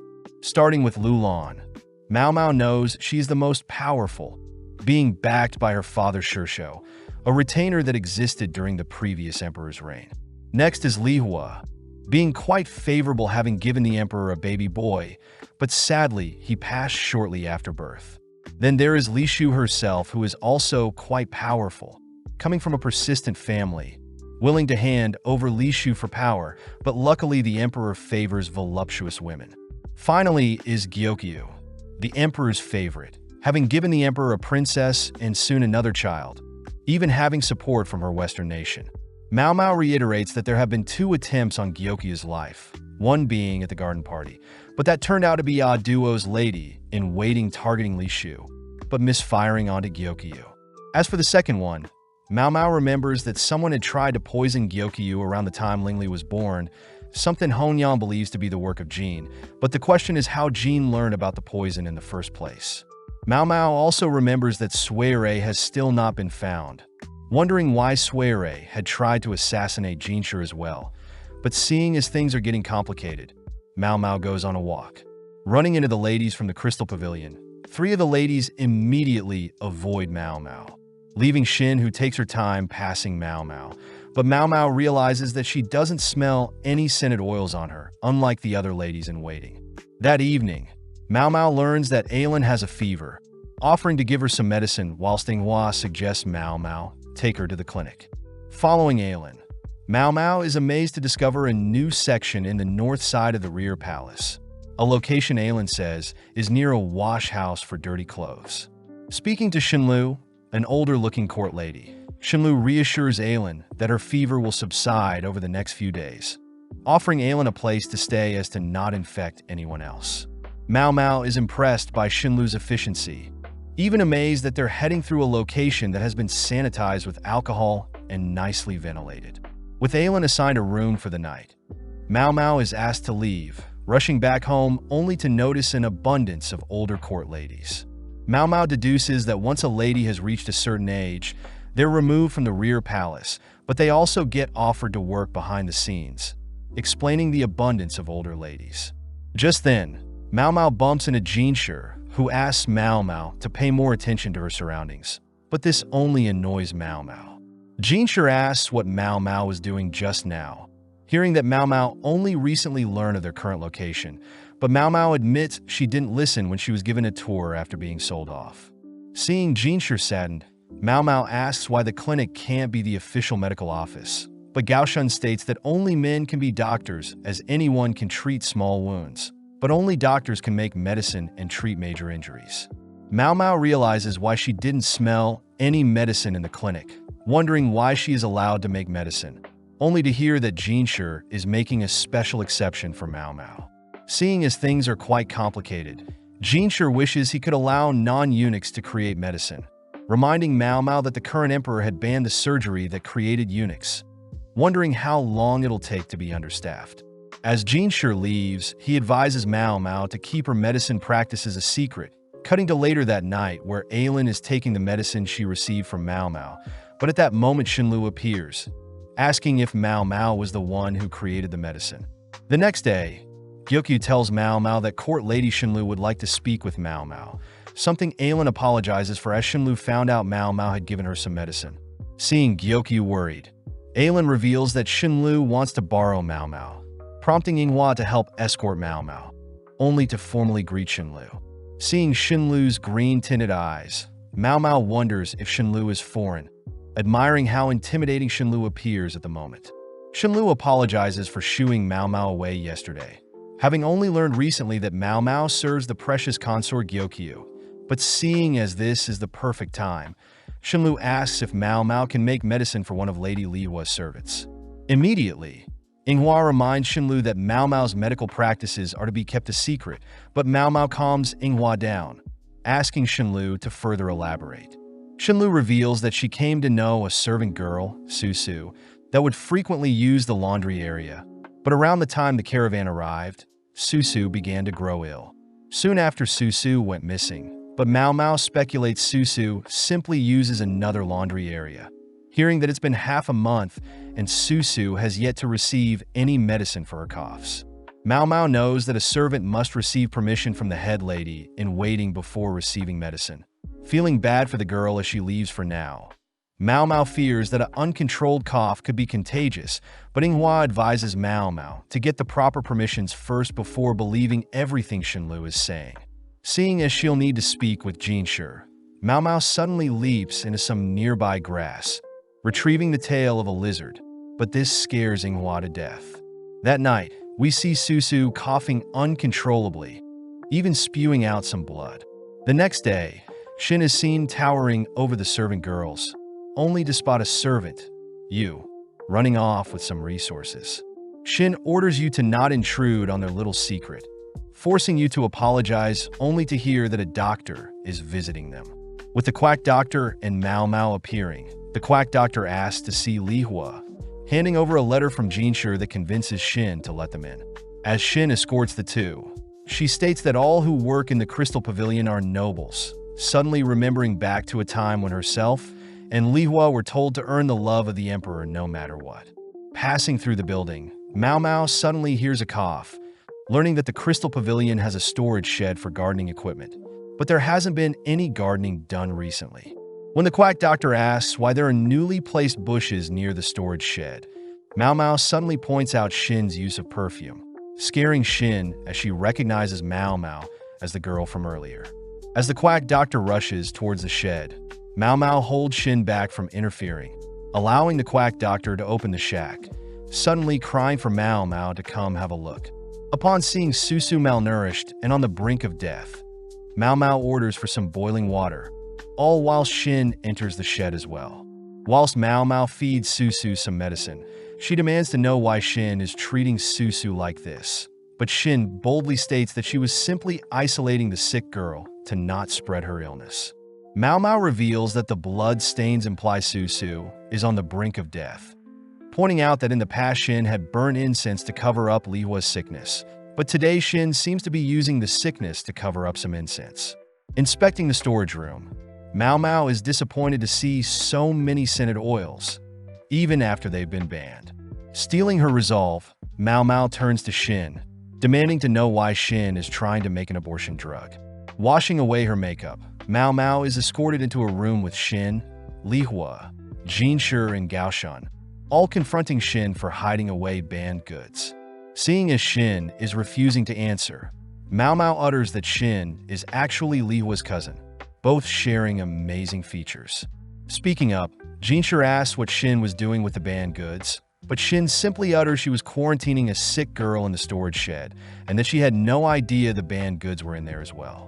Mao Mao is disgusted knowing that the servant girl had been used to conceal the banned goods, but Shin continues by adding that it was inappropriate for Mao Mao to enter their shack without permission, plus multiple people have access to the shed, not only herself.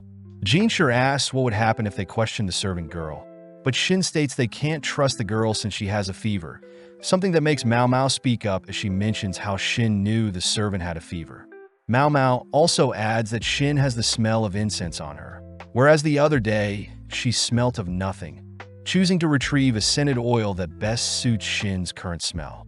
Mao Mao says that the oil Shin used is quite strong, rushing to confirm her suspicions.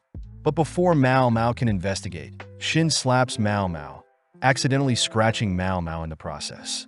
Seeing as Shin won't let her through, Lihua offers to check Shin's smell, asking what would happen to Shin if she were guilty. Jinshi reluctantly states that an attempt on the Emperor's child would mean death, prompting Lihua to reveal that she fears Shin was after her child, something Mao Mao realizes seeing as Li Hua's dress is similar to Gyokyu's dress. Mao Mao utters that Li Hua had purposely been surrounded by incompetent women, but it seems that Shin was the one who gathered the incompetent ladies. Li Hua states that she knows Shin never considered Li Hua to be worthy of being the emperor's concubine, uttering that it was a last-minute decision between the two of them. But seeing Li Hua looking down on her, Shin loses it. Shin cries that it wasn't fair Li Hua was selected over her, even though Shin excelled in so many more things than Li Hua, both given the names pear and apricot for Li Hua and Shin. Mao Mao knows that even the brightest of people will succumb to their emotions, something both Shin and Li Hua have experienced. Shin yells that Li Hua was made the emperor's concubine simply because she was the daughter of the head family, whereas herself she worked her entire life to surpass Li Hua to no avail. With Jinshi hearing Shin's confession, Shin rushes over to the scented oils, preparing to douse Li Hua in the poison, all whilst cursing Li Hua's child. Luckily, Gaoshan intervenes, restraining Shin only for Mao Mao to lean in close, stating that she knows Shin values the title Empress, compared to Li Hua, who truly loves the Emperor. With Shin defeated, Li Hua walks toward Shin, choosing to slap Shin, something that surprises everyone.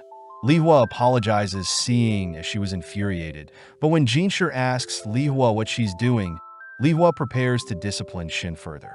As Jinshi rushes to stop Li Hua, Mao Mao giggles seeing how much Li Hua has grown. Hearing that Li Hua wants Shin banned from the rear palace, an elegant punishment for the prideful Shin, even better than death. That evening, Jinshi hands Mao Mao a cloth to wipe off the blood from her scratch, only to ask how Mao Mao knew Susu was in the shed. Mao Mao admits she wasn't 100% sure, hence she went in with a disguise, but when she saw the white bushes planted near the shed, she knew the servant's location. Apparently, the white flower was meant to be red, having been abruptly plucked up and moved to help give off a positive feng shui. Ironically, the seeds in the white bush can be used for an abortion, making Jinshi ask if there may be someone spreading methods to ensure an abortion, but Mao Mao admits she is still unsure who the culprits may be. As Jinshi leaves, Mao Mao spots you holding some flowers, asking how Susu is doing, relieved to hear that Susu is getting the proper treatment she needs. That night, the emperor is seen visiting Li Hua, having heard that Mao Mao once again saved Li Hua, staring off into his glass of wine as he thinks of something. Flashing back, we see a younger Jinshi playing with a ball, only to be greeted by an older man who reaches out to Jinshi, but Jinshi's mother appears, stopping the man from touching Jinshi. When an older lady appears, Jinshi and his mother immediately bow, but Jinshi wonders why his mother is glaring at the others, all watching as the older lady has several eunuchs drag the man away. But as the man leaves, he drops a strange object. Before Jinshi can remember what happened, he suddenly awakens, choosing to squeeze in some nightly training to relax his mind. Jinshi reveals that the older man in his dream was his father and the older lady was his grandmother, combined with the fact that the current emperor is his brother. Something Jinshi wonders if Mao Mao has figured out, but having trained all morning, Jinshi heads back to bed. Later that day, Jinshi goes on his usual stroll, spotting Mao Mao peeping in on the other slave girl's history lesson, all learning about how their land was formed when a distant noble woman got pregnant and gave birth to the first emperor Li. Scholars assert that the woman who gave birth to the first emperor was known as a Mother Royal, a sorcerer that could see in the dark, but out of nowhere, Jinshi flirtatiously asks what Mao Mao is doing. Annoyed, Mao Mao reminds Jinshi that the girls will get distracted if they knew he was here, but Mao Mao hears that the number of students is around 20, lower than expected. Mao Mao thinks about how things are going as expected, impressed that Xiaolan is already able to read simple stories. But as Jinshi and Gaoshan depart, Mao Mao chooses to remain behind a little longer. Having been waiting for Xiaolan, Xiaolan utters that she needs to ask questions to the teacher, dragging Mao Mao along as she reveals their male teacher lives next door to their class. Passing by an old shrine, Mao Mao greets Xiaolan's teacher, but as she sits and waits for Xiaolan, she notices the shrine opposite of her has an abundance of pillars. Strange as this would mean, it has many rooms stacked next to each other. Seeing Mao Mao curious, the teacher mentions how the shrine was originally built for the Mother Royal, and it's said that only those who can pass through the shrine can become the emperor, something so monumental that the capital city was ultimately moved to their area due to the shrine. Sadly, the teacher says the shrine hasn't been used in a while, seeing as the previous emperor's brothers all passed away, meaning the previous emperor was the only one to inherit the throne. The teacher also mentions how a quirky doctor in the past shared the same interest as Mao Mao. Someone Mao Mao confirms was Luo Min, surprising the teacher as he smirks hearing that Mao Mao is Luo Min's adopted daughter. Before Mao Mao can ask how close her father and the teacher were, Xiaolan shows off her new writing, cutting to later that night, where Mao Mao finishes testing for poison in Gyokyu's food. Before Mao Mao can leave, the emperor asks Mao Mao to follow him, declaring that they'll be visiting the Shrine of Choosing.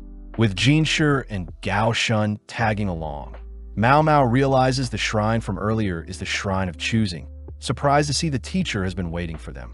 When the emperor asks to try the shrine once more, the teacher reminds the emperor that he has already failed in the past, surprising Mao Mao as the teacher's tone is more serious than before. Regardless, the teacher allows the emperor through, having chosen to bring Jinshi and Mao Mao along, only for all four to enter into the first room. With 3 colored doors in front of them, a sign asks the visitors to not enter the red door, but seeing as the only options are red, green, and blue, Mao Mao wonders if they should enter green or blue. Hearing that the emperor chose green last time, he'll enter the blue door, all guided by the teacher through a long passage that leads to 3 other doors. Seeing a green, brown, and light blue door, a sign instructs the visitors to not enter the brown door, prompting the emperor to choose the green door immediately. As several minutes pass, the emperor is prompted with the same puzzle multiple times, leading the gang in circles, all whilst Mao Mao wonders why she was brought with them. Seeing as they've reached the final door, a sign tells the visitors to not pick the blue door out of the blue, yellow, and purple doors. Mao Mao notes how another set of doors opens into the room, intrigued to see another path converges into their room.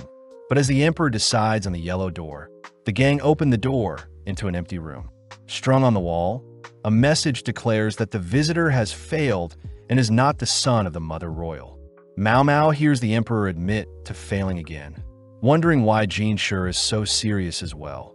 But as the emperor begins to despair, the teacher reassures the emperor that he'll continue to look over the shrine until a suited candidate passes by. Mao Mao realizes that the teacher must have been the shrine's guardian even before the rear palace was built, all guided outside. But Mao Mao is so curious as to where the emperor went wrong. Using a stick, Mao Mao sketches out the shrine's layout, wondering why there were so many rooms and colored doors. But suddenly the teacher utters that Luo Min would have been able to figure out the shrine's meaning. Hearing that the teacher holds her father to such a high regard, Mao Mao states she doesn't compare to the medical genius that is her father, but getting annoyed that the teacher is underestimating her, Mao Mao begins to rack her brain. As Mao Mao brushes through the rooms, colored doors, and the final message, the emperor chooses to ask about the final message as well, reminding Mao Mao that stories about the birthing of the emperor only mentions the mother royal and no father figure. Ironic seeing as their nation runs on men governing most of their infrastructure. Remembering that all the siblings of the previous emperor had passed away before anyone needed to enter the shrine, Mao Mao asks if the previous emperor's siblings all shared the same mother. Hearing that the previous emperor and his siblings were all birthed by the same mother or her sisters. Having realized something, Mao Mao asks if the previous emperor's siblings have poor eyesight, something that makes the teacher tremble, all whilst the emperor confirms Mao Mao's suspicions. With Mao Mao asking to re-enter the shrine, the teacher calms himself, stating that Mao Mao can't willingly enter seeing as she is not a concubine. Jokingly, the emperor offers to take Mao Mao as a concubine, laughing as he wonders what Lakan will think. As an alternative, Jinshi enters with Mao Mao and the emperor tagging along, all listening to Mao Mao as she chooses to pick the same blue door as the emperor. When greeted by the green, brown, and light blue door, Mao Mao opts to choose the blue door over the green one, all following Mao Mao as she states that the colors of the doors will be the deciding factor. Reaching their 10th room, they're greeted by a white, purple, and green door, all whilst a sign asks the visitors to choose the red door. Seeing as there is no red door, Mao Mao immediately picks the green door, surprising everyone as the door opens up to a balcony overlooking the palace. The teacher congratulates the gang for picking the right path, hearing that in the past the mother royal would choose who would become king, even making use of concubines to help them solve the shrine's puzzle. The teacher remarks that it's the first time an outsider like Mao Mao solved the shrine's puzzle, annoying Mao Mao as the teacher asks Mao Mao to explain her thought process. Mao Mao utters that the stories wrote that the royal mother could see in the darkest of nights, meaning that those who carried the mother royal's bloodline would share her genetic eyes and not be able to discern colors. Going through the first room, Mao Mao states that both green and blue doors are correct, but with the color genetic defect, true descendants would only be able to recognize the blue door as the correct option. Mao Mao says that the color genetic defect makes men unable to discern red and green colors, with only 1 in 10 Western men affected, something Mao Mao learned from her father. As for the next room, brown and green would have appeared the same, leaving the blue door. Finally, the 10th room reversed the trick, meaning purple and white were visible, but the green door would have been blank for those afflicted by the genetic defect, meaning the green door was the only option. The emperor wonders how such an illness was never noticed, but Mao Mao says those who grow up with it live normally with said illness, and in exchange those afflicted can see well in the dark, just like the tales of the mother royal's brilliant eyesight. Mao Mao adds that although people may have been chosen from lucky guesses, the abundance of runes and doors whittles down the chances of a non-descendant passing. Plus, the mother royal had supposedly arrived from the west with many servants. Jinshi points out how the mother royal apparently didn't have a husband to pass down the genetic trait, but Mao Mao says this was all part of the mother royal's plan. Seeing as the genetic trait is so rare, the mother royal needed to keep such a trait in the family, allowing concubines with such a Western trait to take the shrine test, ensuring that royals would marry someone with the genetic trait. The emperor wonders if he is a descendant of the mother royal, but Mao Mao reassures the emperor that not all descendants carry the genetic defect, impressing the teacher as he suggests that the emperor marry Mao Mao, seeing as she is quite intellectual. Sadly, the emperor doesn't want to anger Locken, nor is he interested in Mao Mao's childish body. But as the gang leave the shrine, Mao Mao suspects that Jinshi is more than the emperor's favorite eunuch, choosing to suppress her suspicions as she doesn't want to pry too much. Several days later, Hong Yang assigns Mao Mao a storage shed, reminding Mao Mao of her antics, cutting back to when Mao Mao scared Yinghua and made her faint. When Yinghua woke up, she warned Mao Mao to conserve her weirdness, afraid Hong Yang would move her room to a storage room. But Mao Mao said a storage room would be more beneficial for her, rushing off to personally ask Hong Yang for a room change. In the present, Mao Mao gleefully thanks Hong Yang for her new room, rushing to assign spots for her medicine making. But later that evening, Giyuan and Ailin are surprised to learn that Mao Mao is now living out of a storage room. Hearing that Mao Mao has stopped collecting insects and now collects lizard tails, Yinghua points out a strange rumor of a girl running around catching bugs. But Mao Mao realizes such a rumor may be about Shi Sui. That evening, Mao Mao asks Xiaolan if she knows where Shi Sui is, prompting Xiaolan to ask other servant girls. Seeing the girls hesitate around Mao Mao, someone who directly serves a concubine, Mao Mao eases the tension by offering up Jinshi's handkerchief. Having been pointed to the north side of the palace, Mao Mao gets bitten by a mosquito only to notice some white blossoms, having collected the plant's seeds with fellow courtesans when she was younger. Mao Mao reveals the seeds can be used to make an abortion drug, reminded of Shin, who was after Li Hua's concubine position. But Mao Mao points out how the lantern plant, peony, balsam, and mercury would also be needed to create the abortion drug. Although all the plants can be found in the rear palace, Mao Mao still wonders how Shin learned of the drug, believing Shin acquired the ingredients from the caravan. But the question is who and where is the person feeding Shin the information.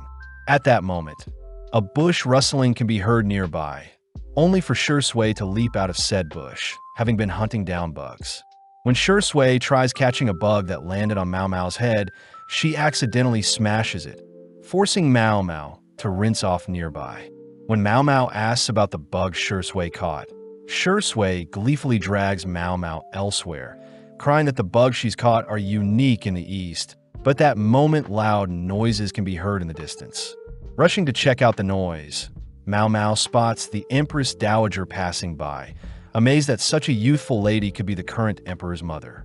Shui mentions that there is a clinic solely run by court ladies, and that it was the Empress herself who founded the clinic. Shui reveals that the Empress Dowager is very kind, being the one that banned slaves and eunuchs.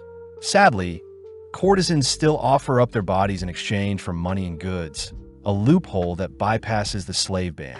Before the girls leave, Mao Mao wonders if the Empress Dowager visiting the clinic is connected to what happened with Shin, holding back from digging further, not wanting to be scolded by the other girls. That evening, Mao Mao notes how serious Hong Yang is, having ordered the girls to clean the pavilion until it's spotless. It's revealed that the Empress Dowager was personally visiting them, formerly known as Lady Ungshi, as Ungshi, someone who knows of Gyokyu's pregnancy. As Ungshi plays with Lingli, Mao Mao notes how close Ungshi and Gyokyu are, only for Ungshi to personally greet Mao Mao.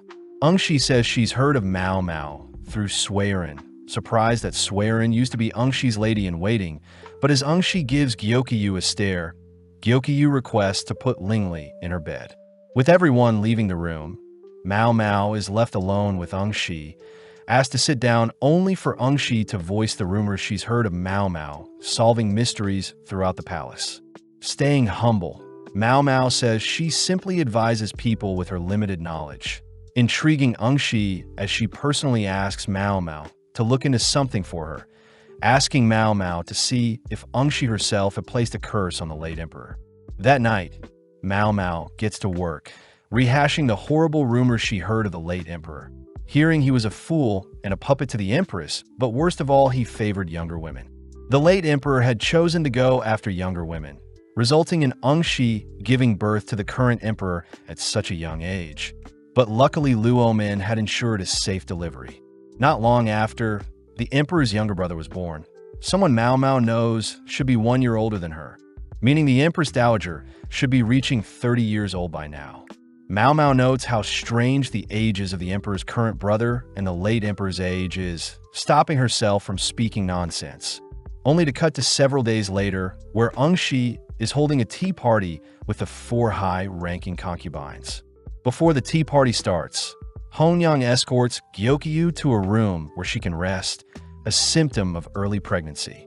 As Mao Mao and the girls make preparations, they voice how scared they're seeing as the tea party is outside the rear palace and is in the inner court where the emperor lives.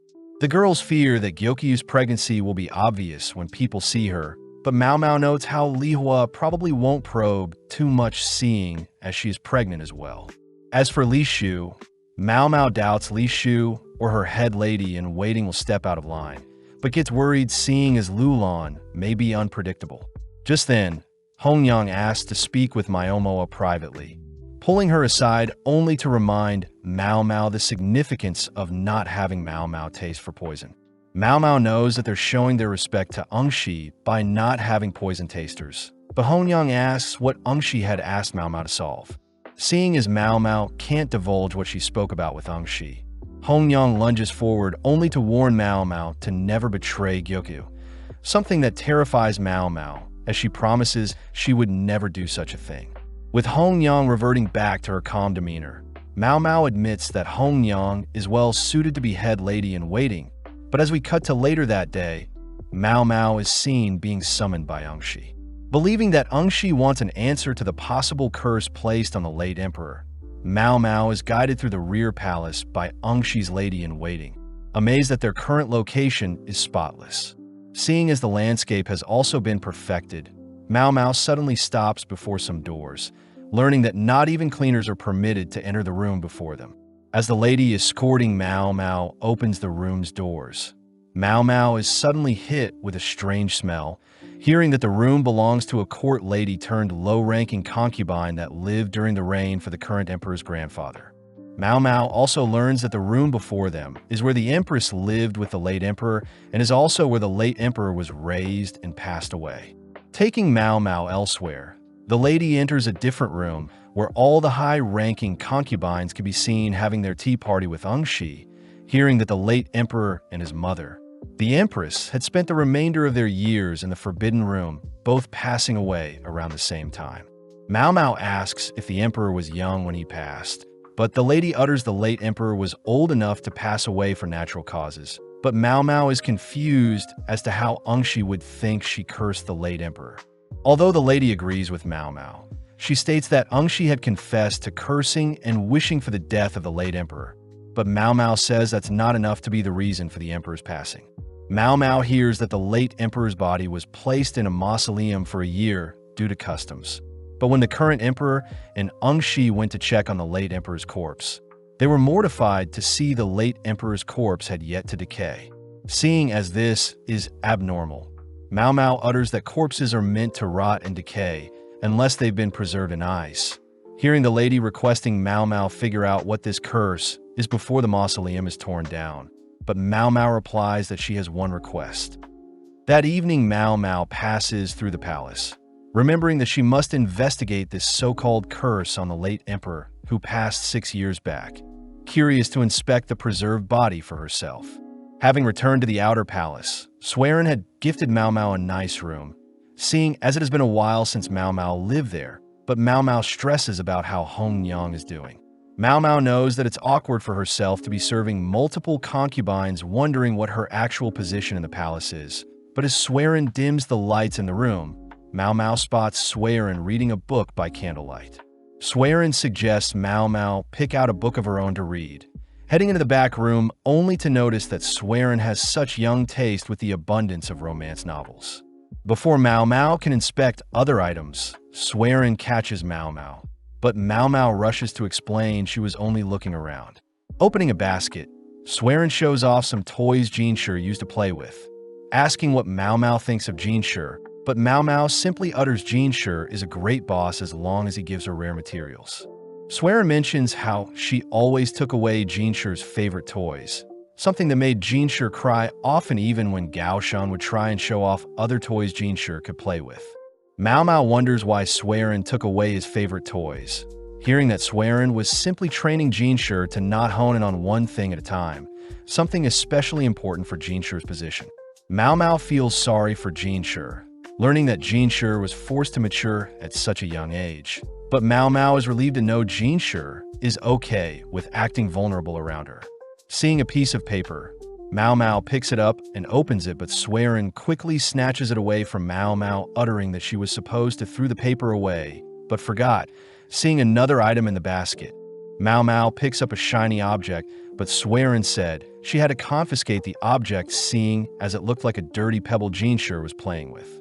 Mao Mao declares that it was the right call, seeing as the so-called pebble is poison. Racking her brain, Mao Mao asks if Jinshi would often visit the inner court, confirming that Jinshi did. Having come up with a hypothesis, Mao Mao promises to explain why Jinshi was in possession of the poisonous pebble tomorrow once she solved the curse on the late emperor. The next day, Mao Mao is escorted by Ungshi and Jinshi to the late emperor's room, covering her nose, seeing as there is a horrible stench, but when she kneels down to inspect a paintbrush, she sees the end has been trimmed for a straighter finish. Mao Mao asks if the late emperor loved to paint, prompting Ungshi to explain that the late emperor only ever painted one painting for Ungshi, having hid the painting so as to not get in trouble. Mao Mao notices Jinshi getting more restless, but seeing as she needs more information, Mao Mao hears that the late emperor only had one servant before he passed, asking to speak to this mysterious man. As Ungshi's lady-in-waiting heads to retrieve the servant, Mao Mao notes a strange odor on the brush along with various shards of colors on the floor, all mixing and growing more frequent as it approaches the nearby wall. Touching the wall, Mao Mao feels several pieces of paper layered along the wall along with paint coatings, something Mao Mao is saddened to discover. Having brought the late emperor's servant, Ungshi recognizes the man, but before Mao Mao can ask the man questions, Ungshi reports that the man is sadly unable to speak. Mao Mao knows it's common practice to have servants unable to speak in fear of private information leaking, But as a compromise, Mao Mao asked the man to nod or shake his head, starting off by asking the man if the late emperor's room was once filled with paintings. Seeing the man not replying, Mao Mao wonders if the man is refusing to answer.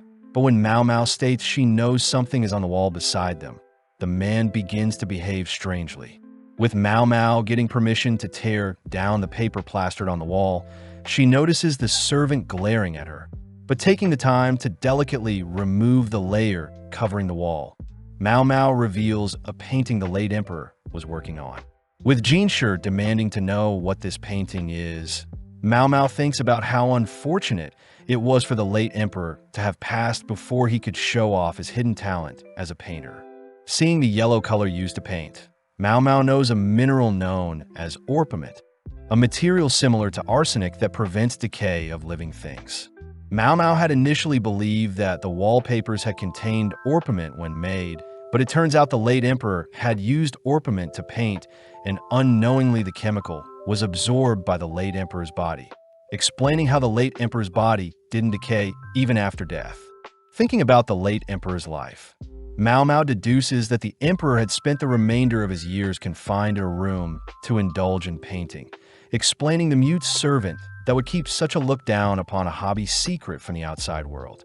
Pushing against the painting, Mao Mao knows that there are multiple layers of paintings behind their current one, but seeing the lady in the yellow dress, Mao Mao realizes that the lady must be the late emperor's mother.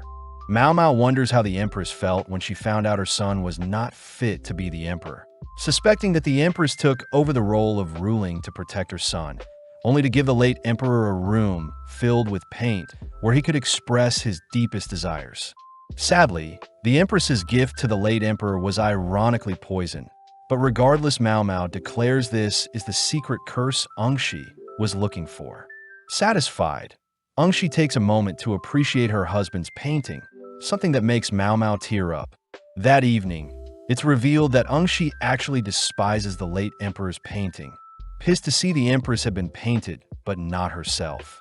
Ongshi reveals that her giving birth at such a young age was due to her family pressuring her to give herself to the despicable emperor in order to give her family political advantage.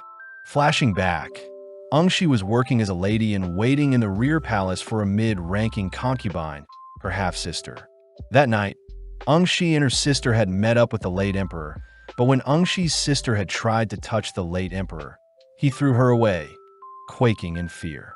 Seeing the late emperor in such a pathetic state, Ongshi had taken the chance to check on the late emperor, immediately captivating his eyes. As several years passed, Ongshi grew pregnant with the late emperor's child, even dodging several assassination attempts, but luckily gave birth to a son that was accepted by the empress at the time. Ongshi had heard of a case where a lady had claimed her daughter to be the child of the late emperor, but the late emperor had refuted such a claim, instead assigning a random doctor to be the true father of the baby girl.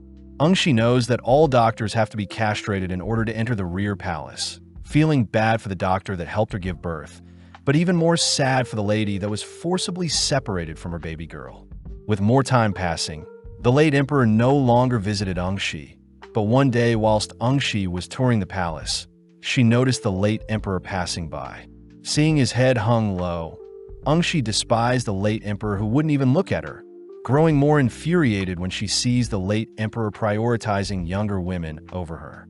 One night, Ongshi had confronted the late emperor, taking out all her frustrations on him for the scar on her belly along with the lack of attention he had shown her over the years, and not long after that the late emperor shut himself away from the outside world.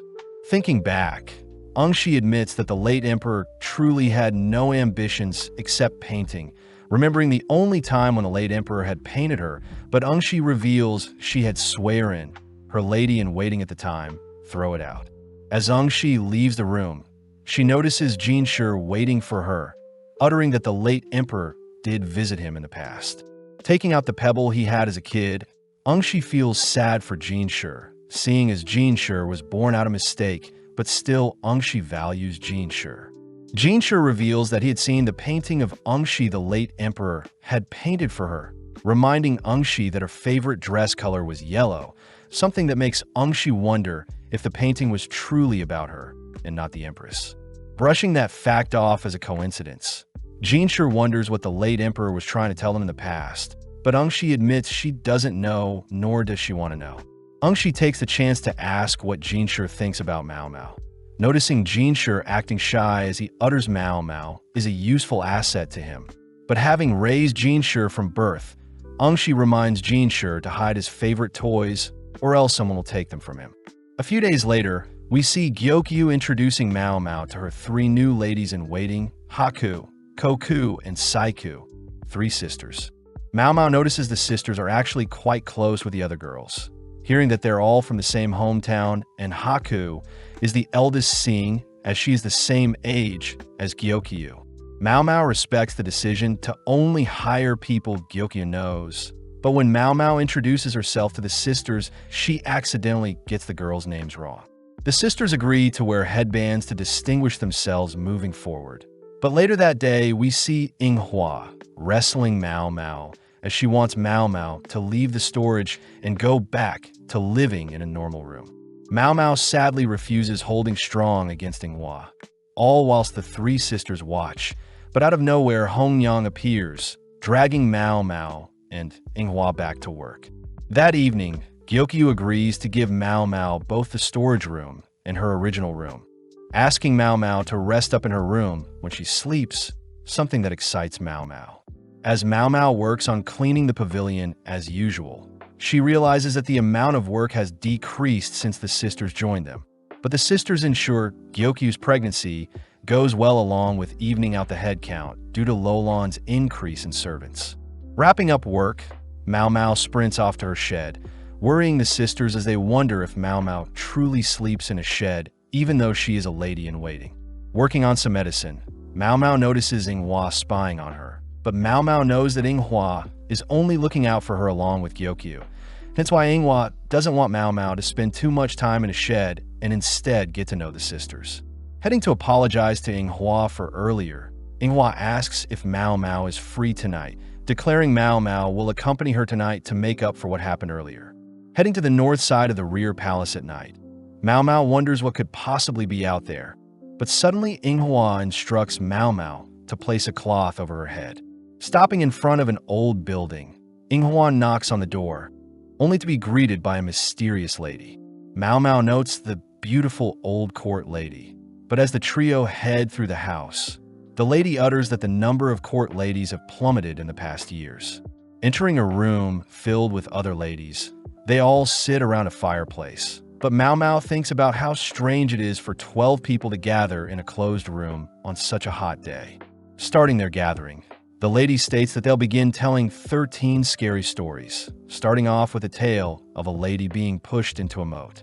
As the story reaches its climax, Inghua is seen clinging onto Mao Mao, only for the one telling the story to blow out their candle. Seeing as the stories are basically scary rumors, Mao Mao gets bored as she wants something more scary. But suddenly Mao Mao notices Shui is amongst them, gifted a snack to munch on. Up next is a lady talking about a story from her hometown, uttering that her village was near a forest filled with demons that would curse whoever entered. But one day a child had wandered into the forest in search of food when their village was low on crops. When the boy had returned to his mother, they both tried keeping a secret, but when the town found out, the mother and boy were ostracized and cut off from the town. As the child and mother grew weak and pale from the lack of food, a villager one night saw a beam of light enter their home. But when the villagers checked on the pair the next day, they were horrified to see the boy had passed. Checking on the mother was barely alive, managing to let out some cryptic words only to pass soon after with a demented smile on her face. As the girl telling the tale blows out her candle, Mao Mao yawns, seeing as she has figured out something, promising to tell Shui about it later. But seeing as it's Shui's turn, she starts by telling a story from the Far East. The story follows a monk that performs funeral ceremonies frequently, but having finished late, the monk hurried home through some tall grass late at night. Hearing wild dogs in the distance, the monk hurried to a nearby home, greeted by a wife and husband only to ask them for a place to rest for the night. Luckily, the wife warmly welcomed the monk, feeding him and giving him a place to stay, and in exchange the monk prayed for the wife and husband's safety. As the monk prayed, he heard the husband and wife arguing about something, but before he could intervene, his senses told him to continue praying. Out of nowhere, a monster enters his room, searching for the monk, but the monk seemed to have been protected as long as he remained to pray. Having prayed for a long time, the monk noticed the monster had disappeared, heading out to search for the husband and wife, but they had disappeared with only insect wings left behind. As Shui wraps up her tale, Mao Mao is surprised at how serious Shui looks, wondering who Shui reminds her of. Stepping up to the table, Mao Mao begins telling a tale her adopted father told her about, mentioning it's about spirits that float near graveyards. Mao Mao utters that men had gone to investigate said spirits at night, but realized it was simply a grave robber with a twisted interest with strange curses. But before Mao Mao can continue, Inghua silences Mao Mao with a headbutt. Moving on to Inghua herself, she stutters through her tale, leaving only the older court lady, but Mao Mao wonders why she said there will be 13 stories told when there are only 12 ladies in the room. The lady tells a tale from the late emperor's reign, lamenting how the rear palace expanded rapidly, adding that the late emperor's mother had sought out young girls for the late emperor to indulge in. With Mao Mao realizing something, we hear the lady mention that the ladies impregnated by the late emperor was forced to remain in the rear palace while separated from their children, but suddenly Mao Mao begins to feel dizzy, slowly falling unconscious. As the lady wraps up her tale, Mao Mao suddenly forces herself awake, rushing towards a nearby window only to gasp for fresh air. Ordering Inghua and Shui to help the other unconscious ladies get some fresh air, Mao Mao checks on the girls. She suddenly hears the older court lady curse Mao Mao for ruining her plan. Heading back home, Inghua wonders where the older court lady went, but just then Shui calls out to Mao Mao, asking about what Mao Mao had figured out regarding the tale with the demons in the forest. Mao Mao reveals that forbidden tales normally have an explanation to them. As for the demonic forest tale, Mao Mao says that forests normally have an abundance of food, but most of them aren't edible. Mao Mao suspects that the mother and son were forced to enter the forest and search for food once they were cut off from the village and needed food. As for the light that entered the mother and son's home, Mao Mao believes it to be due to a glow in the dark mushrooms that are highly poisonous, resulting in the starving mother and son passing due to its poison. Finally, the last words the mother had uttered must have been her spite for the villages abandoning them, something that impresses Shui as she runs off, thanking Mao Mao for the explanation. With Mao Mao and Inghua heading home, they report back to Hongyang about their gathering, but Hongyang mentions how the organizer was replaced, seeing as last year's organizer had mysteriously passed away. Hearing all of this, Mao Mao and Inghua realize the older court lady must have been the girl trapped in the rear palace after the late emperor impregnated her. Calming herself, Mao Mao realizes that the 13th story must have been their deaths if the ghost of the older court lady succeeded with her plans, but Mao Mao also knows everything could also be a misunderstanding. As Inghua begs to spend the night with Mao Mao, they're both seen cuddled up in Mao Mao's bed, all whilst Jinshi indulges in a late-night drink, pondering something. The next morning, we see Jinshi thinking about Mao Mao, but as Gao Shun greets Jinshi, he reports that preparations for the upcoming expedition are ready. Jinshi states he wants to take Mao Mao with them, but Gao Shun fears that Jinshi's true identity will be revealed, something Jinshi isn't too concerned about, seeing as he'll tell Mao Mao who he truly is on the expedition. Following Mao Mao, we see her being summoned suddenly, greeting Gyokyu only to hear that Jinshi is the one who summoned her. Jinshi asks for Gyokyu to give Mao Mao back, seeing as he'll need her for a few days, but when Gyokyu wonders who will be tasting her food for poison, Jinshi offers up his own servants as replacement. Gyokyu wonders where Jinshi will be going, hearing that Jinshi has been invited by Shursho to go on a trip. As Gyokyu and Jinshi continue to argue over if Mao Mao should accompany Jinshi or stay to help with Gyokyu's pregnancy, we see the room growing tense. Suddenly, Gyokyu points out that Jinshi doesn't refer to Mao Mao by her name, something that makes Jinshi embarrassed, but ultimately Gyokyu gives Mao Mao back to Jinshi. The next day, we see several carriages passing by some wheat farms. Apparently, Li is used to denote the name of the nation we're currently in, and the term three swords under grass represent the Mother Royal and the three warriors that assisted her. Of the three swords, the largest one represents Shihokashu, the northern lands, where wheat and sorghum is abundant, and further north are mountainous areas. Basin is seen explaining these facts to Mao Mao, but sadly Mao Mao is barely listening, only to hear that Shursho's clan controls the northern lands and has invited Jinshi to hunt. Mao Mao hears that the emperor couldn't come, but seeing Basin annoyed at her, Mao Mao remembers that Gao Shun had been invited as a guest, so Basin will be serving Jinshi as his replacement.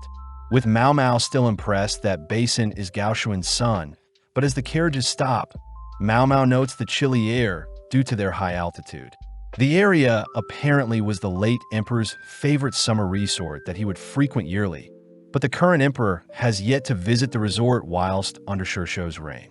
Stopping at their inn, Mao Mao wonders why the room is so warm, but gets annoyed seeing Jinshi resting and looking exhausted for no reason. Seeing a mask, Mao Mao wonders if Jinshi was hiding his face, but Basin suddenly asks how he should address Jinshi. Jinshi states that whilst alone uses his name, but in public he likes to be called Kaozen. Mao Mao is weirded out by these rules, watching as Jinshi stumbles over his words attempting to explain things, but Mao Mao suddenly hears that Gao Shun is staying at the same place as Jinshi. Mao Mao wonders what the relationship between Gao Shun and Jinshi truly is, but Basin suddenly cries that Gao Shun and himself are from the Ma clan and that it's obvious that they're quite highly ranked. With Mao Mao grateful for the information, we see Gao Shun reminding Basin to keep his lips tight, seeing as Mao Mao doesn't know anything yet. Plus, Jinshi will be the one to break the news to Mao Mao. As Gao Shun disciplines Basin, Mao Mao heads to help unpack things. We cut to later that night, where a party is held at the inn. Sadly, Mao Mao notes how Jinshi has locked himself away from the others.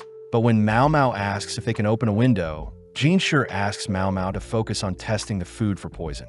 As Mao Mao is presented with the foods she needs to taste, she makes note of the soft shell turtle only to take a sip of the alcohol, making note of the strong flavor with hints of fruity aftertaste. Looking at the other food items, Mao Mao states that all the foods are fatty and packed with calories. But suddenly Mao Mao sees Gao Shun bringing some preserved food for Jinshi. Mao Mao hears Jinshi utter that he can't eat any of the delicious food. But as Mao Mao herself takes a bite of the soft shell turtle, she asks if Jinshi is truly holding back from eating. Seeing Jinshi about to change his mind, Gao Shun reminds Jinshi he can't eat, prompting Jinshi to order Basin to eat the food in his place. Sitting down, Basin downs the alcoholic beverage, but instantly Basin gets drunk, rushing off to his room, seeing as he has a nosebleed. With Basin collapsing, Gao Shun helps carry him away, cutting to later that night, where Gao Shun shows Mao Mao her room. Choosing to clean off for the night, Mao Mao is amazed at the luxurious room she's been given, wishing for a good hunt tomorrow. Cutting to some hooded figures in a forest, we see them unveiling a newly crafted pistol designed to be fired in a forest, something they plan to use tomorrow. The next day, we see the gang heading up a mountain to the hunting location half an hour away, where they'll eventually need to walk another hour by foot. Having made it to the location, Mao Mao hears that the nobles want to cook the game they catch at camp, but seeing as there is nothing to do, Mao Mao goes on a walk into the nearby forest. Admiring the greenery around her, Mao Mao suddenly wonders if a waterfall is nearby, but upon turning around spots Lihaku adoring a dog. As Mao Mao greets Lihaku, she finds out that Lihaku had been assigned as one of the guards, but Mao Mao is impressed that Lihaku had been recently climbing the ranks quite quickly. Mao Mao takes the chance to point out Lihaku's horrible whistling skills, but luckily Lihaku has brought a dog whistle, stating that such a talented dog can be summoned from miles away. That evening, we see everyone gathered for a feast, but Mao Mao says that summer resorts are meant to be cool, but for their current room, it is quite toasty. Turning to face Jinshi, Mao Mao notes how Jinshi is still wearing his mask even through the heat. Nor will he eat food, something that draws the attention of others as Jinshi is clearly a very important person. Seeing Jinshi speaking to Shursho, the leader of the Shihokashu clan and the organizer of the hunt, Mao Mao notices Jinshi acting flustered. Mao Mao realizes Jinshi is being affected by the heat, But before Mao Mao can say or do anything, Gaoshun signals to Mao Mao to remain still. Having had enough, Jinshi excuses himself from the gathering, prompting Mao Mao to quickly retrieve a bottle of water, filling it with salts. Chasing after Jinshi, Mao Mao tries removing Jinshi's mask, but fearing that someone may see him, Mao Mao escorts Jinshi to a nearby waterfall. Mao Mao starts by wiping down Jinshi's face, wondering how she can feed him water without removing the mask, but Jinshi asks if he can tell her the secret he's been hiding. Before Jinshi can utter another word, a bullet strikes the ground where our duo are sitting, revealed to be bandits holding a FIFA gun. With another shot being fired, Jinshi tackles Mao Mao out of the way, but Mao Mao can smell some sulfur. Seeing no other way out, Jinshi carries Mao Mao towards the tip of the waterfall, both leaping off the cliff into the water. As the bandits rush after them, they reason that Jinshi and Mao Mao have no chance of surviving such a fall, instead rushing to hide their gun. Deep in a cave behind the waterfall, Jinshi gets to work giving Mao Mao mouth-to-mouth CPR, followed by chest compressions that bring Mao Mao back to life. Mao Mao is pissed that Jinshi would even jump off a 50-meter waterfall, but Jinshi states that the water below softened their fall, and luckily Jinshi could swim to save them. Seeing her soaking wet, Mao Mao apologizes as she disrobes, only to wring out the water from her clothes, leaving only her undergarment. As Mao Mao offers to help squeeze out the water from Jinshi's wet clothes, Jinshi gets embarrassed, declaring that he'll do it himself. Mao Mao is glad Jinshi doesn't look as exhausted as earlier, but as Mao Mao checks her pockets for items she needs to worry about, she suddenly offers up the little butterbur food she has. Mao Mao states that Jinshi is lacking salt at the moment, having forgotten her water and sugar at the top of the waterfall. But seeing as Jinshi went hunting without food or water, Mao Mao knows Jinshi is starving. As Mao Mao leans in to check Jinshi's temperature, Jinshi can't help but get flustered, but heeding Mao Mao's advice, Jinshi snacks on the butterbur. Jinshi also offers Mao Mao some of the food as well, but Mao Mao asks what that weapon earlier was, something Jinshi recognized as a FIFA. Luckily, such a weapon is powered by gunpowder and needs to be reloaded after each shot, but Jinshi had seen 2 consecutive shots. Mao Mao realizes that there must have been 2 guns and multiple attackers after Jinshi, but looking around the cave, Mao Mao asks if Jinshi knows how to get out. Jinshi states that there's a hole deeper in the cave, something that Basin should know about, but not Gaoshun. As the duo suit up, they wound up standing below a hole out of their reach. But Jinshi fears that yelling will be their best bet at rescue. Mao Mao starts off by whistling to get someone's attention, but when that doesn't work, Jinshi asks if Mao Mao can step on him to reach the hole. Although Mao Mao fears what Swearin will say when she hears Mao Mao stepped on Jinshi, Mao Mao gives in after Jinshi orders her to, choosing to kneel on Jinshi's shoulders. Feeling the slimy walls, Mao Mao begins to stand on Jinshi's back, but having almost reached the surface, a frog suddenly jumps onto Mao Mao. Although unfazed, Mao Mao suddenly loses her grip, fighting to stay balanced but sadly collapses onto Jinshi. Luckily, Jinshi had softened Mao Mao's fall, but as Mao Mao tries getting up, Jinshi simply pulls Mao Mao close, holding on her tightly. Back with Basin, we see that several high-ranking officials have begun to search for Jinshi, but Basin gets annoyed seeing the officials joking about Jinshi running off with a servant girl. With 2 hours passing, Basin gets worried seeing as he's responsible for Jinshi, but Basin can't ask Gaoshun for help, instead wondering what Shirsho is thinking as he has yet to stop the gathering.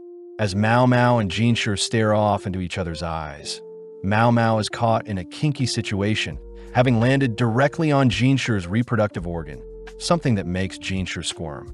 Jinshi politely asks Mao Mao to move off said organ, but Mao Mao wonders why a eunuch still has such a thing even after entering the rear palace.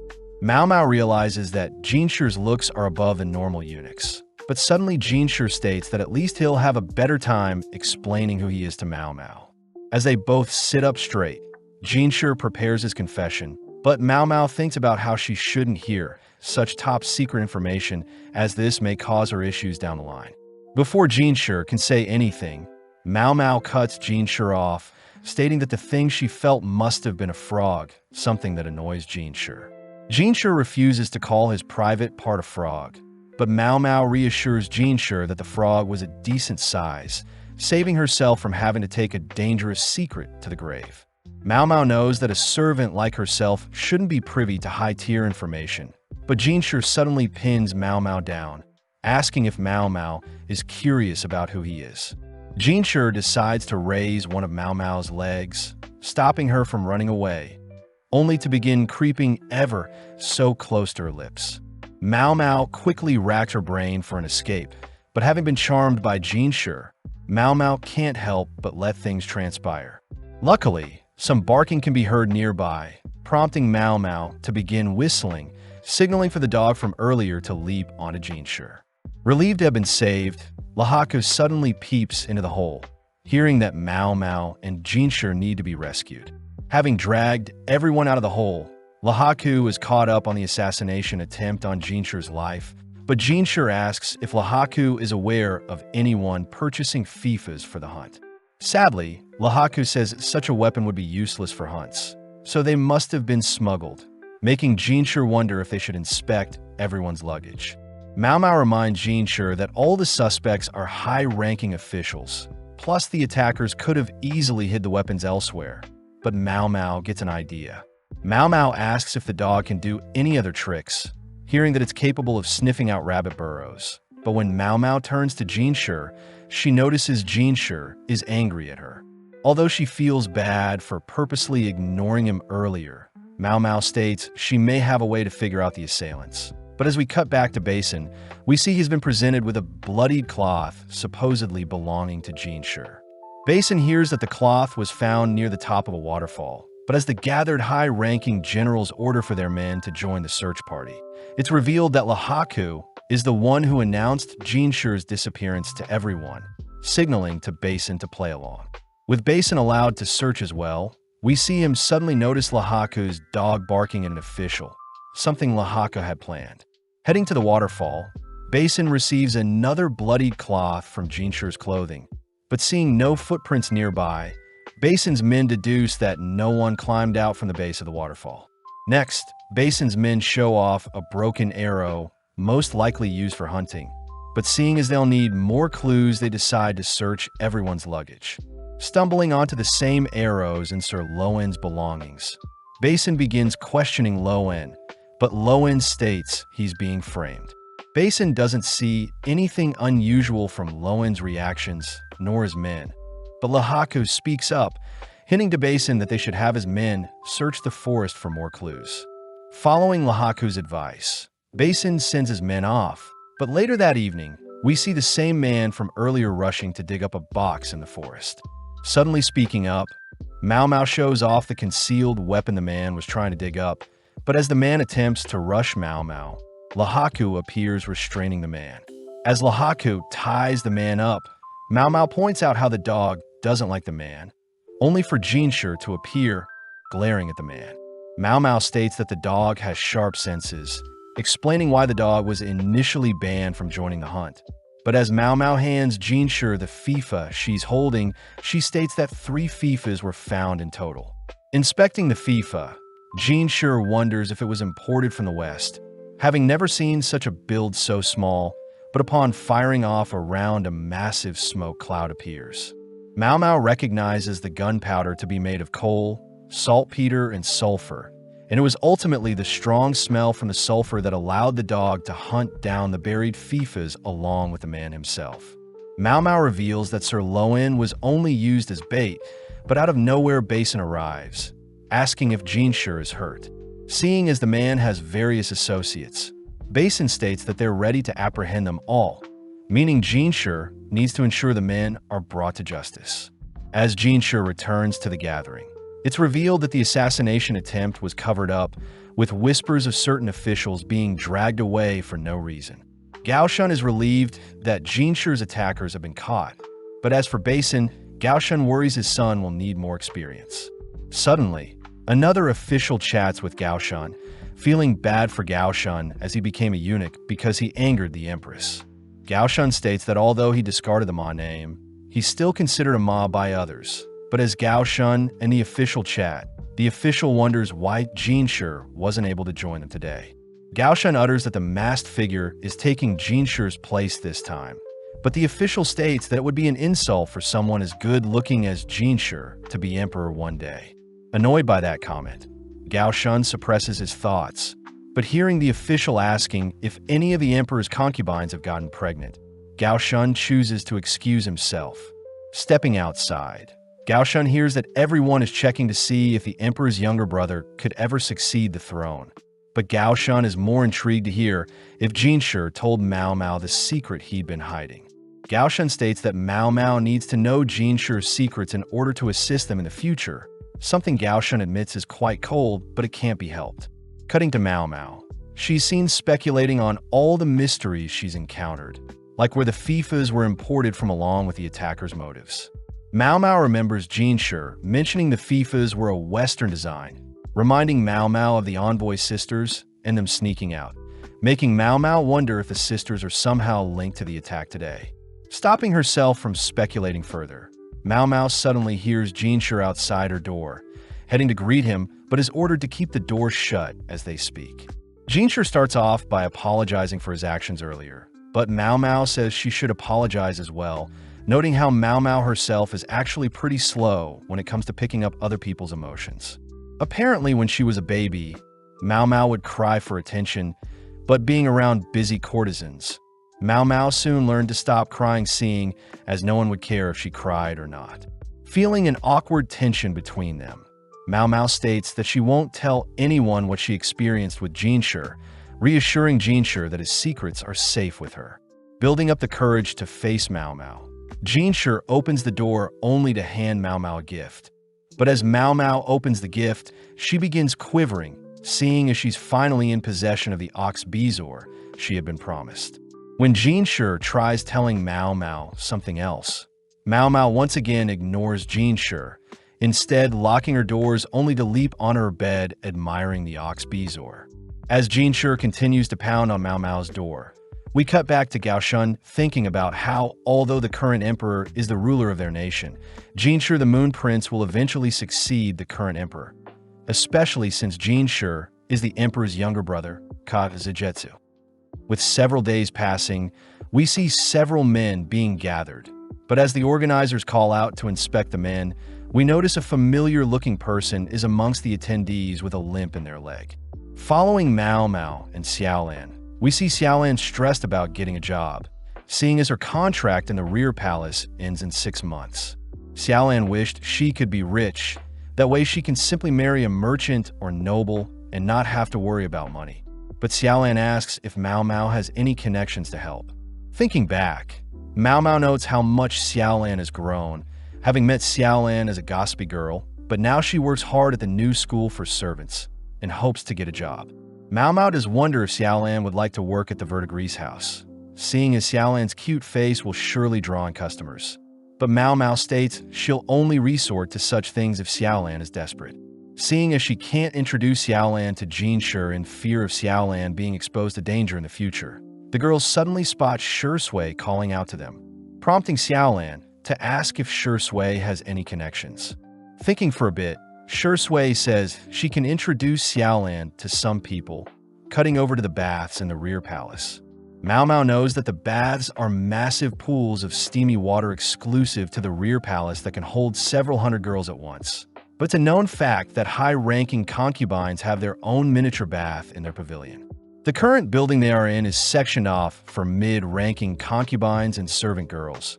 But out of nowhere, Shui gleefully leaps into the steaming bath, only to rush out seeing as it's quite hot.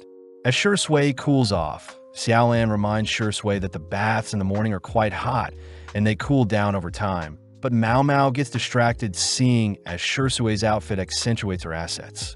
Xiaolan orders the girls to wash off first before they enter the bath, all heading over to a different section of the bath, only to begin rinsing themselves with water.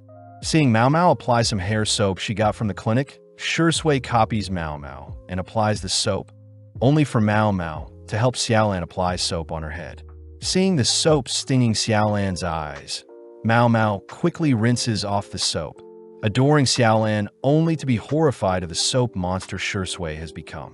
As Mao Mao and Shui enter the warm bath, they hear that Xiaolan prefers to wipe herself down with water instead of bathing. Something Mao Mao learns is because Xiaolan is from the countryside and isn't used to indulging in hot baths. Mao Mao takes the chance to ask about the connection Shui was talking about, prompting Shui to guide the girls towards the concubine section of the bathhouse, scaring Xiaolan. Seeing Shui tie a towel around her head, the girls follow Shui into the open area of the bath, only to watch Shui get to work, applying some scented oil onto a mid-ranking concubine. Seeing the concubine's nonchalant nature, Mao Mao deduces that the emperor doesn't visit her often, but upon seeing the concubine's body, Mao Mao rushes off to retrieve a goodie bag. Returning, Mao Mao shows off some thread she can use to help pluck out hair instead of using a dull razor, demonstrating on another lady, first only to apply some scented oils to ease any pain. The concubine is intrigued by Mao Mao's method, asking when the girls can treat her next, only to hear from Shui that they can return in 2 days' time. Mao Mao is impressed at Shui for showing her a way to connect with concubines they would have never been able to talk to. Cutting to later that day, where the girls are exhausted, having massaged several concubines after drawing in too much attention. Shui points out that a previous court lady used to massage concubines, and in return the court lady gained favor from a concubine they served and ended up finding a job with the concubine's family, something that excites Xiaolan. Shui also reveals that concubines tend to hand out old tools like combs and necklaces that could sell for a good price, another feature of massaging concubines in the bathing area. But Mao Mao is impressed at Shui's thinking. Mao Mao knows that servants are allowed to use the bathhouse once every 2 days, and by staying behind and helping give out massages, any servant girl can gain favor from a mid-ranking concubine. That evening, Mao Mao reports her massaging job to Gyokyu, something Gyokyu finds fun, but Hongyang couldn't disagree more, reminding Gyokyu that the bath is where people let their guards down. Gyokyu asks Mao Mao to keep a lookout for any rumors flying around, something Mao Mao is impressed to hear Gyokyu even knew off. But as we cut to the following days, we see Mao Mao hard at work plucking out hairs for different concubines. Mao Mao makes note of rumors regarding Gyokyu's pregnancy, along with Li Hua's pregnancy as well. But most intriguing of all is the possibility that Lulan herself is pregnant, having not been seen outside, much plus she often wears loose clothing. Mao Mao knows that it's been 6 months since Lulan entered the rear palace, and it would make sense if Lulan is pregnant, seeing as the emperor visits her often. But focusing up, Mao Mao and the girls get to work massaging the concubines in the bath. That evening, the girls discuss the rumor of a new handsome eunuch amongst the 30 new eunuchs that have been hired. Mao Mao remembers that the surgery to create eunuchs was removed, hearing from Shui that the new eunuchs were former slaves. But Mao Mao states that slaves are forbidden in their country. Shui utters that the hired eunuchs were once slaves from a foreign land that must have escaped into their country, and now is working in the rear palace, something Mao Mao finds strange, seeing as Shui is quite knowledgeable in a lot of things. Xiaolan says she heard the new eunuchs fill up the baths, exciting Xiaolan as she wants to run into them. But Xiaolan states Jinshi is still the most handsome eunuch of them all. Shui teases Mao Mao for spending a lot of time with Jinshi often, reminding her of the frog incident. But Mao Mao suddenly spots Li Shu and her head lady in waiting, Canon, visiting the bath. The next day, Mao Mao sits before the 3 sisters, stiffened by the awkward tension. But suddenly Haku asks how Mao Mao started working in the Jade Pavilion. Mao Mao says it was because Gyokyu needed a poison taster, but Haku demands to know if Mao Mao has any ulterior motives. Seeing Haku refer to Gyokyu by her first name, Mao Mao knows that the sisters are quite close with Gyokyu, but Mao Mao reassures them that she is merely a food taster. Haku accepts Mao Mao's response for now, but she does point out how suspicious it is that Mao Mao isn't spending time with them, especially with Saika, the youngest of the sisters, and also the same age as Mao Mao. Getting an idea, Mao Mao invites Saika to visit the bath with her, something that makes Saika blush, but both Koku and Haku agree Saika should accompany Mao Mao. At the bath, Xiaolan and Shui are intrigued at Mao Mao's new friend, weirding Saiku out. But Mao Mao hears that they have competition, seeing as other girls have discovered the gifts they've been given and are now giving out massages. With Shui and Xiaolan helping the shy Saiku change, Shui asks why Saiku is so shy, hearing that Koku and Haku use the bath, but Saiku herself doesn't bathe in hot water, seeing as she originates from the hot western desert terrain. Outside, Mao Mao has Saiku help apply the scented oil, instructing Saiku to apply it nice and firmly to ease any pain from the hair plucking and massages. After a long day of massages and treatment, Mao Mao cools off, but once again notices Li Shu and Canon visit the baths, wondering why a high-ranking concubine is amongst them. Seeing the girls slip, Mao Mao finds it adorable that the 15-year-old girl is a high-ranking concubine. But as Mao Mao heads over to help the girls up, the girls get terrified seeing Mao Mao present. Noticing some razor marks on Li Shu's arm, Mao Mao offers up her own hair treatment, only to drag Li Shu towards her station. Seeing Li Shu, Xiaolan, and Saiku are shocked, but Mao Mao reassures everyone she has things under control. With Mao Mao taking the lead, Mao Mao, Saiku, and Xiaolan get to work beautifying Li Shu, finishing up only to ask if Li Shu is used to such massages and treatment. Sadly, Canon says at Li Shu's Diamond Pavilion, most people didn't care about Li Shu, and since Li Shu was originally the former emperor's concubine, she was placed in a monastery after the previous emperor had passed, ultimately locked away from the outside world. Most depressing of all, Li Shu was reinstated as a concubine once she grew up, explaining why Li Shu is not used to such privileges. With Canon refusing Mao Mao's treatment, Li Shu offers some juice to the girls, all watching as Canon fans down the exhausted Li Shu. Mao Mao takes the chance to ask why Li Shu isn't enjoying her own private bath in her pavilion. But Li Shu suddenly begins acting strange, only to quietly utter that her bath is haunted by a ghost. Back at the Jade Pavilion, Saiku and Mao Mao have returned to clean the pavilion, but Saiku voices how strange it is for Mao Mao to be helping another concubine when she already works for Gyoyu. Apparently, when Li Shu had told Mao Mao about the ghost in her bath, Mao Mao had suggested that Li Shu bring up the matter to Jinshi, something that Saiku found weird. As Mao Mao is summoned before Gyoyu, she gets annoyed seeing Jinshi with a smirk on his face, remembering that Jinshi is supposed to be a eunuch but still has his reproductive organ in place. Getting down to business, Gyoyu asks why they've gathered, but upon hearing Jinshi utter that another concubine wants him to investigate a ghost in their bath, Gyoyu gets excited, offering to visit them as well. Hongyang reminds Gyoyu that she can't go outside, seeing as her pregnancy will be made obvious, but as a compromise, Gyoyu asks if Hongyang could go in her place. But sadly, Jinshi states that it's a private investigation and only Mao Mao can come along. When Jinshi asks for Mao Mao to be returned to her, Gyoyu says she can lend Mao Mao, but before things can heat up, Jinshi addresses Mao Mao as his belonging. With everyone surprised, Jinshi states he'll ensure Mao Mao keeps their investigation a secret, immediately heading out, but Gyoyu asks what happened during the hunting trip that changed Jinshi so much. Mao Mao utters it was because she discovered a strange frog, cursing at the fact that she now needs to keep Jinshi's secret until she passes. But nonetheless, the gang head over to the Diamond Pavilion. Simply passing through the pavilion, Jinshi charms Li Shu's ladies-in-waiting, but Mao Mao wonders how much Gao Shun knows of Jinshi's secret, wondering if Gao Shun himself is even a eunuch at all. As Mao Mao suppresses her speculations, the gang all greet Li Shu, but as Jinshi asks to see the ghost-filled bath, Mao Mao takes note of Li Shu's ladies glaring at Li Shu. Canon first takes the gang to visit the changing room that'll lead into the bath, but Canon points out a window, in particular where Li Shu spotted the ghost. Jinshi asks Li Shu to elaborate on what she saw, but before Li Shu can muster up the courage to speak, we see the previous head lady in waiting scolding Li Shu for acting so childish.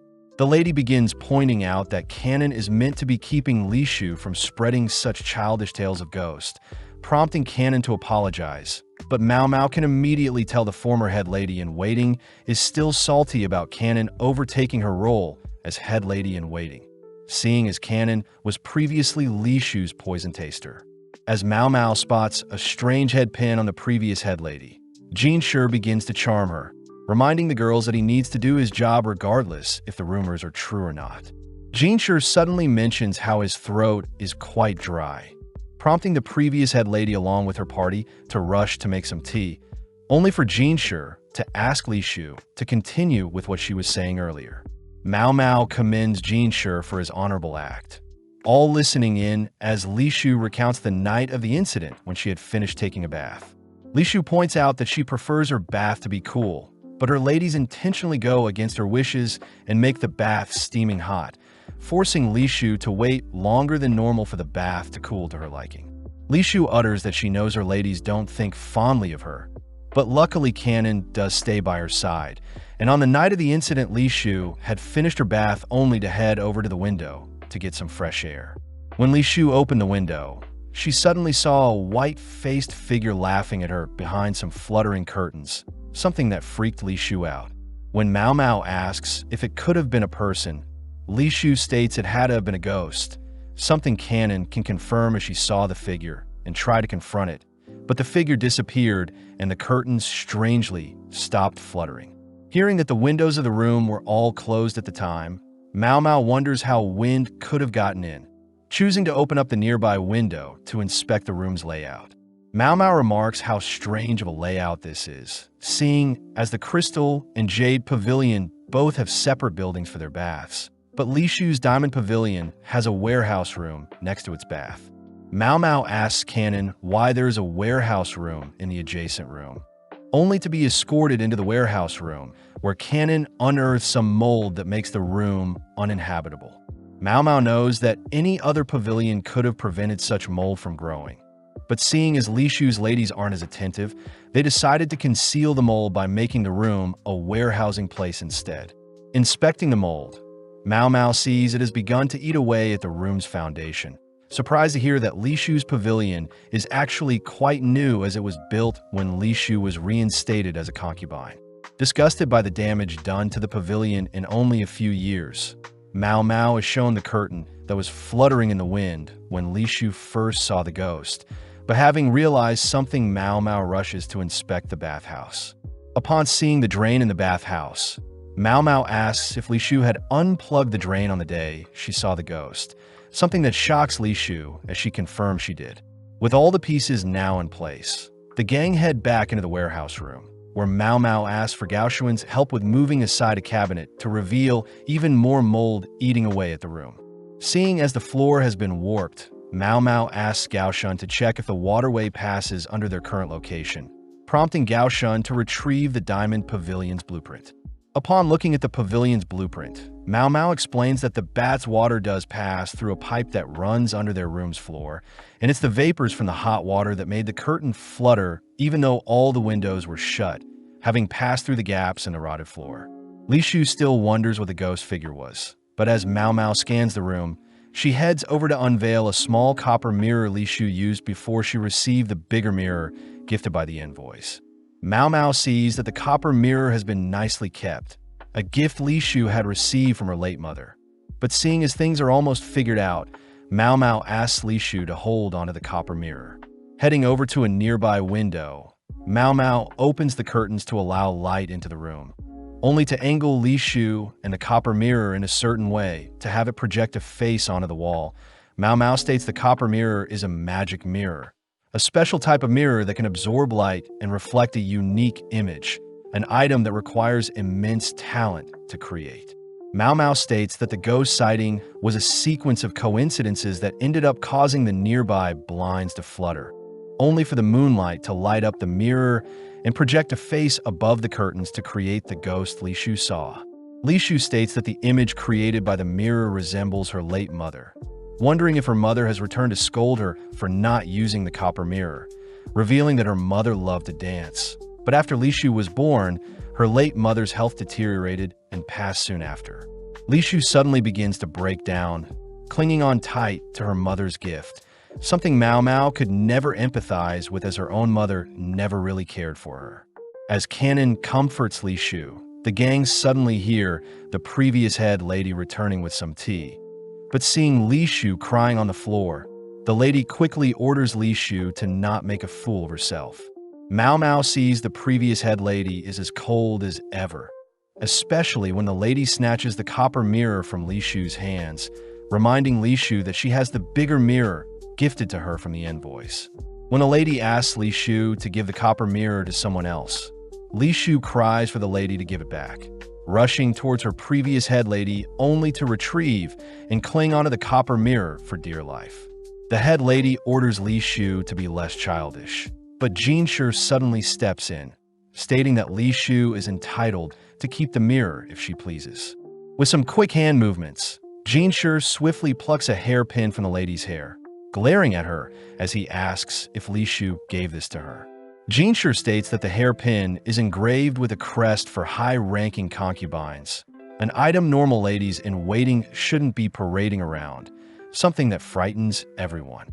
Mao Mao realizes that Jinshi was already aware of Li Shu's ladies taking advantage of Li Shu, but seeing as Jinshi didn't have concrete evidence of such a thing, Jinshi finally has a reason to remind the girls to not act out of place.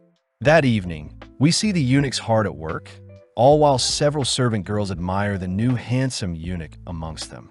The next day, the quack doctor is seen feeding their pet cat, reminding Mao Mao that the anesthesia she had asked for won't be needed, seeing as the palace no longer gives out surgeries to make eunuchs. Mao Mao does wonder how new eunuchs enter the palace, hearing that there used to be a document to authenticate new men as being eunuchs. But after these documents were forged, the palace now gives out physical exams to inspect the new eunuchs. Apparently, 3 officers inspect the new eunuchs to ensure their reproductive organ is gone, and it's an exam all eunuchs have to undergo, including the quack doctor when they exit and return into the rear palace. But this does exclude the emperor and his kin. The quack doctor brings up the new eunuchs that were swarmed by the low-ranking concubines recently in the baths. But elsewhere we see Gao Shun questioning Jinshi on when he'll officially reveal his secret to Mao Mao. Gao Shun reminds Jinshi he'd better bring Mao Mao to their side quickly. But Jinshi fears that Locken will intervene and stop Mao Mao from being tied up in such affairs involving Jinshi. Jinshi states that Grand Commander Locken is a genius that took over his family at such a young age, and is someone the Emperor highly respected, able to do whatever he wants and is untamable. Seeing as Mao Mao is a valuable asset, Jinshi states they'll have to interact with Locken in the foreseeable future, but Jinshi still fears how Mao Mao will react when she learns the truth about him. Getting back to work, Jinshi points out half of his work revolves around the overabundance of Lolan's servants along with their flashy dresses. But suddenly Gao Shun shows off an interesting issue where a court lady is supposedly flirting with the new eunuchs. Gao Shun reminds Jinshi that the new eunuchs are former slaves, motivating Jinshi to double-check the eunuchs just to be safe. But the next day, Jinshi and Gao Shun watch over the eunuchs as they perform their usual task. Jinshi hones in on the handsome one in particular, hearing that the left side of their body is disabled due to abuse, and they have scars all over their body they like to keep concealed. Seeing the handsome eunuch attracting several servant girls, Jinshi chooses to greet the eunuchs personally, promising to assign tailored jobs to each eunuch. But out of nowhere, a large crash can be heard nearby. At the scene of the crime, we see a eunuch has dropped a large piece of ice mint for a high-ranking concubine, and the culprit seems to be Xiaolan, who desperately apologizes, all whilst clinging onto a hairpin. As Xiaolan trembles in fear, she sincerely apologizes, all whilst a crowd begins to form. Immediately, Mao Mao says it was an accident, but the eunuch says an apology won't cut it, especially since ice is quite expensive and the block broken has equal value to a slave. Tying up the broken ice, Mao Mao hears that Lulan herself had requested the ice in order to make some ice treats, horrifying Mao Mao seeing as she has no connections to Lulan. As Mao Mao racks her brain for a solution, she asks if she can take the ice and return in an hour with a replacement, something the eunuch welcomes as he doesn't believe Mao Mao can make up for Xiaolan's mistake. But when Mao Mao prepares to leave, she suddenly notices Jinshi watching everything transpire. Running low on time, both girls head to the medical office, only for the quack doctor to calm the grieving Xiaolan. Apparently, Xiaolan had finally received her first hairpin from a low-ranking concubine she was massaging, but having been too fixated on her future, Xiaolan had bumped into the carriage holding the ice. Mao Mao feels sorry for Xiaolan, seeing as her future may be sealed after this mistake, but seeing as Jinshi has arrived, Mao Mao asks if she can borrow a kitchen and some ingredients. Smirking, Jinshi asks what he'll get in return, annoying Mao Mao as she doesn't have time to mess around, boldly declaring that she has nothing to offer Jinshi. Jinshi reminds Mao Mao she wasn't the one that broke the ice, but Mao Mao reasons that helping a friend in need is something that just makes sense. Plus, Mao Mao cries she won't be able to sleep well and it may affect her working abilities, something Jinshi finds adorable. Jinshi agrees to help, but choosing to lean in close, Jinshi orders Mao Mao to listen to him more intently when he's speaking.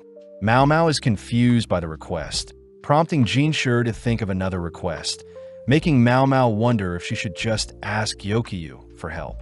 Knowing that concubines shouldn't be involved with other concubines, Mao Mao's hair tie suddenly comes loose, forcing Jinshi to catch it only to return it to Mao Mao, asking why Mao Mao doesn't use a stick to tie up her hair. Mao Mao says she doesn't have fancy accessories, but Jinshi is insulted seeing as he gave her a hairpin during the garden party, asking Mao Mao to wear it in exchange for his help. Jinshi whispers he'll also tell her his secret soon, heading to prepare the ingredients and kitchen Mao Mao had asked for. But as we move forward in time, Mao Mao is seen handling some fruits, sugar, and fresh cow milk. With Xiaolan doubting Mao Mao's skills, the girls get to work whilst the eunuch waits outside, prompting Mao Mao to begin mixing up the sugar into the milk only to smash apart the remaining ice. Mao Mao proceeds to sprinkle salt onto the ice, only to place the milk mixture atop the ice, slowly stirring the mixture as Xiaolan watches the liquid slowly solidify. Finally, the girls dice up the fruits and mix them into the mixture, ultimately creating ice cream, an icy sweet treat. Mao Mao calls for the eunuch to deliver the meal to Lulan, giving both Xiaolan and the eunuch a taste of the ice cream to prove the treat is worthy of a high-ranking concubine's taste. Mao Mao reveals that Jinshi had disclosed Lulan's likes and dislikes, confident that Lulan will at least give the ice cream a taste. But just then Shui appears, having rushed over when she heard Xiaolan was in trouble. Luckily, Shui has lightened up the mood, choosing to run away with the leftovers of the ice cream, teasing Xiaolan only to feed the adorable girl after a while. Elsewhere, we see Gyokyu feel her child beginning to move in her womb. Cutting to the next day, where Mao Mao has brought the cat to play with Lingli, only to watch Lingli approach Gyokyu, both excited to meet their new family member. With everyone adoring the mother and daughter, Mao Mao hears Gyokyu mention how she feels downward kicks in her belly, alerting Mao Mao as she asks to touch to confirm. Getting serious, Mao Mao asks how Lingli's birth was, intrigued to hear the delivery was quite smooth seeing as Lingli was a small baby. And it was ultimately Hongyang herself that helped deliver her, seeing as the court lady assigned to them got sick and most doctors couldn't be trusted. Mao Mao wonders who will be helping with Gyokyu and Li Hua's deliveries, seeing as last time a midwife helped with Li Hua's delivery, fearing that Hongyang won't be enough this time to deliver Gyokyu's child. Mao Mao reveals that Gyokyu may experience a breech delivery, opposite from Lingli's birth as she came out head first, whereas a breech delivery is more painful and it's when the legs of the child come out first. Seeing Gyokyu concerned, Mao Mao offers to do some further tests to double-check, stressing Mao Mao out as she only learned of such things from watching her father. Gyokyu asks if Mao Mao can inspect her, agreeing to undergo any tests if it means they can have a safe delivery. But as we cut to later that evening, Mao Mao is seen washing up after her examination. Mao Mao regretfully reports that a breech delivery is most likely going to happen, suggesting that Gyokyu undergo acupuncture and daily exercise to strengthen herself, especially since an incision may need to be made into her belly during the delivery. Mao Mao fears an ordinary midwife won't be able to deliver the baby, wondering where she can find a doctor that has already been castrated to help with the delivery. But suddenly the perfect candidate comes to mind. Mao Mao tells Gyokyu she has the perfect doctor in mind, reassuring Hongyang that it's not swearing, revealing that the doctor she has in mind is actually a criminal. Hong Yang immediately refuses the person Mao Mao has in mind, but Mao Mao cries that the doctor is the most qualified doctor in their nation. Intriguing Hong Yang as Mao Mao is speaking so highly of a criminal. Gyokyu asks Mao Mao to elaborate, hearing that the doctor was originally a doctor in the rear palace and was responsible for delivering the emperor and his brother, but due to issues with Aduo's delivery, the doctor was exiled. Mao Mao admits that the doctor is actually Luo Min, her adopted father, and the person that taught her all she knows, something that impresses Gyokyu, as she says she'll ask Jinshi to have Luo Min be brought in. Hong Yang is completely against the idea, but Gyokyu says that Luo Min is clearly a reliable doctor, and Mao Mao herself can vouch for it. Plus, Luo Min's criminal status was given to him back when the previous empress was reigning, and things back then were sketchy. With Gyokyu agreeing to write a letter, we cut to 2 days later where Luo Min arrives by carriage at the rear palace, only to be greeted by Gao Shun. Seeing the palace gates open, Luo Min reminisces on his memories in the rear palace, finally revisiting his past. Heading to greet Gyokyu, Luo Min reports he'll be temporarily serving in the rear palace's medical office, handed his walking stick only to be escorted away by Gao Shun. Immediately, the girls wonder if Luo Min is really Mao Mao's father, seeing as he is very calm and normal compared to Mao Mao. But technically, Luo Min is Mao Mao's great uncle. As the girls pester Mao Mao more, we cut to a graveyard where we see a familiar-looking face standing over the graves, seemingly lost in thought. Back in her shack, Mao Mao retrieves the hairpin Jinshi gave her, agreeing to tie her hair with it as promised. In the office, the quack doctor shows Luo Min their cat, but Mao Mao notices Luo Min eating the cat's leftovers. Even though Luo Min is very intellectual, he still chooses to live in poverty since he has no ego. Seeing Mao Mao creating mugworts for Gyokyu's acupuncture, Luo Min scolds Mao Mao for not asking for permission. But seeing as Luo Min isn't busy today, he says he'll write for the rest of the day. Mao Mao applauds Jinshi for placing Luo Min in the doctor's office, and not just under Gyokyu, seeing as Li Hua herself is also pregnant and could use Luo Min's magic touch to have a healthy delivery. The quack doctor brings up the new ladies-in-waiting in the Crystal Pavilion, relieving Luo Min as there should be more older and experienced ladies-in-waiting in the rear palace. But right now, most of them are quite young. Seeing as the emperor will be giving birth to more children, Mao Mao wonders how the issue of inexperience will be breached, but suddenly Luo Min utters he's written up issues that plague the rear palace at the moment. The quack doctor notices the writing to be quite childish, a feature Mao Mao knows Luo Min had purposely added, seeing as it's meant to be read by servants and people not as well educated. Addressing the quack doctor personally, Luo Min asks when the quack doctor if he has papers of a certain size, managing to convince the quack doctor to manufacture more paper for a cheaper price. Next, Luo Min asks Mao Mao to have the school integrate what he's just written as a practice writing sheet, a genius plan as the students will be indirectly mass-producing and ingraining the issues of the rear palace into their brains. Having created the mugworts she is after, Mao Mao retrieves some alcohol to help with disinfecting the Jade Pavilion, but remembering that Gyokyu gets fatigued often, Mao Mao wonders how she can help. As the cat comes over to claw at Mao Mao's skirt, she's seen retrieving some more material, only to head towards the school. Mao Mao fears asking Jinshi to integrate the new writing exam sheet will cause issues, seeing as she hasn't gotten used to tying her hair with Jinshi's hairpin, having gotten curious looks from the other girls. Instead, choosing to visit the school directly, but upon handing the writing sheet to the teacher, he immediately recognizes the writing to belong to Luo Min. The teacher reveals that everyone used to copy Luo Min's handwriting to pass their civil exam. Unfortunate, seeing as Luo Min could have become a government official, but instead chose to become a doctor and help homeless children.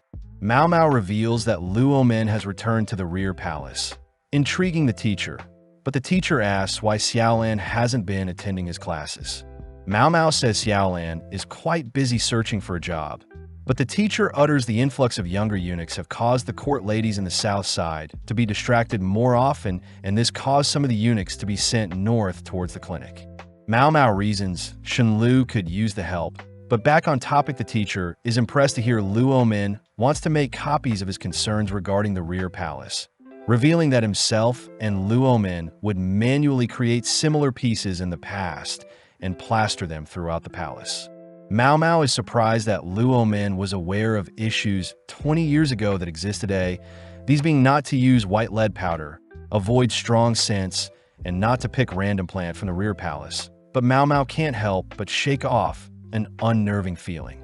Promising to provide blank papers for the writing sheets, Mao Mao sprints off, realizing that Luo Min's warnings in the past must have ultimately revealed dangerous information to those who plan to abuse the harmful substances.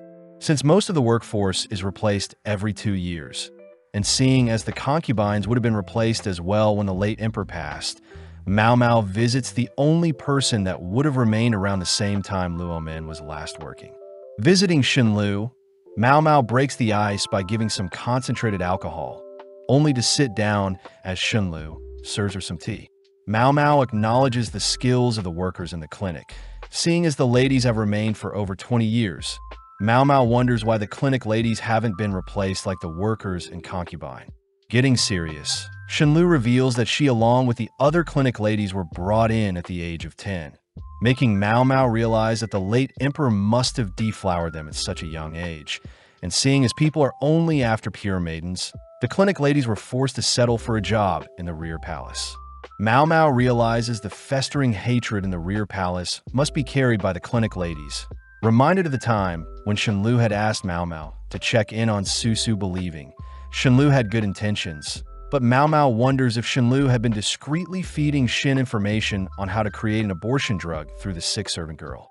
This would also explain how Xinlu knew of Li Hua's pregnancy, as Susu could have accidentally told Xinlu, leading Xinlu to warn Xin of things that can cause an abortion, but that warning could have been twisted and used to empower Xin to create the abortion drug. The clinic ladies could also manipulate which items were sold by the visiting merchants. But as Mao Mao's mind spins out of control from all of her speculations, Mao Mao reminds herself she has no evidence. Plus, the clinic is quite a valuable place. Calming herself, Mao Mao notices several books around the clinic, picking up a book in particular about insects that even Xinlu admits is quite new. Flicking through the book, Mao Mao spots the book documenting the moths she had used for the moon party, remembering the Shui herself was capturing and studying them. Mao Mao finds it weird that a servant girl like Shui had access to such expensive paper, plus she could read and write, making Mao Mao suspicious of who Shui is. At that moment, the familiar-looking eunuch enters the room, a person Mao Mao immediately recognizes to be Suire. Suire warned Xinlu to be careful around Mao Mao, seeing as Mao Mao had figured out Xinlu's involvement with the abortion drug, plus Mao Mao prevented Suire's clean getaway from the palace. Mao Mao wonders how she can escape, but Suire threatens to stab Mao Mao if she acts up, reassuring Mao Mao that they can settle things peacefully. Myomoa takes note of Suire's beaten-up arm, wondering if it's due to the resurrection drug she took, but Suire asks if Mao Mao wants to know what her end goal is. When Mao Mao refuses to listen, Suire suddenly drags Shui in, threatening to slay her if Mao Mao doesn't listen, revealing that they'll be leaving the rear palace for a bit. Suire knows Mao Mao will listen to her, especially since Suire will tell Mao Mao how to make the resurrection drug. It's quite well known that there are two beasts in the palace, one in the east that is ruled by military power and one in the west that is ruled by bureaucracy. These beasts, of course, being the military official Locken from the east and Shursho, the political heavyweight from the west. Locken asks to have tea with the emperor's younger brother, inviting Shursho as it's been a while since they've gotten to speak to the emperor's younger brother. As the three men change locations to the center courtyard, the three men enjoy a beverage in silver cups, all whilst Jinshur has Basin communicate for him. Locken gets down to business, reporting his findings regarding the recent assassination, choosing to pull out the schematics for a FIFA only to ask if Shursho knows anything about it. Shursho has no idea what a FIFA is, but Locken reveals that he had disassembled the FIFA and sketched out its build, uttering that the weapon had been developed in the West and uses a flint instead of a fuse. Shursho is surprised to hear the newly designed FIFAs are more efficient for warfare. But Locken glares at Shursho, uttering that it's strange that random assailants were able to get a hold of such valuable weapons. With the mood tense, Shursho says it's Locken's job to find out, but Locken admits that the people they captured are no longer able to speak, having interrogated them too violently. Locken takes the chance to ask if Shursho has any leads, but sadly Shursho knows nothing. Moving on, Locken chooses to show off a game of Go he had with his wife, breaking the tension. Seeing Locken going on about his brilliant Go game with his wife, Shursho chooses to excuse himself, but Locken says he'll make sure to send Shursho more details on the Go game he had. Before Shursho leaves, Locken asks Locken to stay for some of their finest red grape juice, but when the juice is poured in a glass cup, the grape juice is shown to be a green color. As both Shursho and Locken exchange glares, Shursho finally departs, all whilst Locken says some grapes when squeezed produce a green liquid. Basin wonders why Locken offered a red drink when the grape juice is clearly green, but as Jinshur heads back, he finally removes his disguise, revealed to be Lady Aduo instead of Jinshur. Aduo was impressed to hear that Mao Mao is Locken's daughter, weirded out by how Locken and Shursho were acting, but at the same time we see Mao Mao knelt down in a strange place, having been reported missing. Following Jinshur, he's seen asking Gyokyu why Mao Mao is missing, but Gyokyu says she has no idea, believing Jinshur was borrowing Mao Mao. Jinshur asks Hongyang when Mao Mao was last seen, hearing that Mao Mao was visiting the doctor's office to prepare the mugworts. But after she visited the teacher, Mao Mao had apparently vanished with no traces. Jinshur says Mao Mao is aware of the punishments for leaving her post, especially when serving a high-ranking concubine like Gyokyu, but suddenly the gang begin to wonder if Mao Mao's past had finally caught up to her. Gyokyu knows Mao Mao can easily be attacked if surrounded by multiple people, but Gaoshan says Mao Mao would have at least left something behind for them, annoying Jinshur as they must find Mao Mao quick. Heading over to the doctor's office, Jinshur immediately heads to speak with Luo Min, asking if Luo Min can recall the exact talking points before Mao Mao went missing.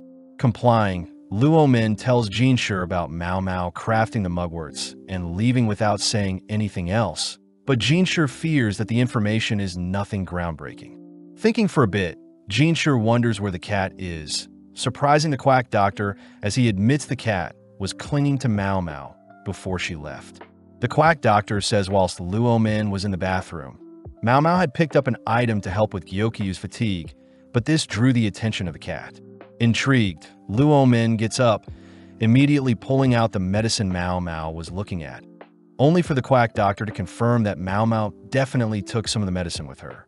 Luo Min asks for permission to search for Mao Mao, declaring that he'll be looking for the cat, but suspects that they may get clues on Mao Mao's whereabouts. As Jinshur follows after Luo Min, Gaoshan wonders why they're looking for the cat and not Mao Mao. They stop before a forest, as Luo Min has found some medicine Mao Mao took. As Gaoshan calls for the cat, Luo Min declares that cats don't normally stray far from their home, leading Gaoshan to announce that they've found the cat.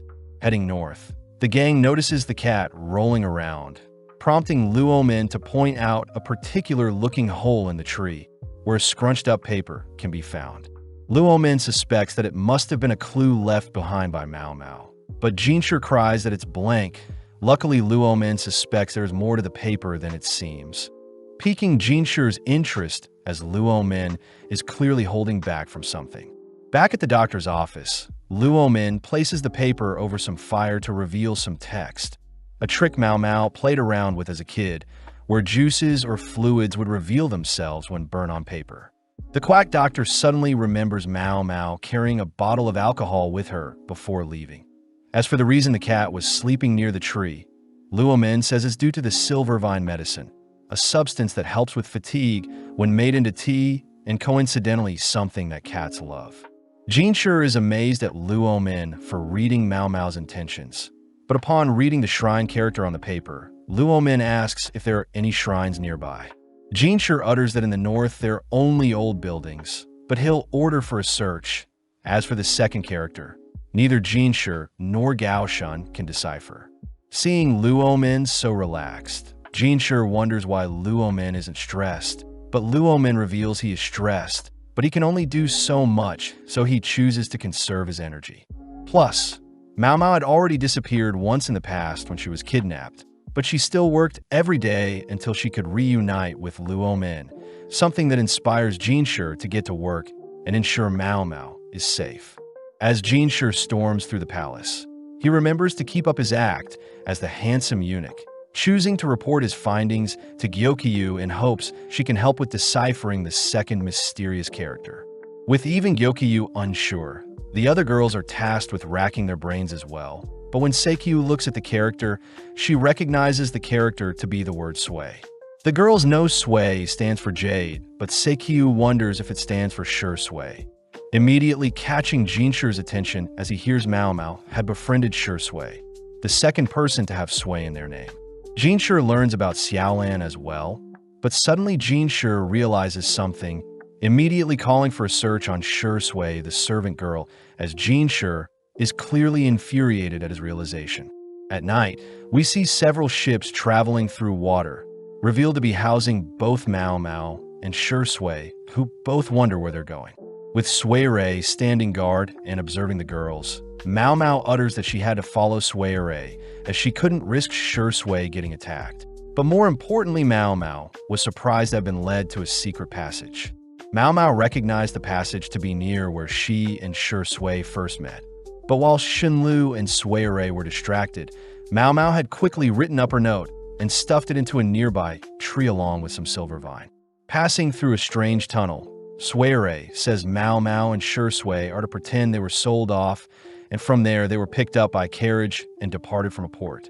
Mao Mao is only allowed to keep Jinshi's hair tie, but seeing as there is nothing they can do at the moment, both girls agree to rest and prepare for what is to come. Arriving on land, the girls are tied up, but Mao Mao realizes they had swapped ships twice, meaning they were just on a river.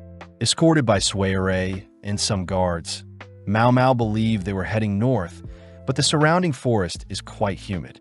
As Mao Mao scans the surrounding areas for clues, she suddenly notices Sui shriek, turning to see a snake nearby, but Mao Mao notices something strange about Sure Sui. Picking up the snake, Mao Mao tosses the snake in front of Sui, frightening her enough for her to fall back. But Sure Sui quickly removes the snake, leaning down only to reassure Sui that it's fine. Fearing that Sui's irregular breathing may cause harm, Mao Mao assists with calming Sui down, but once things have calmed down, Mao Mao calls out Sui for being quite close to Sure Sui. Sui tries denying it, but Mao Mao calls out Sure Sui for having a lot of noble tendencies while still housing her servant attitude.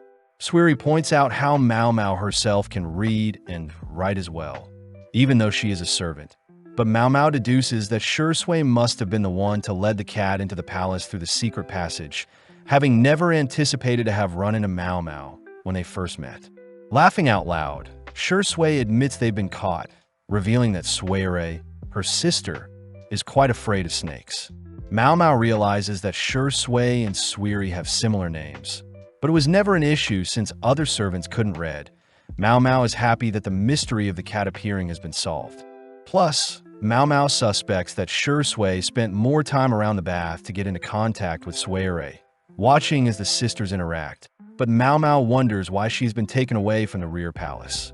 Mao Mao fears that Lakan may get involved, but out of nowhere Sui chooses to remove Mao Mao's bind, all continuing onwards, but Mao Mao still has one suspicion she needs to check. Having traveled for a whole day, the gang finally arrive at a fortress, only for Sui to signal to the watchtower to let them in. As a massive drawbridge lowers over the moat, the gang head into town, surprising Mao Mao as there seems to be a hot spring resort in town, explaining the humid area.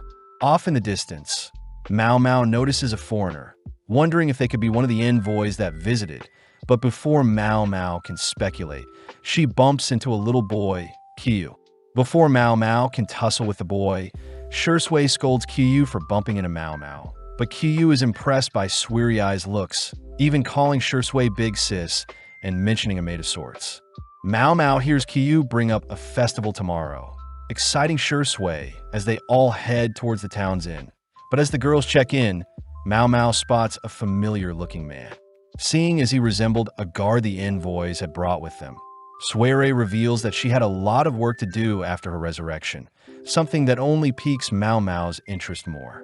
As they all head inside, they're greeted by a maid, who shows Qiyu the items she's gathered, something Shui is grateful for as she loves the lantern plants that have been gathered.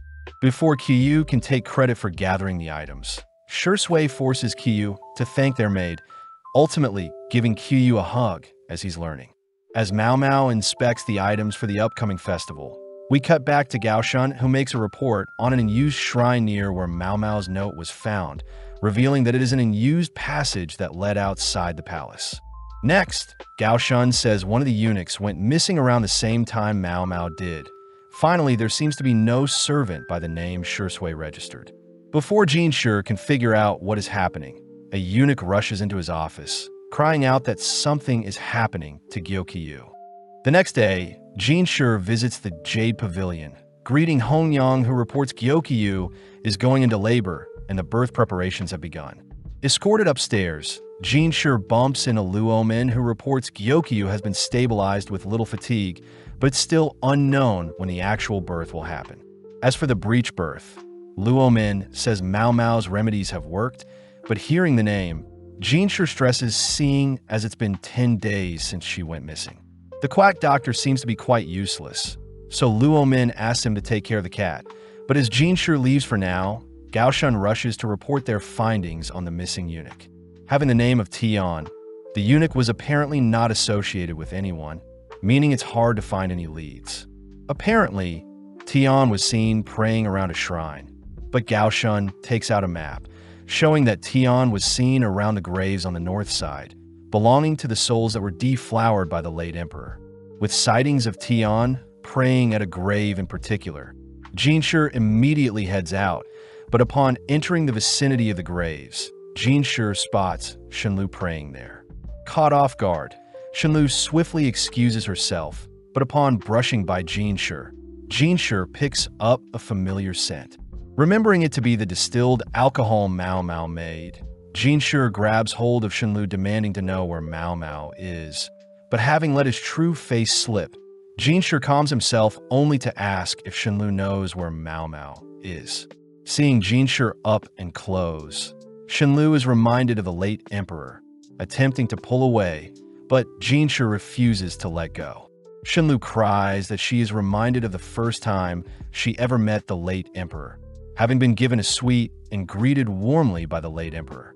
Shenlu says after she grew up, the late emperor never visited her, beginning to cry as she wonders why Jinshi is pretending to be a eunuch. As Shenlu flees, she is captured by Gaoshan and other eunuchs, but seeing Jinshi frozen in place and unable to issue an order, Shenlu quickly drinks a poison. Collapsing to the ground, the eunuchs swiftly works to have Shenlu throw up, quickly dragging her away as Gaoshan wakes Jinshi up from his shock. Jinshi asks if he really looks like the late emperor, declaring that he never saw what the late emperor looked like when young. Plus, Jinshi didn't look like his brothers or mother. In the past, Jinshi had heard rumors of himself being an illegitimate child, and it was his own decision to take on the role of the eunuch in the rear palace. But before Jinshi gets distracted, he reminds himself he needs to find Mao Mao. Standing before the graves, Jinshi notices some fresh lantern plants before a grave in particular, noting how the lantern plants aren't supposed to be in season. Reading the name Tai Ho, Gaoshan states that it's the name of the court lady that passed away last year and was well known for holding ghost story gatherings. Jinshi knows that only one person is related to the Tai Ho blood, and apparently they were the one that gave birth to a daughter after an affair with a doctor. Seeing as the pieces are falling into place, Jinshi has figured out something, calmly walking off as he says he'll be visiting the Garnet Pavilion. With a razor-focused glare, Jinshi states that the concubine Tai Ho served was ultimately married by Shursho and gave birth to Lulan. As for the daughter of Tai Ho and the doctor, there are no records for where they disappeared to, as they had left the rear palace. Jinshi suspects that Lulan may know where Tai Ho's child and the doctor went, declaring he'll do everything he can, only to greet Lulan. Jinshi apologizes for the sudden visit, But Lulan, whilst covering her face, has one of her ladies reassure Jinshi it's fine. Jinshi can't help but notice Lulan's ladies all wearing matching outfits and makeup, all resembling foxes. Before Jinshi can ask a question, he locks onto a marking above Lulan's eyes, immediately rushing to have a closer look at Lulan. Apprehending Lulan, Jinshi says Lulan is meant to have 7 ladies in waiting, demanding to know why there are only 6 present.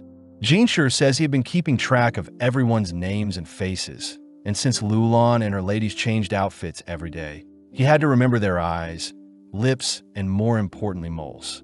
Seeing as Rinpu is in front of him, Jinshi says he knows Lulan had intentionally hired huge amounts of servants and recruited similar-looking women that look like her to disguise themselves. Before anyone can stop him, Jinshi orders Rinpu to reveal where Lulan has gone, but as Rinpu bawls her eyes out, Surin, another lady in waiting, cries that Rinpu doesn't know anything.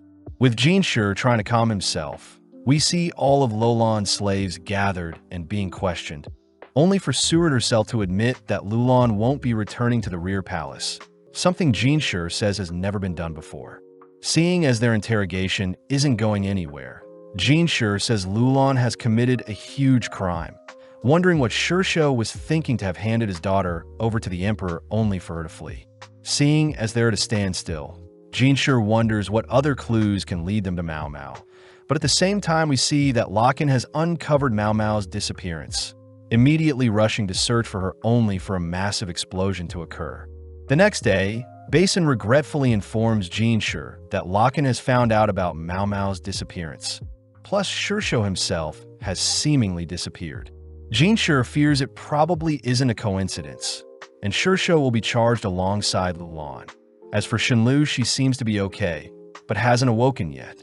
Basin reports that Shinlu had connections to Taiho, but Jinshi is surprised the other clinic ladies didn't know of Shinlu's plans, suspecting that they all still shared the same resentment caused by the late emperor. Jinshi knows he has to find Lulan, wondering who will be searching for Shursho in the process. But just then someone knocks at their door. Entering the room, Lahan greets Jinshi. Someone Jinshi knows is the adopted son of Lakan himself. Lahan shows off a scroll, an item Jinshi recognizes to be the receipt journal for the National Treasury. Lahan says his father had asked him to look into the origins of the FIFAs, but when Lahan looked into the captured men who attacked Jinshi, he wound up digging up the receipts before Jinshi, asking Jinshi to reread over the prices of food. Jinshi notices the price for grain has gone up over the years, strange since there has been no droughts nor plagues. Lahan also points out that the cost of iron has increased nationwide, believing the government is building some sort of massive structure somewhere. Jinshi is impressed Lahan is exhibiting signs that resemble Lakan, stopping Lahan as Jinshi says it's clear someone is profiting from the increased pricing. Jinshi asks what the abundance of iron purchases has to do with the price increase for grains, leading Lahan to suspect they're related, but Lahan first asks if Jinshi would like him to investigate further to see where everything is coming from. Seeing as everyone has a price, Jinshi asks what Lahan is after, hearing that Lahan wants Jinshi to help pay off damages to the rear palace gate that Lakan had made. Jinshi immediately accepts, but in exchange orders Lahan to be thorough with his investigations. But elsewhere we see Mao Mao staring off into the night sky, glazing occasionally at the mask she had been given. A few moments later, we see Shursui asking Mao Mao to put on her fox mask she painted, but Mao Mao notes the green on Shursui's mask makes her look like a raccoon, whereas Mao Mao's mask makes her look like a cat. Seeing as Mao Mao's long hair is getting in the way, Shursui helps comb Mao Mao's hair, offering up one of her spiderweb hair sticks to tie up Mao Mao's hair. But Mao Mao says she won't need it seeing as she has Jinshi's hairpin. Shursui is impressed by such a hair stick, asking if she can have it. But Mao Mao knows Jinshi will get mad at her, immediately refusing. Getting to work, Shursui ties up Mao Mao's hair with Jinshi's hairpin and some ribbon, revealing that the festival is held in a shrine outside the village. In the dead of night, multiple villagers all don their fox masks, only to make their way through a forest, creating an eerie vibe, especially since lanterns and fires are their only source of light. Mao Mao notices others have green paint around their mask as well. Wondering why mostly men and Shui choose green, but Mao Mao suddenly spots a grasshopper fly on her lantern. Shui says the abundance of grasshoppers requires them to hold a bigger festival in hopes of warding off evil spirits. Strangely watching as Shui crushes a lantern plant for its seed. Seeing Shui pop it in her mouth, Mao Mao warns her that the lantern plant seeds are poisonous, but Shui already knew that, spitting it out not too long after. Heading up some stairs, Shui recounts that the god they worship is a fox spirit, and the area they stand on used to be inhabited by different villagers. But eventually Westerners overtook the original owners of the land. The Westerners had promised to villagers all sorts of intel on enriching the land and removing pests. But as more invaders sought the land the villagers had owned, the villagers were ultimately forced to relocate deeper into the forest. Seeing everyone praying to the fox spirit, Mao Mao learns that fox represents the Westerners who brought knowledge, hence the white mask. But painting over the white mask represents the effects of the newcomers invading and overriding the original land. Mao Mao recognizes the fox mask to resemble the concept of intermarriages, similar to when the teacher explained the concept of selective breeding. Plus, Shui reveals that the men use green paint since they're colorblind as well, and they can't see red, so they paint using green.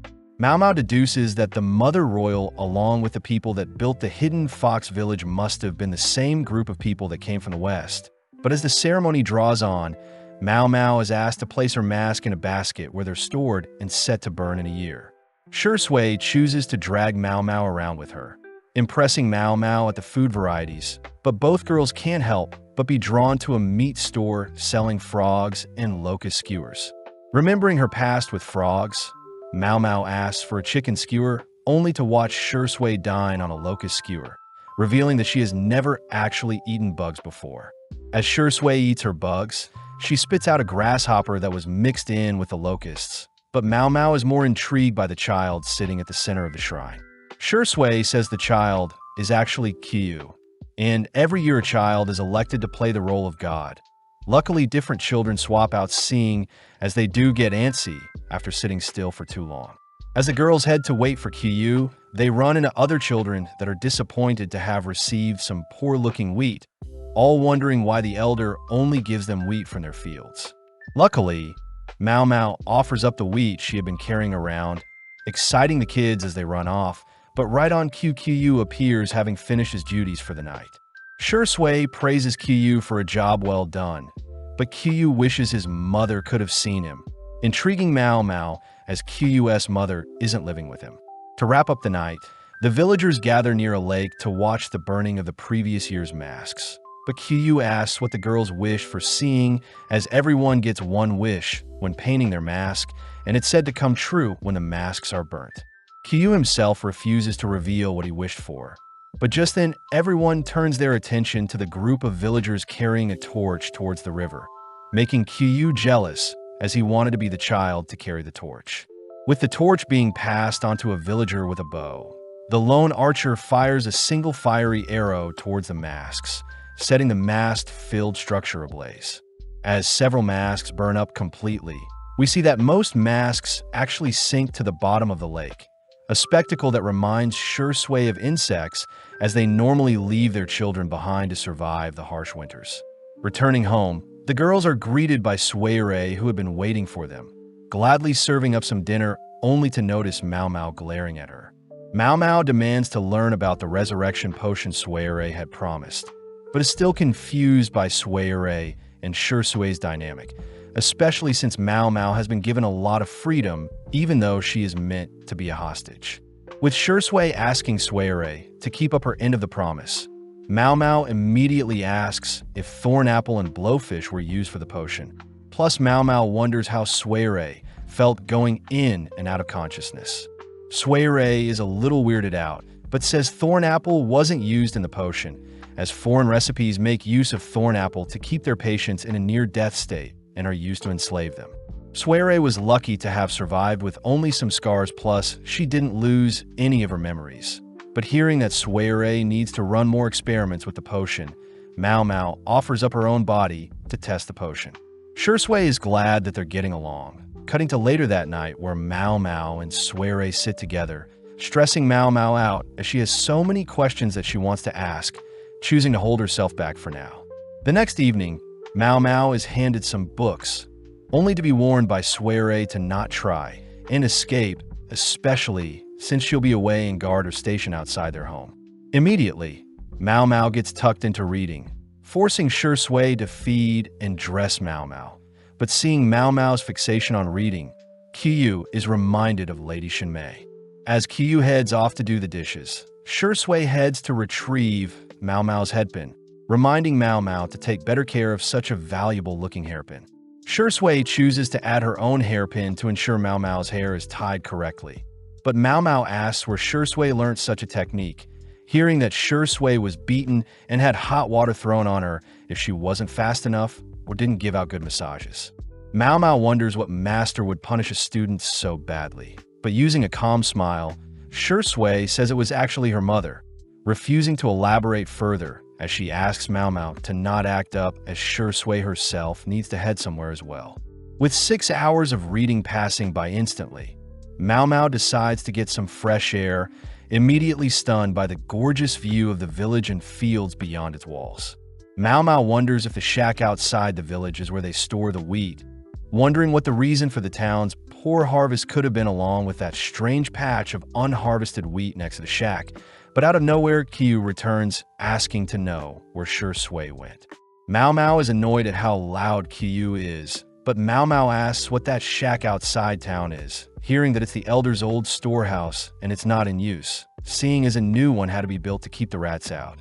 Mao Mao suddenly realizes something, asking if they could visit the storehouses, and seeing as Qiyu is more than glad to show Mao Mao around town, he unveils the secret passage he uses to get away from his studies. Easily making it outside the village with Qiyu's help, Mao Mao begins inspecting the nearby crops, making Qiyu ask if the unharvested patch of crops is due to a lack of nutrients. Mao Mao corrects Qiyu, suspecting that the light from the nearby storehouse must be messing up the growth of the unharvested patch of crops.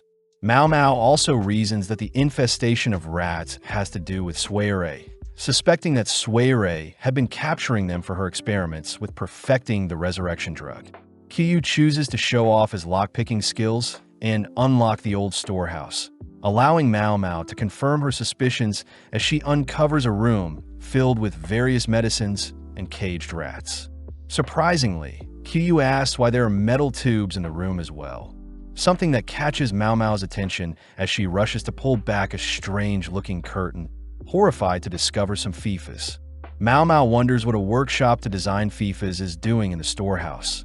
But as the duo hear a voice, Mao Mao and Qiyu rush to hide, only for Lady Shinmei herself to enter the room.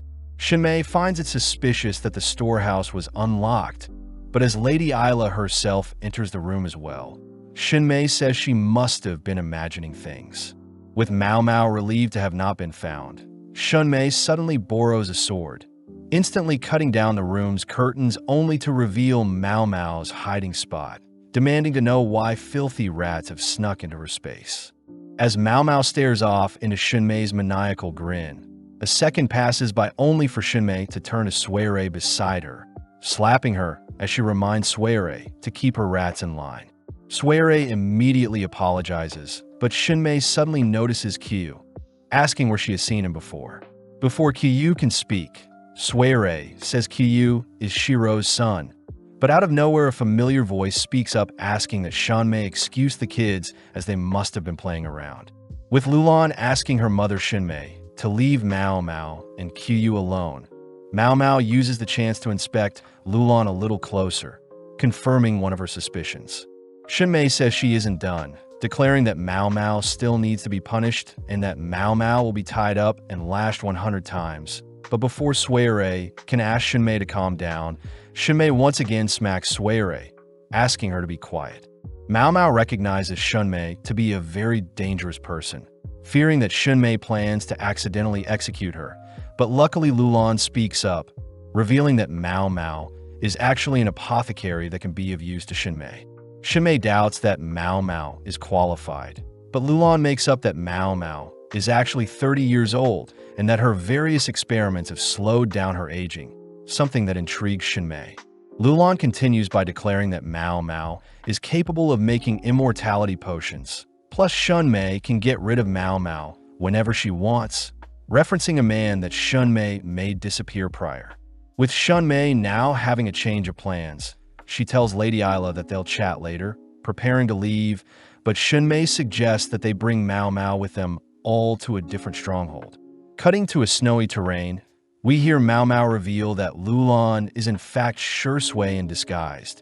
Impressed that Lulan was able to keep up her high-ranking concubine status by intentionally avoiding any contact with the Empress Dowager along with Li Shu when they were in the bathing area.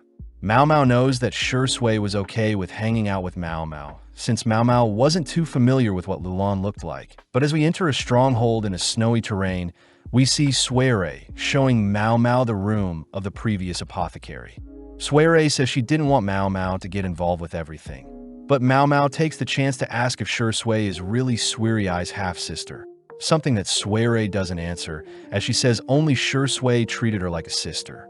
Mao Mao had heard rumors of Shui marrying another woman and having a second daughter, explaining why Shinmei, Shui's first wife, despises Suere so much. Suere utters that Shui was originally from the Shui clan, and it was Lady Shunmei that picked out and married Shui. A little afterwards, Shinmei was sent to the rear palace only for Shui to purchase her back, but by then Shui had fallen for Suerai's mother and gave birth to Suere, someone Shunmei refused to accept. Shunmei had ordered for Suere and her mother to be banished and used as servants. Plus, till this day, Shunmei refused to allow Suere to have Shui in her name, making Mao Mao realize that Suerai's original name was actually Shui.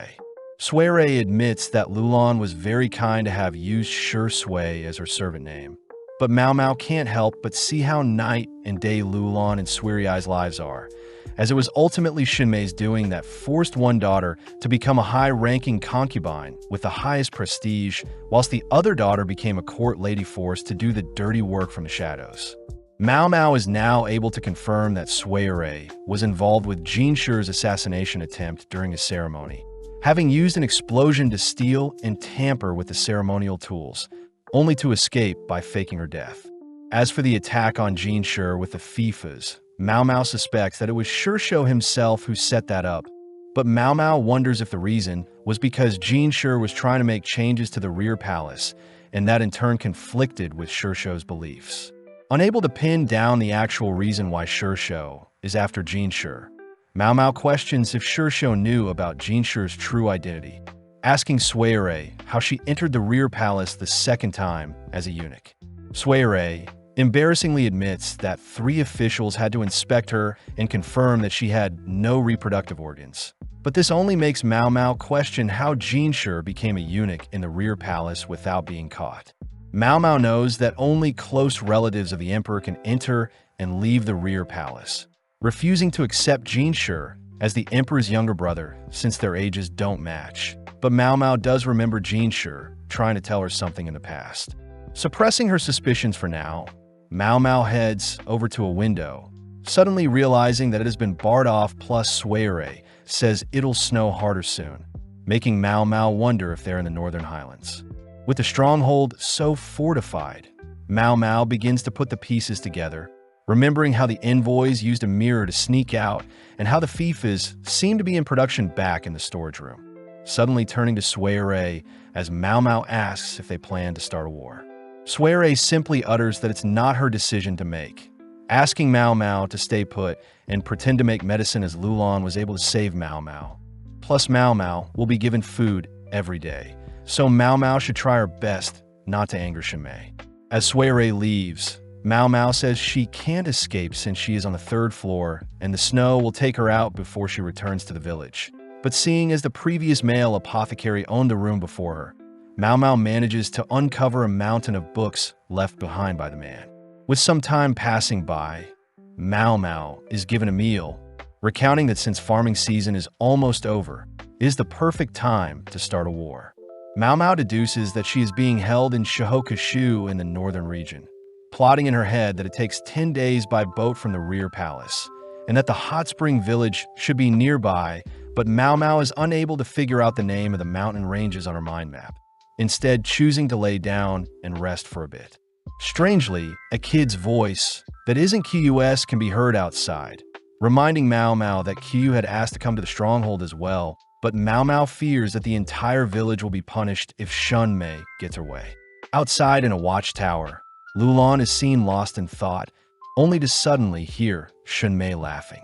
In the past, Lulan would mimic her mother's behavior, laughing when Shunmei does and getting angry when Shunmei is angry.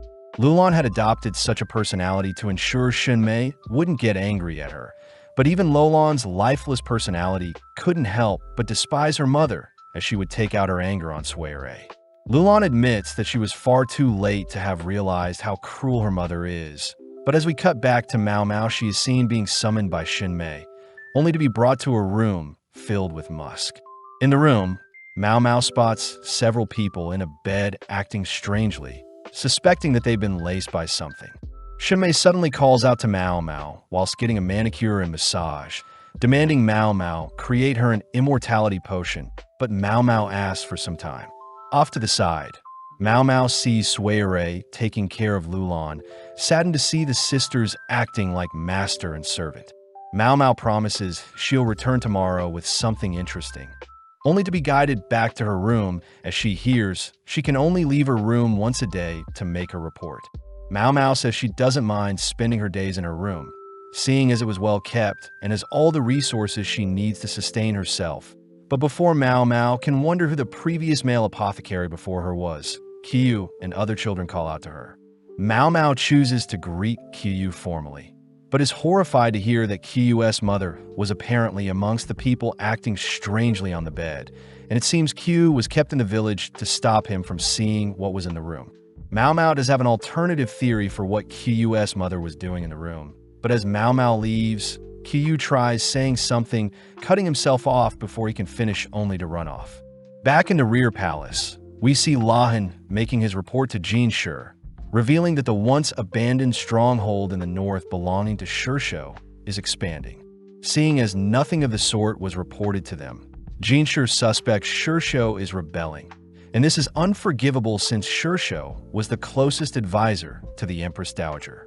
Lahan continues by adding that the stronghold's preparations are quite far along, but out of nowhere Lahan storms into the room, demanding to know what Lahan is doing. Lahan warns Lahan to be wary around Jinshi, accusing Jinshi of being both female and male, but Jinshi understands Lahan is simply annoyed at Jinshi's cowardice. Jinshi wonders what took Lahan so long to show up, but Jinshi can only blame himself for allowing the enemy to kidnap Mao Mao, and Lahan is now asking Jinshi why a man with Jinshi's power is still sitting idly by and doing paperwork. Jinshi allows Lahan to vent his frustrations, but Lahan simply asks why Jinshi is still sitting still when he knows everything already, showing Jinshi that Lahan knows about his secret. Jinshi admits he lacks confidence in himself, but Lahan continues to pile on his insults. As he says Jinshi, hiding away from his responsibilities and living out his life as a pretend eunuch won't get him anywhere and is a waste of life. Jinshi is clearly unable to respond, but luckily Luomin appears, apologizing for Lahan, but Lahan is frozen in sight, seeing as his uncle is here. Luomin slowly approaches Lahan, apologizing for being a pathetic eunuch himself, but Lahan says the insults weren't targeted at him. Luomin says people had to carry him here, seeing as his body is so frail, reminding Lahan that he tends to lash out when stressed, but before Lahan can apologize, Luomin asks Lahan to ask for what he wants in a more tame manner. Now calm and locked in, Lahan chooses to stand before Jinshi, diligently bowing before him as he humbly asks Jinshi to rally together an army to face off against Shursho the traitor. Jinshi is taken aback by Lahan's apologetic manner, but Lahan takes the chance to present a scroll to Jinshi, bowing as well, as he says the production of illegal FIFAs has been happening for several years now, and is the final piece showing that a rebellion is on the horizon. With Luomin pleading with Jinshi as well, Jinshi says that the Forbidden Army will need to be mobilized to fight off the rebellion, and seeing as the army belongs to the Emperor itself, Jinshi says Lahan won't be allowed to command the army. Lahan asks Jinshi once more how long he plans to hide away as a eunuch, demanding that Jinshi finally succeed in his role as the Moon Prince. With that final remark, Jinshi admits this day was bound to come, triumphantly stating that he himself will command the Forbidden Army to fight. Back in the fortress, we see Lulan heading to check on Mao Mao, all whilst Mao Mao begins making some medicine. Mao Mao learnt that the previous apothecary was able to create the resurrection potion in the process of making the immortality potion, but Shinmei had apparently asked for a potion to make her 10 years younger with each sip.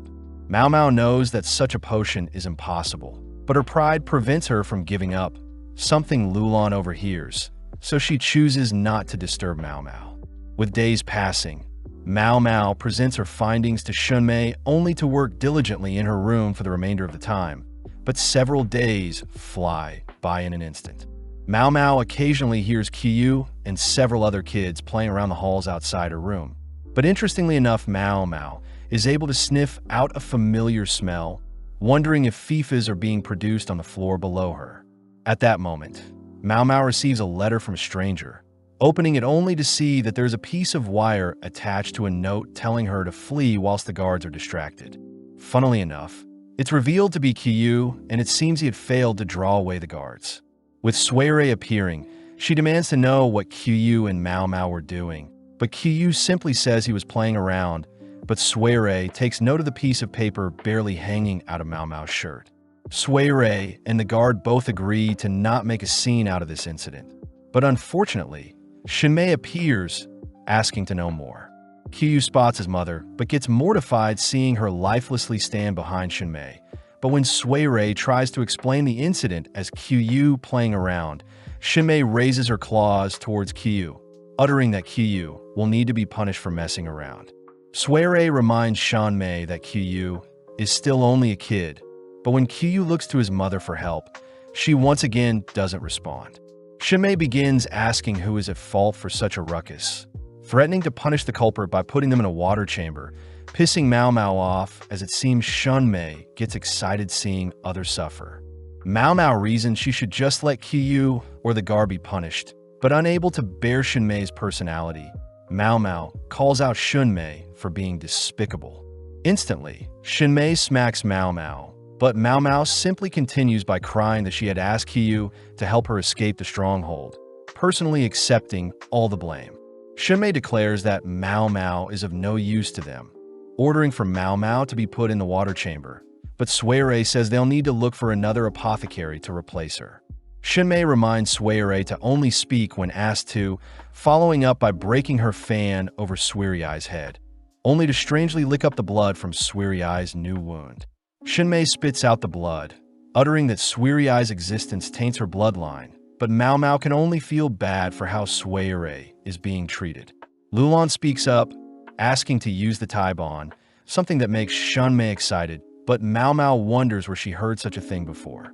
At that moment, Suirei begins to act strange, weirdly grasping onto herself as she begins to breathe heavily.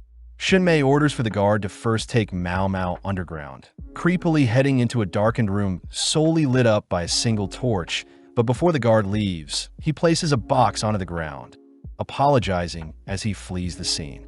Locked inside and seeing the box before her, Mao Mao remembers what a Taibon is, recounting that a Taibon is a capital punishment created by a mad king that involves trapping someone in a pit alongside some dangerous-looking creatures. As various snakes, bugs, and spiders emerge from the box, Mao Mao smirks, retrieving her 2 head pins, but with some time passing, the guard returns, freaked out when he sees some smoke coming out from Mao Mao's room. Opening the door, the guard sees Mao Mao leisurely dining on some skewered snake, learning that Mao Mao was able to slay the creatures in the box by creating some insect repellent ash with some medicine she had on her. The guard reveals that Suirei and Kyu had asked him to check in on Mao Mao, even handed a jade pendant that Kyu wanted Mao Mao to have, plus the guard himself says he is done working in the stronghold. The guard also mentions how there was a smoke signal not too long ago, signaling that a rival force is making their way towards a stronghold, and seeing as the entire stronghold is in a frenzy, the guard utters he is using the chance to sneak away. Mao Mao is instructed to avoid the staircase on the other side of the floor since they're making gunpowder in the basement, But Mao Mao gets intrigued, rushing towards the basement against the advice of the guard. Following the scent of gunpowder, Mao Mao manages to sneak into the room filled with gunpowder, horrified since the gunpowder is quite close to a fire source. Mao Mao knows that the smoke being created is poisonous, but to make things worse, Lulan suddenly appears, ordering the workers to flee. To convince the men, Lulan hands the men a bag filled with silver coins, and before the men can change their minds, Lulan tosses her torch into the nearby gunpowder, setting the room ablaze. Outside, we see the guard take note of the room filled with smoke, cutting back to Mao Mao, who seems to be barely alive, managing to make it outside only to spot Lulan gasping for air. Lulan is shocked to see Mao Mao here. Relieved Mao Mao was able to survive the typhoon, especially since Mao Mao isn't afraid of bugs, something Mao Mao can only thank Lulan for setting up. With another explosion ringing out from the gunpowder room, Mao Mao cries for Lulan to flee with her, but Lulan pulls away, declaring that she still has things she must do. As Lulan heads up some stairs, Mao Mao chooses to follow her, but Lulan reminds Mao Mao that it's the perfect chance for Mao Mao to escape. Mao Mao wonders if Shan Mei cares for Lulan, but Lulan says her mother doesn't even remember her face, revealing that she was forced to put on makeup and be Shin Mei's doll from a very young age. Flashing back, Lulan had tried to hang out with Suirei in the past, but out of nowhere Shan Mei had smacked Lulan, believing she was a servant since she didn't have any makeup on. Lulan says she wants to be on good terms with Suirei, especially since Shan Mei was always horrible to both Suirei and her mother, and it was ultimately Shin Mei's doing that caused Suirei's mother to pass away. Lulan feels despair remembering how Shan Mei flipped out when Shursho showed off Suirei's mother as his new wife. But suddenly Mao Mao realizes something about Suirei. Lulan reveals that the court lady that gave birth to the emperor's daughter and had passed away a year prior was actually Suirei's grandmother, meaning Taiho is actually Suirei's grandmother. Apparently, when the doctor left with the daughter ended up growing up and marrying Shursho, ultimately giving birth to Suirei, who technically has imperial blood passed down from the late emperor. As the girls head through the stronghold, Mao Mao is reminded of the time when they were almost suffocated because of the ghost Taiho, but Mao Mao says it couldn't have been her since ghosts aren't real. Lulan reveals that Shan Mei had married Shursho to get revenge, taking advantage of the fact that Shursho was a Westerner that originated from the same lineage as the Mother Royal, explaining why Lulan was wearing a green mask since she can't see red as well. As the girls stop in front of a door, Lulan says Shan Mei had always wanted Lulan to become the new Mother Royal, but Mao Mao is conflicted, wondering if she should refer to Lulan as Shursui. Remembering all the time she spent together with Shursui, Mao Mao calls out to Shursui, surprisingly exciting Shursui as she tears up a bit. Getting serious, Mao Mao asks if Shursui had taken the abortion medicine that was circulating around in the rear palace. Seeing Shursui refuse to answer, Mao Mao follows up by asking if the ghost story Shursui told regarding the cricket wife eating her husband was about Shursui herself. Mao Mao says that Shursui is supposedly the cricket locked in a cage. In this case, the cage is the rear palace, and Shursui will eventually devour the father cricket, this being the emperor. With all the pieces coming together, Mao Mao begins to ask about the poisonous lantern seed Shursui had tasted before the festival, but Shursui stops her, instead opening the room in front of her. Immediately, Mao Mao spots Q passed out on the floor, rushing to his side only to be horrified seeing as he is not breathing. Seeing the other kids knocked out as well, Mao Mao demands to know if Shursui had forced them to drink poison, but Shursui can only calmly walk over to the sleeping children, uttering that it was a medicine they drank. Before Mao Mao can attack Shursui, Mao Mao holds herself back, hearing Shursui declare that every single person, including the children in the stronghold, would be slain if the emperor captured them. So Shursui decided to give them a more comforting goodbye. Apparently, Shursui had gathered the kids and read them a picture book, apologizing to them since their mothers were under the control of Shinmei, so Shursui fed them their medicine before they could reunite with their parents. Interestingly enough, Qiyu came late since he was trying to rescue Mao Mao, but when it was Qiyu's turn to drink the medicine, he drank it even though he had an inkling of what was to come. As silence fills the room, Mao Mao glares at Shui, demanding to know why Shui has brought her to this room and shown her something so tragic. Shui apologizes for getting Mao Mao involved in everything, especially since Shui says Shunmei wasn't always this psychotic, but Shui disagrees since the moment she was born Shunmei was always cruel to her. Shui says Shunmei is mean to everyone, and Shui can't do anything to stop her because he seeks her forgiveness, something akin to an insect devouring their husband after giving birth, but Shui says insects do that to protect their newborn child, whereas Shunmei devoured Shui for her own benefit. Shui states she doesn't want to be like her mother, hence why she willingly placed the poisonous lantern plant seed in her mouth, a known abortion medicine. Mao Mao says Shui not liking her mother must be what's driving her, but suddenly Shui reveals that she did some digging into Mao Mao's history, impressed that Lachen is Mao Mao's biological father, but Mao Mao says she doesn't have any parents, and Luo Min is the only person Mao Mao accepts as her father figure. Shui says Mao Mao is similar to Suirei, since Suirei isn't related to Shui in any way, but Shui suspects Shui was plotting something by marrying Suirei's mother, and now Shui has control of someone with imperial blood. With a single glance, Mao Mao knows Shui is hiding something, wondering if Shui is hiding a deeper connection with Suirei than she is letting on. Mao Mao questions why Shui is so insistent that Suirei has no connections with her, especially since Suirei will be punished alongside Shui. As Shui lifts Qiyu onto the bed with the other sleeping kids, Shui asks Mao Mao if the kids would have survived the winter if they were insects, something that reminds Mao Mao of when Shui uttered that insects never survive winter since they leave behind their children. Realizing something, Mao Mao begins to understand why she was brought here, attempting to reach out to Shui, but Shui pulls away. Mao Mao begs in her mind for Shui to flee with Suirei while she can, screaming in her head for Shui to leave her lineage and family behind so she can live a happy life. Before Shui can leave, Mao Mao's body moves on its own, quickly grasping onto Shui's arms, but Shui pulls away once again, reminding Mao Mao she has her duty to fulfill.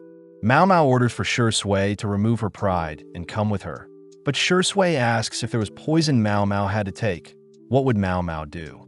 Without hesitating, Mao Mao says she would drink it in one go, exactly what Shui was expecting, but this reaffirms Shui's stance as she turns to leave. Refusing to give in, Mao Mao calls out to Shui once more, rushing to come up with an excuse to sway Shui. Mao Mao says she wants to wish Shui good luck, only to take out the hairpin Jinshi gave her, handing it to Shui only to ask that Shui return it and pay her back in the future. Shui is giddy, seeing Mao Mao so goofy, laughing seeing as the soot on her face reminds her of a tanuki, but just like that Shui takes her leave. Flashing back briefly, we see the royal army set up in the snowy biome, but as we cut inside, we see Lachen scolding Jinshi for taking so long to prepare. Lachen reminds his father that Jinshi is considered a royal, making Jinshi realize that Lachen also knew he was the emperor's younger brother all along. Getting down to business, Lachen recounts that the base they'll attack is controlled by the Shur clan and has been funneling massive amounts of metal for a while. Plus, Shui's hot springs have been supplying the sulfur needed to produce gunpowder when combined with saltpeter, meaning Jinshi must be careful of fifas and cannons when attacking.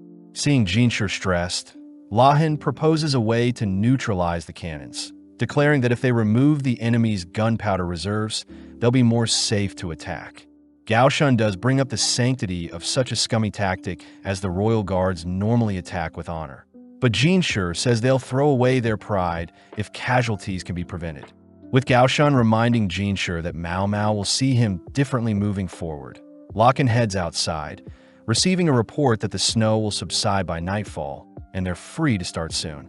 As Lachen orders for the fire lancers to be ready, we cut over to Shui's, who is unable to sleep, completely weirded out, seeing Shunmei unfazed by the threat of attackers raiding them. In the room next to Shui's, Shunmei had intentionally gathered various wives and given the men to have fun with, something Shunmei seems to enjoy watching fondly. Out of nowhere, a loud explosion can be heard, something that comes from the basement and was caused by Shui lighting up the gunpowder reserves. But before Shui can rush to check it out, his body refuses to allow him to leave his confinement. Shui said it all started 20 years ago, when the late emperor had begged Shui to marry his daughter. Strange, since the late emperor actually felt guilty exiling his daughter from the palace. Shui couldn't refuse an order from the late emperor. Plus, Shui was granted a wish he used to buy back Shinmei, who was in the rear palace at the time. Now in the present, Shui steals his resolve, finally leaving his room only to tell Shinmei he plans on checking out the cause of the explosion, but suddenly Shui appears. Shinmei demands to know why Shui is so dirty, but fighting back for once, Shui says she is disgusted by not only her mother, but the other women gathered here. Before Q's mother can flee the scene, Shui slaps her aside, only to rush towards a nearby cupboard, opening it to see Suire locked inside. Shui is horrified to see what Shinmei was doing whilst he had been gone, blaming himself for being a horrible father. But out of nowhere, Shui faces her father asking him to take responsibility for once. With Shui reminding Shui that he is the head of the village of foxes, we cut outside where several soldiers are seen firing and igniting several explosions up in the mountains behind the fortress, and the resulting quakes give rise to an avalanche. As Shinmei rushes outside to inspect the damage, she is speechless seeing her entire fortress buried in snow. Plus, Shui says she burned up their gunpowder, suspecting that Shinmei never planned to win in the first place. Seeing Shui so brave, Shui says he'll take responsibility, all whilst the royal guards begin their march. Before Shinmei's men can bolster their defenses, Jinshi and his army are instantly striking, and with Jinshi as the vanguard, Basin, Lahaku, and hundreds of other skilled knights rush the stronghold. With many of Shinmei's men falling, Jinshi gives an order to capture those who don't want to fight, and seeing as most of Shinmei's men are still inside attempting to cease the flames from the explosion, Jinshi says they must capitalize. Lahaku wonders why a cunning man like Shui would let his stronghold be attacked so easily. Plus, Lahaku is more stunned to learn that Jinshi was their commander, a once eunuch but is now the leader of the imperial army. Having made it to the entrance of a stronghold, Basin captures a guard demanding to know what is happening inside, but the guard says he must put out the fire to save the people trapped inside. Before Jinshi can rush inside, Lahaku says the smoke from the explosion will naturally draw out the people inside, but Jinshi says he can't stand idly by since there may be people trapped inside. To convince Lahaku otherwise, Jinshi mentions that Mao Mao is also amongst the people inside the fortress, and seeing as no one wants to upset Lakin, they continue onwards into the fortress all whilst Mao Mao watches from above, shocked to see Jinshi. Mao Mao reassures the sleeping children that everything will be fine, and seeing as Mao Mao may get confused as an enemy, she prays that the people storming the fortress will recognize her. At that moment, Jinshi himself breaks open the door to the room, only to lock eyes with Mao Mao. As Jinshi walks towards Mao Mao, she is speechless, wondering if Jinshi is here to save her. Jinshi cries that Mao Mao is bleeding, but Mao Mao says it's nothing, taking in the moment as she admits she misses chatting with Jinshi. Before Jinshi can inspect the wound on Mao Mao's face, an imperial soldier addresses Jinshi as the crown prince. But Jinshi reveals that since Gyokyu gave birth to a baby boy, Jinshi is no longer considered the crown prince. Mao Mao finally is forced to accept that Jinshi is the emperor's younger brother. Wondering how Jinshi the eunuch, who was supposed to be 25, is now the 19-year-old brother of the emperor. But as Jinshi leaves to explore the remainder of the fortress, Lahaku is tasked with assisting Mao Mao. Lahaku is shocked to hear Mao Mao is Lakin's daughter, uttering that Lakin hurt himself while searching for Mao Mao, but Mao Mao is more impressed that the avalanche and raid was perfectly timed. Lahaku wonders who is sleeping in the beds, saddened to hear that they're kids that have been put to sleep with poison, but it's a better fate than being executed once captured. Mao Mao wonders if the kids can be buried next to their mothers, but Lahaku can't promise such a thing, as he orders for others to help him bury the bodies nearby secretly. Mao Mao says Lahaku may get punished for such a thing, but Lahaku jokes that Lakin could easily help Mao Mao sweep something under the rug. With Mau Mau glaring at Lahaku, he proceeds with carrying the corpses of the children away, only to sound a whistle to indicate he's fulfilled an order. As Lahaku leaves, he asks Mau Mau to follow him, and seeing as Sure Sui had entrusted Mau Mau with the lives of the children, Mau Mau declares she'll simply do the best she can.